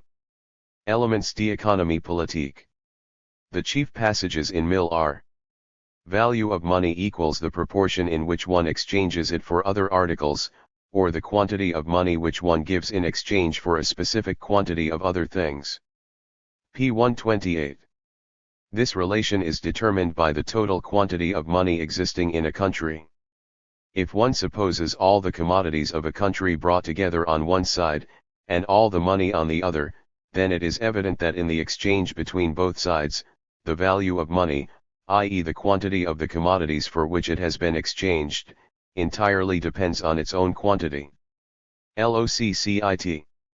The case is wholly the same in the actual state of things. The total mass of the commodities of a country is not exchanged at once for the total mass of the money, but rather the commodities are exchanged in portions, and often very small portions, at various periods in the course of the year. The same piece of money which has served today for one exchange may serve tomorrow for another.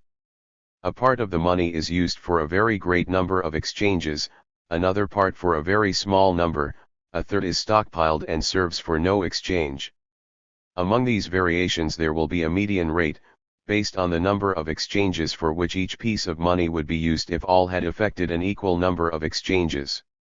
Let this rate be fixed at some convenient number, e.g. 10. If every piece of money in the country has served for 10 purchases, then it is the same as if the total number of pieces of money had increased tenfold, and each had served for only a single exchange. In this case the value of all commodities is equal to 10 times the value of the money, etc. p. 129, 130. If, instead of each coin serving for 10 purchases a year, the total mass of money had increased tenfold, and the coin served for only one exchange, then it is evident that every increase of this mass would cause a relative diminution in the value of each of these coins taken separately. Since it is supposed that the mass of all commodities for which the money may exchange remains the same, therefore the value of the total mass of the money has become no greater after the increase of its quantity than before. If one supposes an increase of 1/10, then the value of each of its parts, e.g. an ounce, must have diminished by 1/10. p. 130, 131. Thus, whatever may be the degree of the increase or decrease of the total mass of money, if the quantity of the other things remains the same, then this total mass and each of its parts experiences inversely a relative diminution or increase. It is clear that this thesis is of absolute truth. Whenever the value of money has experienced a rise or fall, and whenever the quantity of the commodities for which it could be exchanged, and the movement of circulation, remain the same, this change must have had as cause a relative increase or diminution of money, and can be ascribed to no other cause. If the mass of commodities decreases while the quantity of money remains the same, then it is as if the totality of money had increased, and vice versa. Similar changes are the result of every alteration in the movement of circulation. Every increase of the number of purchases produces the same effect as a total increase of money, a decrease of this number produces directly the opposite effect. p. 131, 132. If a portion of the annual product has not been exchanged at all, like that which the producers consume, or is not exchanged for money, then this portion must not be put on the account, because whatever does not exchange for money is in the same situation relative to money as if it did not exist. P 131, 132. Whenever the increase or diminution of money can proceed freely, this quantity is governed by the value of the metal. Gold and silver, however, are commodities, products. The costs of production govern the value of gold and silver, like that of all other products. P 136. The insipidness of this reasoning is quite evident. 1. If one supposes that the mass of commodities remains the same, and the velocity of circulation as well, but that nevertheless a great mass of gold or silver exchanges for this same mass of commodities, without the value, i.e. the amount of labor contained in gold and silver, having changed, then one supposes exactly what one wanted to prove, namely that the prices of commodities are determined by the quantity of the circulating medium and not vice versa. 2. Mill concedes that the commodities not thrown into circulation do not exist for money. It is equally clear that the money not thrown into circulation does not exist for the commodities. Thereby there exists no fixed relation between the value of money generally and the mass of it which enters into circulation. That the mass actually in circulation, divided by the number of its turnovers, is equal to the value of money is merely a tautological circumlocution for saying that the value of the commodity expressed in money is its price. Since the money in circulation expresses the value of the commodities it circulates, it follows that the value of these commodities is determined by the mass of the circulating money. 3. The confusion of Mill's view is clearly shown in his thesis that the value of money diminishes or increases with every alteration in the movement of circulation. Whether £1 sterling circulates 1 time or 10 times a day, in each exchange it expresses an equivalent for the commodity, exchanges for the same value in commodities. Its own value remains the same in every exchange, and is hence altered neither by slower nor by rapid circulation. The mass of the circulating money is altered, but neither the value of the commodity, nor the value of the money.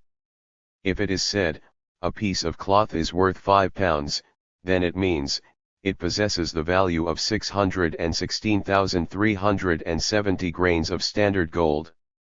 The reason assigned above may be paraphrased thus: prices must fall because commodities are estimated as being worth so many ounces of gold, and the amount of gold in this country is diminished. Hubbard, J.G., The Currency and the Country, London, 1843, p. 44. 4. Mill at first supposes, in theory, that the whole mass of the money in a country is exchanged at once for the whole mass of the commodities which are to be found in it. Says, then, that this is so in reality, namely for the main reason that in practice just the opposite takes place, and only portions of money are exchanged for portions of commodities, the fewest payments arranged by payment on the spot, time bargains. Follows, therefore, that the total amount of transactions or purchases, made in a day, is entirely independent of the money circulating on this day, and that the mass of money circulating on any given day is not the cause but the effect of a mass of previous transactions, each of them wholly independent of the money supply at the time. 5. Finally, Mill himself admits that with free circulation of money, and this is our only concern, the value of money is determined by its cost of production, i.e., according to his own admission, by the labor time contained in it. Monetary Affairs. In Ricardo's pamphlet, Proposals for an Economical and Secure Currency with Observations on the Profits of the Bank of England, London, 1816, there is a passage where he makes a shambles of his whole viewpoint. It says, namely, the amount of notes in circulation depends on the amount required for the circulation of the country, and this is governed by the value of the standard, the amount of payments, and the economy applied to accomplish them. P8 LOCCIT.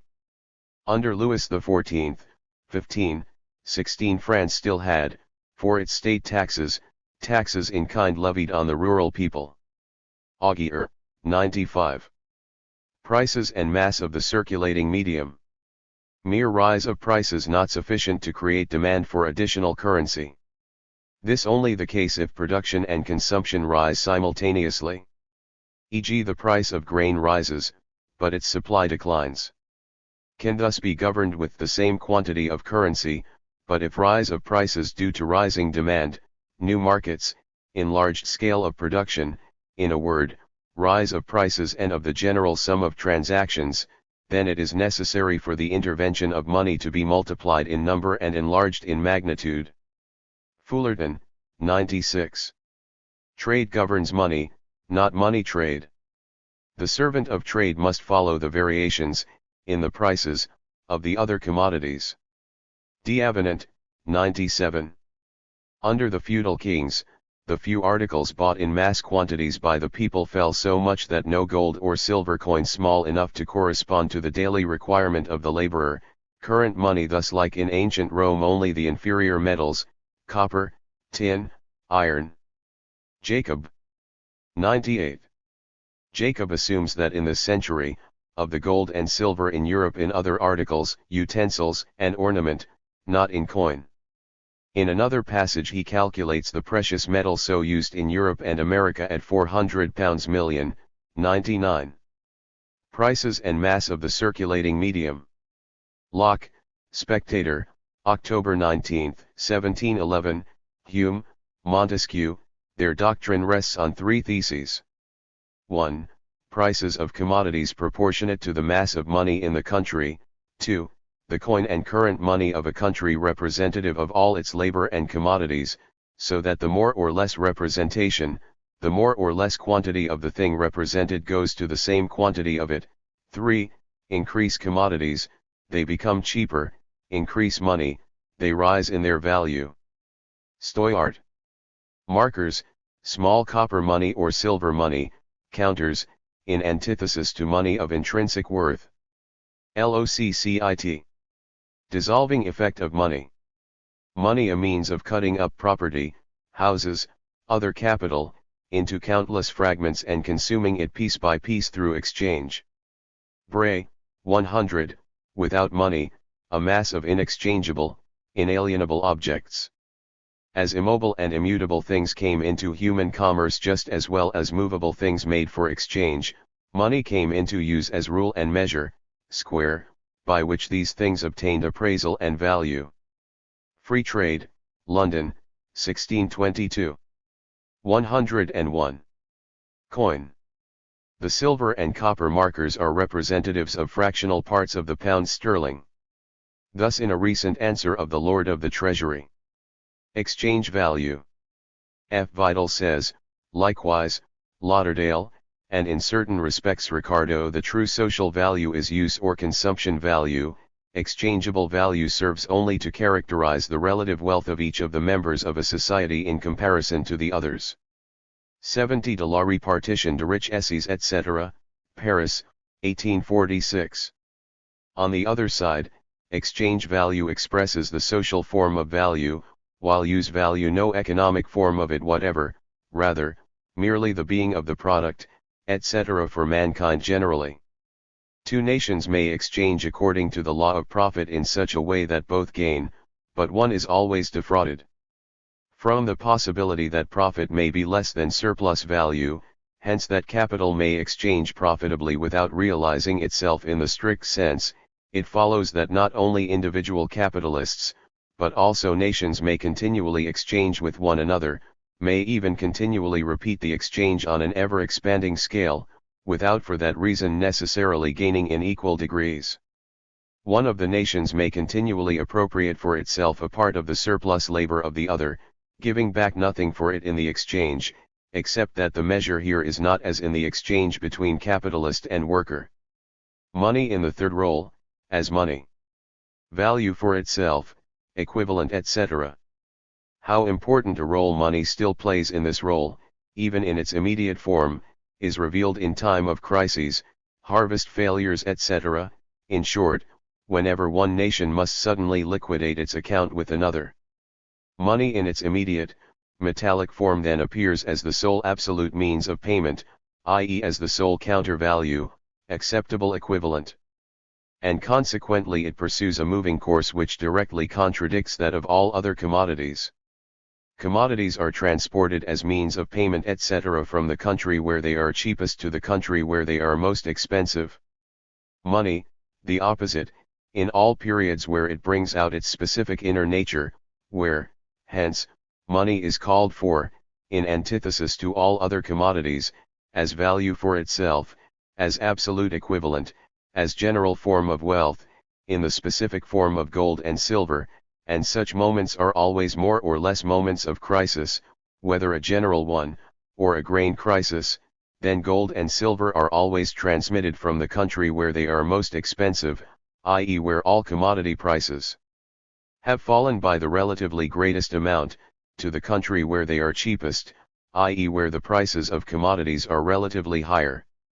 It is a singular anomaly in the economy of the exchanges, and one particularly deserving of remark, that, the course of transit, of gold between two nations equally employing gold as a circulating medium, is always from the country where for the moment the metal is dearest, to the country where it is cheapest, a rise of the market price of the metal to its highest limit in the home market, and a fall of the premium in the foreign market, being the certain results of that tendency to an efflux of gold which follows a depression of the exchanges. J. Fullerton, On the Regulation of Currencies etc. 2nd ed., London, 1845, p. 119. Just as exchange as such begins where the communities end, and as money, as the measure, medium of exchange and general equivalent created by exchange itself, arose not in internal traffic but rather in that between different communities, peoples, etc., and there obtains its specific importance, so it was also as medium of international payments, for the liquidation of international debts, that money cast its spell, in the 16th century, the period of bourgeois society's infancy, holding the exclusive interest of states and of incipient political economy. The important role which money, gold and silver, in this third form still plays in international traffic has only become fully clear and been again recognized by the economists since the regular succession of money crises in 1825, 1839, 1847 and 1857. The economists try to extricate themselves by pointing out that money is called for here not as medium of circulation, but as capital. This is correct. Only it should not be forgotten that capital is being called for in the specific form of gold and silver, and not in that of any other commodity.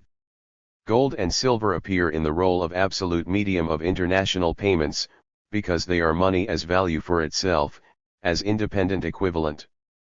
This, in fact, is not a question of currency but of capital.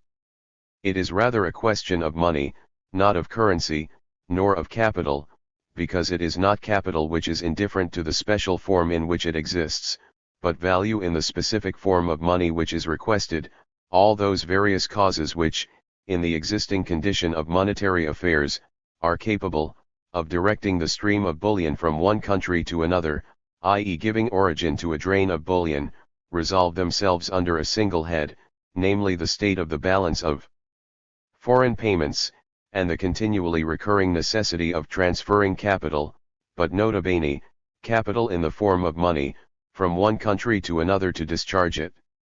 For example, failure of crops. Whether that capital is transmitted in merchandise or in specie is a point which in no way affects the nature of the transaction, affects it very materially. Further, war expenditure. The case of transmission of capital in order to place it out to greater advantage at interest does not concern us here, nor does that of a surplus quantity of foreign goods imported, which Mr. Fullerton cites, although this case certainly belongs here if the surplus importation coincides with crises. Fullerton, LOCCIT 130, 131. Gold is preferred for this transmission of capital, but in cases of violent drains of bullion it is absolutely not a question of preference, only in those cases where it is likely to effect the payment more conveniently, promptly, or profitably, than any other description of stock or capital.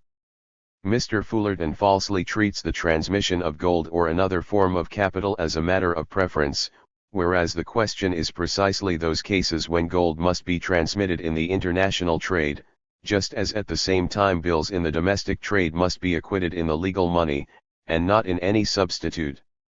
Gold and silver can always be conveyed to the spot where it is wanted with precision and celerity, and may be counted upon to realize on its arrival nearly the exact sum required to be provided, rather than incur the hazard of sending it in tea, coffee, sugar, or indigo. Gold and silver possess an infinite advantage over all other descriptions of merchandise for such occasions, from the circumstance of their being universally in use as money. It is not in tea, coffee, sugar, or indigo that debts, whether foreign or domestic, are usually contracted to be paid, but in coin, and a remittance, therefore, either in the identical coin designated, or in bullion which can be promptly turned into that coin through the mint or market of the country to which it is sent, must always afford to the remitter the most certain, immediate, and accurate means of effecting this object, without risk of disappointment from the failure of demand or fluctuation of price. 132, 133. Thus he cites precisely its property of being money, general commodity of contracts, standard of values, and with the possibility of being immediately converted at liberty in medium of circulation. The English have the apt expression currency for money as medium of circulation. Mons, coin, does not correspond to this, because it is itself the medium of circulation in a particular form again, and money for it in its third attribute. But since they have not particularly developed the latter, they declare this money to be capital, although they are then in practice forced to distinguish again between this particular form of capital, and capital generally. Ricardo appears to have entertained very peculiar and extreme opinions as to the limited extent of the offices performed by gold and silver in the adjustment of foreign balances.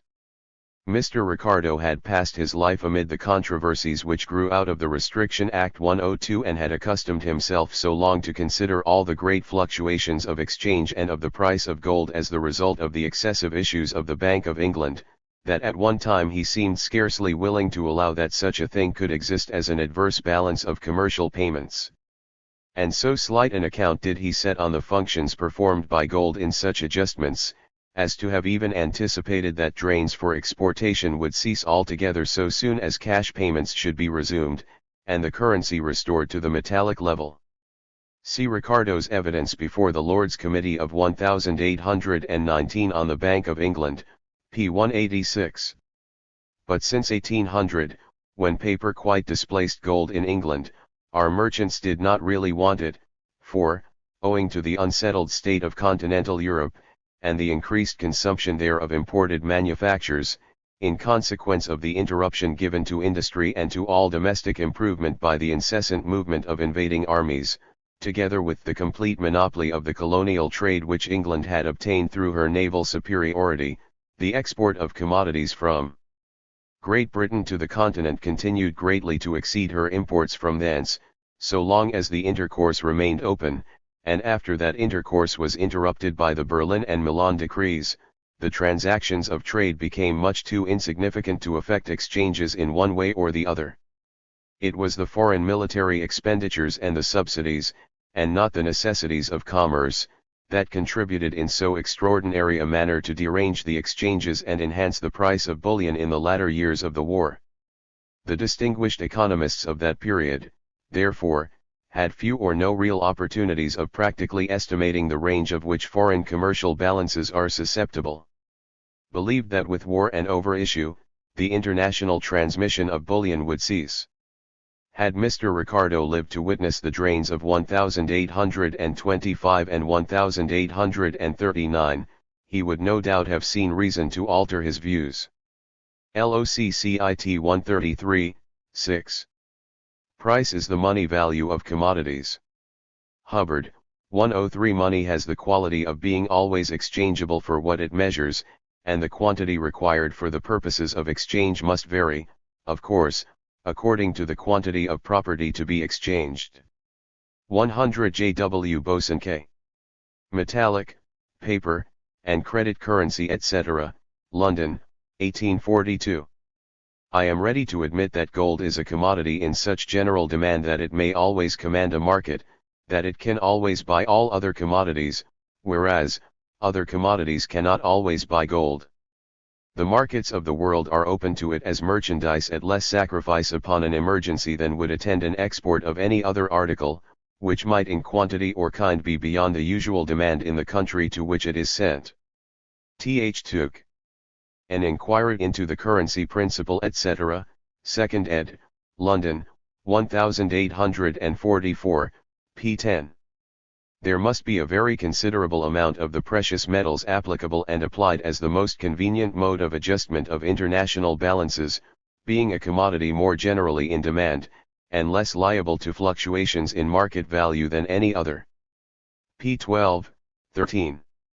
Causes, according to Fullerton, of the rise of bullion price above the mint price, coin debased by wear to the extent of 3 or 4% below its standard weight, penal laws which prohibited the melting and exportation of the coin, while the traffic in the metal of which that coin was composed remained perfectly free. These causes themselves, however, acted only during periods of unfavorable rate of exchange. The market price of money fell, however, from 1816 to 1821 always to the bank price of bullion, when the exchange in favor of England, never rose higher, when the exchange unfavorable, than to such a rate as would indemnify the melters of the coin for its degradation by wear and for the penal consequences of melting it, but rose no higher. Fullerton, see his book, p. 8, 9. From 1819 to the present time, amid all the vicissitudes which the money has undergone during that eventful period, the market price of gold has on no occasion risen above 78 per ounce, nor fallen below 77.60, an extreme range of only 6 in the ounce.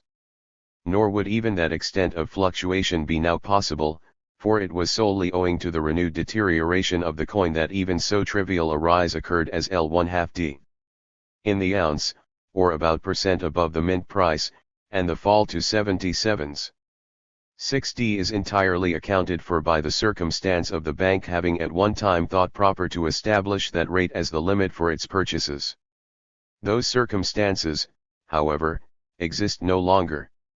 For many years the bank has been in the practice of allowing 77s.9d for all the gold brought to it for coinage, i.e. the bank pockets 1/2d mintage, which the coin gives it free of charge, and as soon as the recoinage of sovereigns now in progress shall be completed, there will be an effectual bar, until the coin shall again become deteriorated, to any future fluctuation of the price of gold bullion in our market beyond the small fractional difference between 77s.9d allowed by the bank, and the mint price of 77s.10 LOCCITP 9, 10.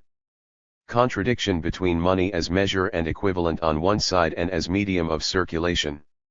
In the latter, abrasion, loss of metallic weight. Gamier already remarks that if a somewhat worn ECU were taken as being worth somewhat less than a quite new one, then circulation would be constantly hampered, and every payment would give rise to disputes. 104. The material designed for accumulation naturally sought for and chosen from the realm of minerals. Garney. 105. It being obvious that the coinage, in the very nature of things, must be forever, unit by unit, falling under depreciation by the mere action of ordinary and unavoidable abrasion, to say nothing of the inducement which a very restoration of the coinage holds out to the whole legion of players and sweaters, it is a physical impossibility at any time, even for a single day, utterly to exterminate light coins from circulation. The Currency Theory Reviewed etc. By a banker in England. Edinburgh, 1845, p. 69. This written December 1844 commenting upon the operation of the then recent proclamations respecting the light gold in circulation in a letter to the Times. Hence difficulty, if the light money is refused, then all standards insecure. If it is accepted, then door is open to fraud and the same result. That is why he says, in regard to the above cited proclamations, the effect has virtually been to denounce the whole of the current gold coin as an unsafe and illegal medium for monetary transactions. p. 68, 69, LOCCIT. In English law, when a gold sovereign is more than 0.774 grains deficient in weight, it may no longer pass as current. No such law for silver money. 54 W.M.H. Morrison, Observations on the System of Metallic Currency Adopted in this Country, London, 1837. Assertion by the currency people that the value of a currency depends on its quantity. Fullerton, p. 13. If the value of the currency is given, and prices and the mass of transactions likewise, as well as the velocity of circulation, then of course only a specific quantity can circulate. Given prices and the mass of transactions as well as the velocity of circulation, then this quantity depends exclusively on the value of the currency. Given this value and the velocity of circulation, it depends exclusively on prices and on the mass of transactions. In this way is the quantity determined. If, however, the money in circulation is representative money, mere value symbols, then it depends on the standard they represent what quantity of them can circulate. From this it has been wrongly concluded that quantity alone determines its value. For example, paper chits representing pounds cannot circulate in the same quantity as those which represent shillings. Profit-bearing capital is the real capital, value posited as simultaneously self-reproducing and multiplying, and as constantly self-equivalent presupposition, distinguished from itself as surplus value posited by itself. Interest-bearing capital is in turn the purely abstract form of profit-bearing capital. Since capital is posited as profit-bearing, in accordance with its value, presupposing a specific stage of the force of production, the commodity, or the commodity posited in its form as money, in its corresponding form as independent value, or, as we may now say, as realized capital, may enter into circulation as capital, it may become a commodity, as capital. In this case, it is capital lent out at interest. The form of its circulation, or of the exchange it undergoes, then appears as specifically distinct from that examined hitherto. We have seen that capital posits itself both in the role of the commodity and in the role of money, but this happens only in so far as both appear as moments of the circulation of capital, in which it alternately realizes itself. These are only its vanishing and constantly recreated modes of existence, moments of its life's process. But capital as capital itself as commodity, has not itself become a moment of circulation. The commodity has not been sold as capital, nor money as capital. In a word, neither commodity nor money, and we need actually regard only the latter as the adequate form, have entered into circulation as profit-bearing values. Maclaren says, Mr. Tooke, Mr. Fullerton, and Mr. Wilson consider money as possessing intrinsic value as a commodity, and exchanging with goods according to that value, and not merely in accordance with the supply of pieces at the time, and they suppose with Dr. Smith that exports of bullion are made quite irrespective of the state of the currency, to discharge balances of international debt, and to pay for commodities such as corn, for which there is a sudden demand, and that they are taken from a fund which forms no part of the internal circulation, nor affects prices, but is set apart for these purposes. Difficulty in explaining in what manner the bullion they say is set apart for this purpose, and has no effect on prices, can escape the laws of supply and demand, and though existing in the shape of money lying unemployed and known for the making of purchases, is neither applied for that purpose nor affects prices by the possibility of its being so applied. The reply to this is, that the stock of bullion in question represents surplus capital, not surplus income, and is not available, therefore, merely to increase the demand for commodities, except on condition of increasing also the supply. Capital in search of employment is not a pure addition to the demanding power of the community. It cannot be lost in the currency. If it tends to raise prices by a demand, it tends to lower them by a corresponding supply.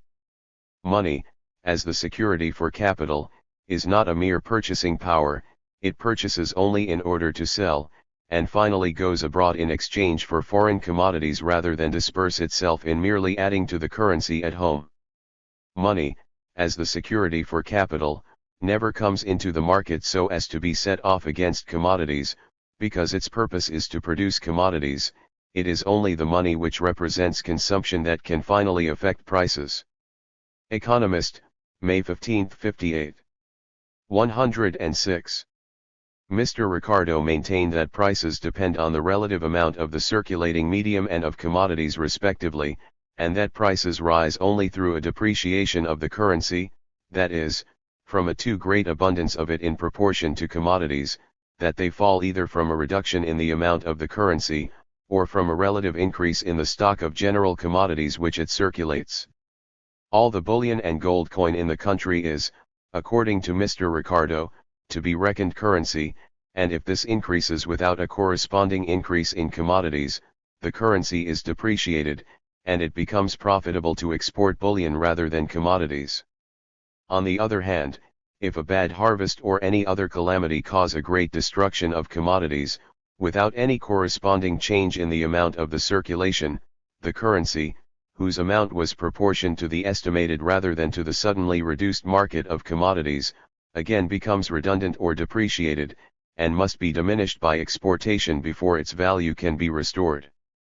According to this view of the circulation, which is at the root of Lord Overstone's theory, the supply of circulating medium or currency is always capable of being indefinitely increased in amount, and diminishes in value according to that increase, and can be restored to its proper value only by exportation of the superabundant portion.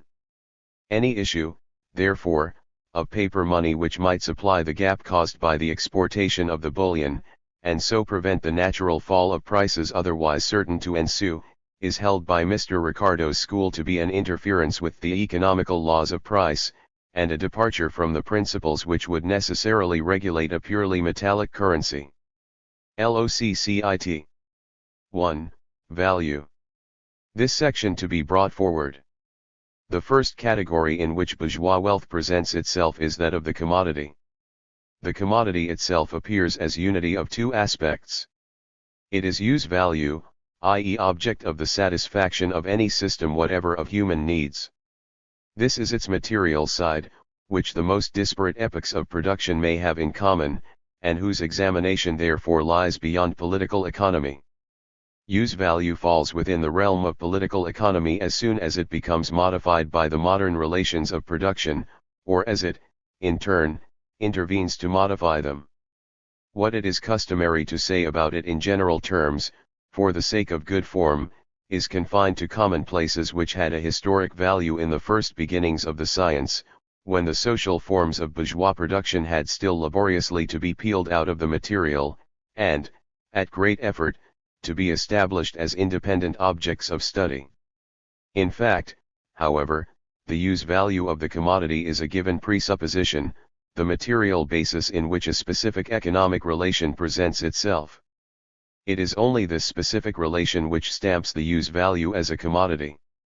Wheat, example, possesses the same use value, whether cultivated by slaves, serfs, or free laborers. It would not lose its use value if it fell from the sky like snow. Now how does use value become transformed into commodity? Vehicle of exchange value. Although directly united in the commodity, use value and exchange value just as directly split apart. Not only does the exchange value not appear as determined by the use value, but rather, furthermore, the commodity only becomes a commodity, only realizes itself as exchange value, insofar as its owner does not relate to it as use value. He appropriates use values only through their sale in Tauserung, their exchange for other commodities. Appropriation through sale is the fundamental form of the social system of production, of which exchange value appears as the simplest, most abstract expression. The use value of the commodity is presupposed, not for its owner, but rather for the society generally. Just as a Manchester family of factory workers, where the children stand in the exchange relation towards their parents and pay them room and board, does not represent the traditional economic organization of the family, so is the system of modern private exchange not the spontaneous economy of societies. Exchange begins not between the individuals within a community, but rather at the point where the communities end, at their boundary, at the point of contact between different communities. Communal property has recently been rediscovered as a special Slavonic curiosity. But, in fact, India offers us a sample chart of the most diverse forms of such economic communities, more or less dissolved, but still completely recognizable, and a more thorough research into history uncovers it as the point of departure of all cultured peoples. The system of production founded on private exchange is, to begin with, the historic dissolution of this naturally arisen communism.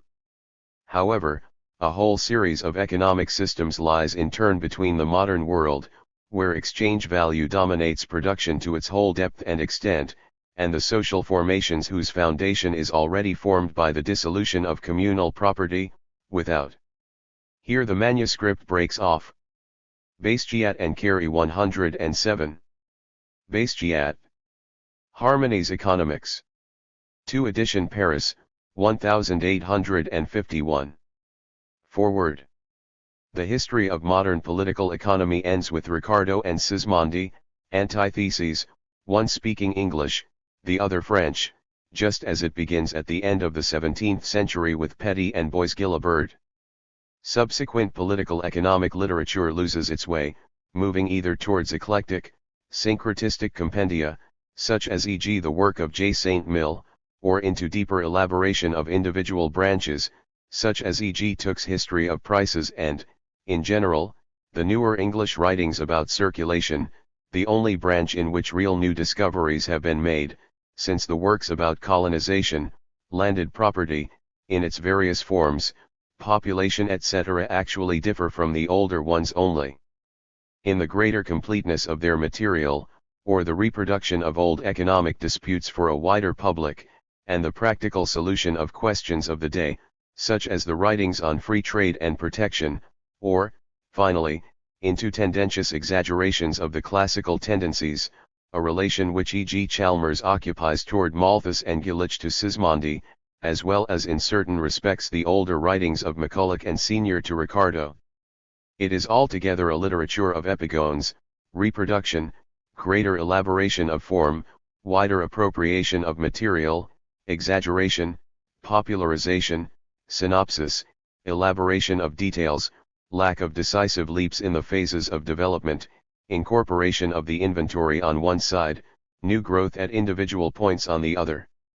The only exceptions seem to be the writings of Carey, the Yankee, and Basquiat, the Frenchman, the latter of whom confesses that he leans on the former. 108 Both grasp that the antithesis to political economy, namely socialism and communism, finds its theoretical presupposition in the works of classical political economy itself, especially in Ricardo, who must be regarded as its complete and final expression. Both of them therefore find it necessary to attack, as a misunderstanding, the theoretical expression which the bourgeois economy has achieved historically in modern economics, and to demonstrate the harmony of the relations of production at the points where the classical economists naively described this antagonism. Notwithstanding the altogether different, even contradictory national environment from within which each of them writes, they are driven to identical endeavors. Carey is the only original economist among the North Americans. Belongs to a country where bourgeois society did not develop on the foundation of the feudal system, but developed rather from itself, where this society appears not as the surviving result of a centuries-old movement, but rather as the starting point of a new movement, where the state, in contrast to all earlier national formations, was from the beginning subordinate to bourgeois society, to its production, and never could make the pretense of being an end in itself, where, finally, bourgeois society itself, linking up the productive forces of an old world with the enormous natural terrain of a new one, has developed to hitherto unheard of dimensions and with unheard of freedom of movement, has far outstripped all previous work in the conquest of the forces of nature, and where, finally, even the antitheses of bourgeois society itself appear only as vanishing moments. That the relations of production within which this enormous new world has developed so quickly, so surprisingly, and so happily should be regarded by Carey as the eternal, normal relations of social production and intercourse, that these should seem to him as hampered and damaged by the inherited barriers of the feudal period, in Europe, especially England, which actually represents Europe to him, and that the English economists should appear to him to give a distorted, falsified reflection. Generalization of these relations, that they should seem to him to confuse accidental distortions of the latter with their intrinsic character, what could be more natural? American relations against English ones, to this his critique of the English theory of landed property, wages, population, class antitheses etc. may be reduced. In England, bourgeois society does not exist in pure form, not corresponding to its concept, not adequate to itself. How then could the English economists' concepts of bourgeois society be the true, undimmed expression of a reality, since that reality was unknown to them? In the last analysis, the disturbing effect which traditional influences not arising from the womb of bourgeois society itself, exercise upon its natural relations reduces itself for Carey to the influence, to the excesses and interferences of the state in bourgeois society. It is in the nature of wages, example to rise with the productivity of labor. If we find that reality contradicts this law, then, whether in Hindustan or in England, we have only to abstract from the influence of the government, taxes, monopolies etc. If the bourgeois relations are regarded in themselves, i.e. after deduction of state influences, they will indeed always confirm the harmonic laws of the bourgeois economy. The question to what extent these state influences, public debt, taxes etc., grow out of the bourgeois relations themselves, and hence, e.g. in England, in no way appear as results of feudalism, but rather as results of its dissolution and defeat, and in North America itself the power of the central government grows with the centralization of capital, is one which Carey naturally does not raise. While Carey thus brings the higher power to which bourgeois society is developed in North America to bear against the English economists, Bastiat brings to bear the lower power of bourgeois society in France, against the French socialists. You believe yourselves to be rebelling against the laws of bourgeois society, in a land where these laws were never allowed to realize themselves. You only know them in the stunted French form, and regard as their inherent form what is merely its French national distortion. Look across, at England. Here, in our own country, the task is to free bourgeois society from the fetters which the state imposes on it. You want to multiply these fetters. First work out the bourgeois relations in their pure form, and then we may talk again. Bastiat has a point, in so far as in France, owing to its peculiar social formation, many a thing is considered socialism that counts in England as political economy.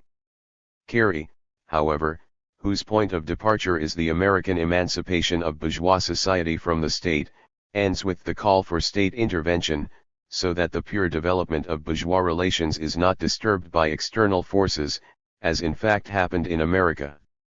He is a protectionist, while Bastiat is a free trader. All over the world, the harmony of economic laws appears as disharmony, and even Carey himself is struck by the beginnings of this disharmony in the United States. What is the source of this strange phenomenon?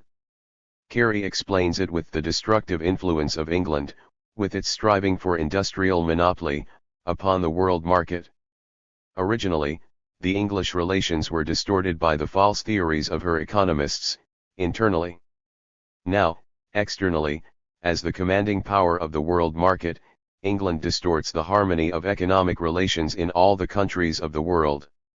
This disharmony is a real one, not one merely based on the subjective conceptions of the economists. What Russia is, politically, for Urquhart, England is, economically, for Carey. The harmony of economic relations rests, according to Carey, on the harmonious cooperation of town and countryside, industry and agriculture. Having dissolved this fundamental harmony in its own interior, England, by its competition, proceeds to destroy it throughout the world market, and is thus the destructive element of the general harmony. The only defense lies in protective tariffs, the forcible, national barricade against the destructive power of large-scale English industry. Hence, the state, which was at first branded the sole disturber of these harmonies economics, is now these harmonies' last refuge. On the one side, Carey here again articulates the specific national development of the United States, their antithesis to and competition with England.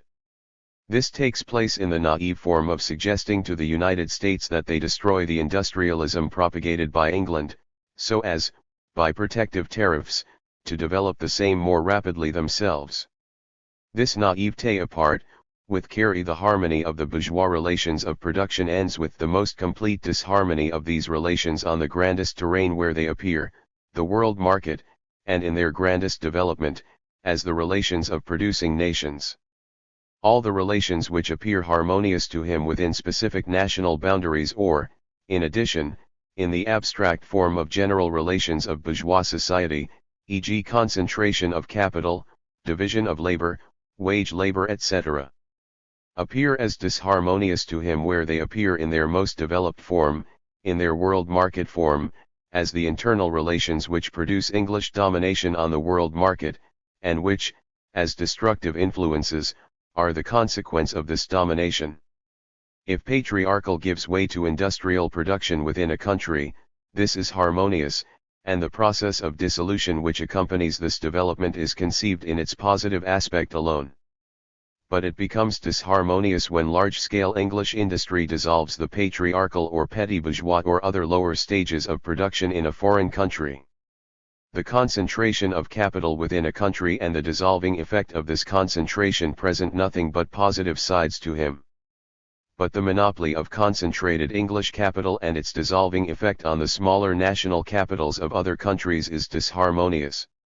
What Carey has not grasped is that these world market disharmonies are merely the ultimate adequate expressions of the disharmonies which have become fixed as abstract relations within the economic categories or which have a local existence on the smallest scale. No wonder, then, that he in turn forgets the positive content of these processes of dissolution, the only side he recognizes in the economic categories in their abstract form, or in the real relations within the specific countries from which they are abstracted, when he comes to their full appearance, the world market. Hence, where the economic relations confront him in their truth, i.e. in their universal reality, his principled optimism turns into a denunciatory, irritated pessimism. This contradiction forms the originality of his writings and gives them their significance. He is equally an American in his assertion of the harmony within bourgeois society, as in his assertion of the disharmony of the same relations in their world market form. In Basquiat, none of this. The harmony of these relations is a world beyond, which begins just at the point where the boundaries of France end, which exists in England and America. This is merely the imaginary, ideal form of the un-French, the Anglo-American relations, not the real form such as he confronts it on his own land and soil. Hence, as with him the harmony in no way arises out of the abundance of living observation, but is rather the flat, stilted product of a thin, drawn, antithetical reflection. Hence the only moment of reality with him is the demand that the French state should give up its economic boundaries. Carey sees the contradictions in the economic relations as soon as they appear on the world market as English relations. Basquiat, who merely imagines the harmony, begins to see its realization only at the point where France ceases, and where all nationally separate component parts of bourgeois society compete among one another liberated from the supervision of the state. This ultimate among his harmonies, and the presupposition of all his earlier, imaginary ones, is however itself in turn merely a postulate, which is supposed to be realized through free trade legislation.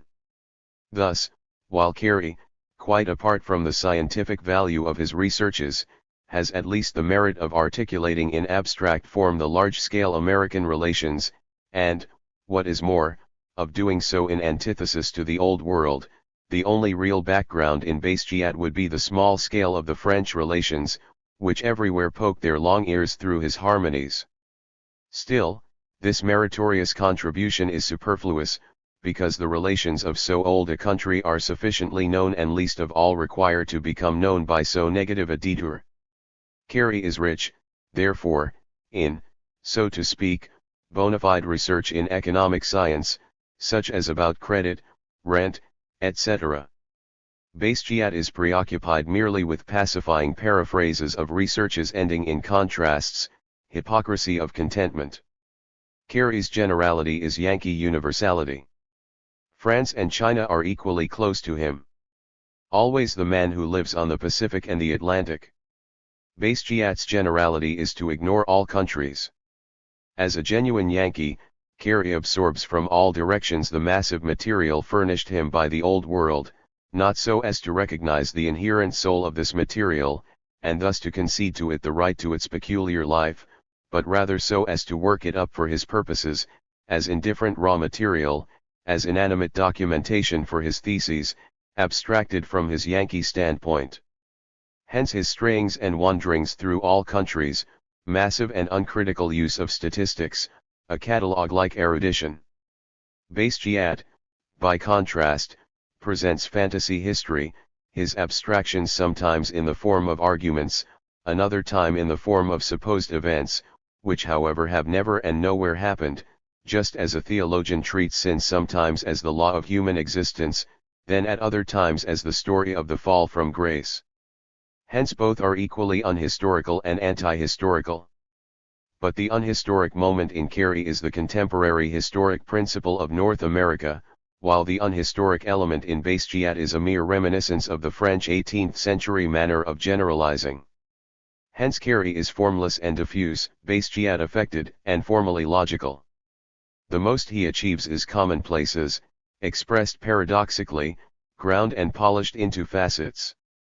With Carey, a couple of general theses, advanced in schoolmasterly form. Following them, a shapeless material, compendium, as documentation, the substance of his theses in no way digested. With Bastiat, the only material, abstracting from a few local examples, or whimsically refashioned English trivia, consists in the general theses of the economists. Carey's chief antithesis, Ricardo, in short, the modern English economists, Bastiat's, the French socialists. 14 on wages. The following are Bastiat's main theses: all men strive for constancy of income, fixed revenue. Truly French example, 1. All men want to be civil servants or make their sons civil servants. p. 371. Wages are a fixed form of remuneration, p. 376, and hence a very perfect form of association, in whose original form the aleatory predominates, in so far as all the associated are subject to all the risks of the enterprise. If capital takes the risk on its own account, the remuneration of labor becomes established under the name wages. If labor wants to take the consequences, good and bad, then the remuneration of capital splits off and establishes itself under the name interest. 382. On this juxtaposition, see further p. 382, 383. However, while the aleatory originally predominates in the worker's condition, the stability of wage labor is not yet sufficiently secured. There is an intermediate degree which separates the aleatory from stability. This last stage is reached by saving, during days of work, the means to provide for the needs of days of old age and illness. p. 388. The final stage develops by means of mutual aid societies, LOCCIT, and in the final instance by means of the Workers' Retirement Fund. p. 393. As man began with the need to become a civil servant, so he ends with the satisfaction of drawing a pension. As to 1. Suppose everything Bastiat says about the fixity of wages to be correct. Then we would still not know the proper character of wages, its characteristic specificity, simply because wages are subsumed under the fixed revenues. One of its relations, which it has in common with other sources of income, would be emphasized. Nothing more. This would already be something, admittedly, for the advocate who wishes to plead the advantages of wage labor. It would still be nothing for the economist who wishes to understand the peculiarity of this relation in its entire scope. A one-sided characterization of a relation, of an economic form, so as to make it the object of panegyrics in contrast to the opposite form, This cheap practice of lawyers and apologists is what distinguishes the logician, Bastiat. Thus, in place of wages, put, fixed income. Is a fixed income not a good thing? Does not everyone love to count on a sure thing? Especially every petty bourgeois, narrow-minded Frenchman? The ever-needy man? Human bondage has been defended in the same way, perhaps on better grounds. The opposite could also be asserted, and has been asserted. Equate wages to non-fixedness, i.e. progression past a certain point. Who does not love to get ahead, instead of standing still? Can a relation be bad which makes possible an infinite bourgeois progress? Naturally, Bastiat himself in another passage asserts wages as non-fixedness. How else, apart from non-fixedness, would it be possible for the worker to stop working, to become a capitalist, as Bastiat wishes? Thus wage labor is good because it is fixedness, it is good because it is non-fixedness, it is good because it is neither one nor the other, but both at the same time. What relation is not good, if it is reduced to a one-sided characterization and the latter is regarded as position, not as negation? All opportunist chattering, all apologetics, all Philistine sophistry rests on this sort of abstraction. After this general preface, we come to Bastiat's actual construction. Only, be it noted in passing that his rural sharecropper 109, this type who combines in himself the misfortune of the wage laborer with the bad luck of the small capitalist, might indeed consider himself fortunate if he were put on fixed wages. Proudhon's descriptive and philosophical history hardly holds a candle to that of his opponent Bastiat. The original form of association, wherein all the associates share all the risks of chance, is followed, as a higher stage of association entered into voluntarily by both sides, by a form in which the worker's remuneration is fixed. We will not call attention here to the genius of a procedure which begins by presupposing a capitalist on one side and a worker on the other, so as then, afterwards, to let the relation of capital and wage labor arise between them by their mutual agreement. The form of association in which the worker is exposed to all the chance risks of the business, in which all producers are equally exposed to these risks, and which immediately precedes the form of wages, where the remuneration of labor gains fixity, becomes stable, as thesis precedes antithesis, is, as Bastiat tells us, the state in which fishing, hunting, and herding form the dominant forms of production and society. First the wandering fisherman, hunter, herdsman, and then the wage laborer. Where and when has this historic transition from the semi-savage state into the modern taken place? If at all, then only in the burlesque. In real history, wage labor arises out of the dissolution of slavery and serfdom, or of the decay of communal property, as with Oriental and Slavonic peoples, and, in its adequate, epoch-making form, the form which takes possession of the entire social being of labor, out of the decline and fall of the guild economy, of the system of estates, of labor and income in kind, of industry carried on as rural subsidiary occupation, of small-scale feudal agriculture etc. In all these real historic transitions, wage labor appears as the dissolution, the annihilation of relations in which labor was fixed on all sides, in its income, its content, its location, its scope etc. Hence as negation of the stability of labor and of its remuneration. The direct transition from the African's fetish to Voltaire's supreme being, or from the hunting gear of a North American savage to the capital of the Bank of England, is not so absurdly contrary to history as is the transition from Bastiat's fisherman to the wage laborer. Furthermore, in all these developments there is no sign of voluntary changes arising from mutual agreement. This construction, in which Bastiat dishonestly conjures up his flat abstraction in the form of a historic event, is quite of the same rank as the synthesis in which the English friendly societies and the savings banks appear as the last word of wage labor and as the suspension of all social antinomies. Thus the historic character of wage labor is non-fixity, the opposite of Bastiat's construction. But how did he come at all to construe fixity as the all-compensating aspect of wage labor? What led him to the wish to present wage labor in this form historically in other forms of society and of association, as a higher form of the remuneration of labor?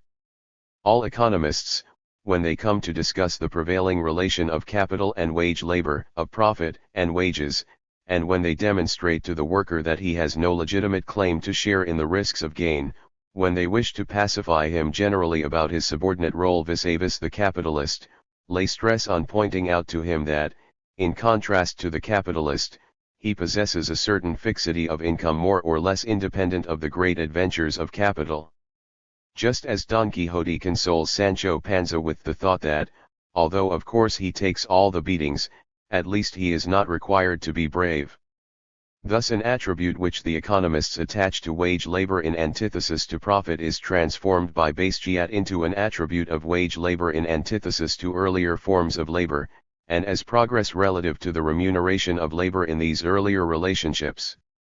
A commonplace which takes up the standpoint of the prevailing relation, which consoles one of its sides towards the other, is taken out of this relation by Mr. Bastiat and turned into the historic foundation of this relation's origin. In the relation of wages to profit, wage labor to capital, say the economists, wages have the advantage of fixity. Mr. Bastiat says this fixity, i.e. one of the aspects of the relation of wages to profit, is the historical foundation on which wage labor arose, or, is an attribute of wages in antithesis not to profit, but rather to the earlier forms of the remuneration of labor, hence on which profit, hence the whole relation arose likewise. Thus a truism about one facet of the relation of wages and profit is surreptitiously transformed for him into the historic basis of this whole relation. This happens because he is constantly preoccupied by reflections upon socialism, which latter is then dreamed to be everywhere the first form of association. This an example of the importance assumed in Bastiat's hands by the apologetic commonplaces which accompany the course of development in the economist's writings. To return to the economists. Of what does this fixity of wages consist? Are wages immutably fixed? This would altogether contradict the law of demand and supply, the basis of the determination of wages. No economist denies the fluctuations, the rise and fall of wages. Or are wages independent of crises? Or of machines which make wage labor redundant? Or of divisions of labor, which displace it? To assert any of this would be heterodox, and it is not asserted. What is meant is that in a certain average, wages realize a fair average level, i.e. the minimum wage for the whole class, a concept so hateful to Bastiat, and that a certain average continuity of labor takes place, e.g. that wages may continue on even in cases where profit falls or momentarily disappears entirely. Now, what does this mean other than that, if wage labor is presupposed as the dominant form of labor, as the foundation of production, then the working class exists from wages, and that labor individually possesses, on the average, the fixity of working for wages. In other words, a tautology. Where capital and wage labor is the dominant relation of production, there exists an average continuity of wage labor, and, to that extent, a fixity of wages for the worker. Where wage labor exists, it exists. And this is regarded by Bastiat as its all-compensating attribute. Furthermore, that in the state of society where capital is developed, social production as a whole is more regular, continuous, all-sided, hence, also, the income of the elements employed in it more fixed than where capital, i.e. production, is not yet developed to this stage, is yet another tautology which is given with the concept of capital itself and of production resting on it. In other words, that the general presence of wage labor presupposes a higher development of the productive forces than in the stages preceding wage labor. Who denies this? And what would lead the socialists to the idea of raising higher demands if they did not presuppose this higher development of the forces of social production, brought about by wage labor? The latter is rather the presupposition of their demands. Note. The first form in which wages make their general appearance, military pay sold, which arises with the decline and fall of national armies and of citizens' militias. First, the citizens themselves are paid as soldiers. Soon after that, their place is taken by mercenaries who have ceased to be citizens. 2. It is impossible to pursue this nonsense any further. We, therefore, drop Mr. Bastiat,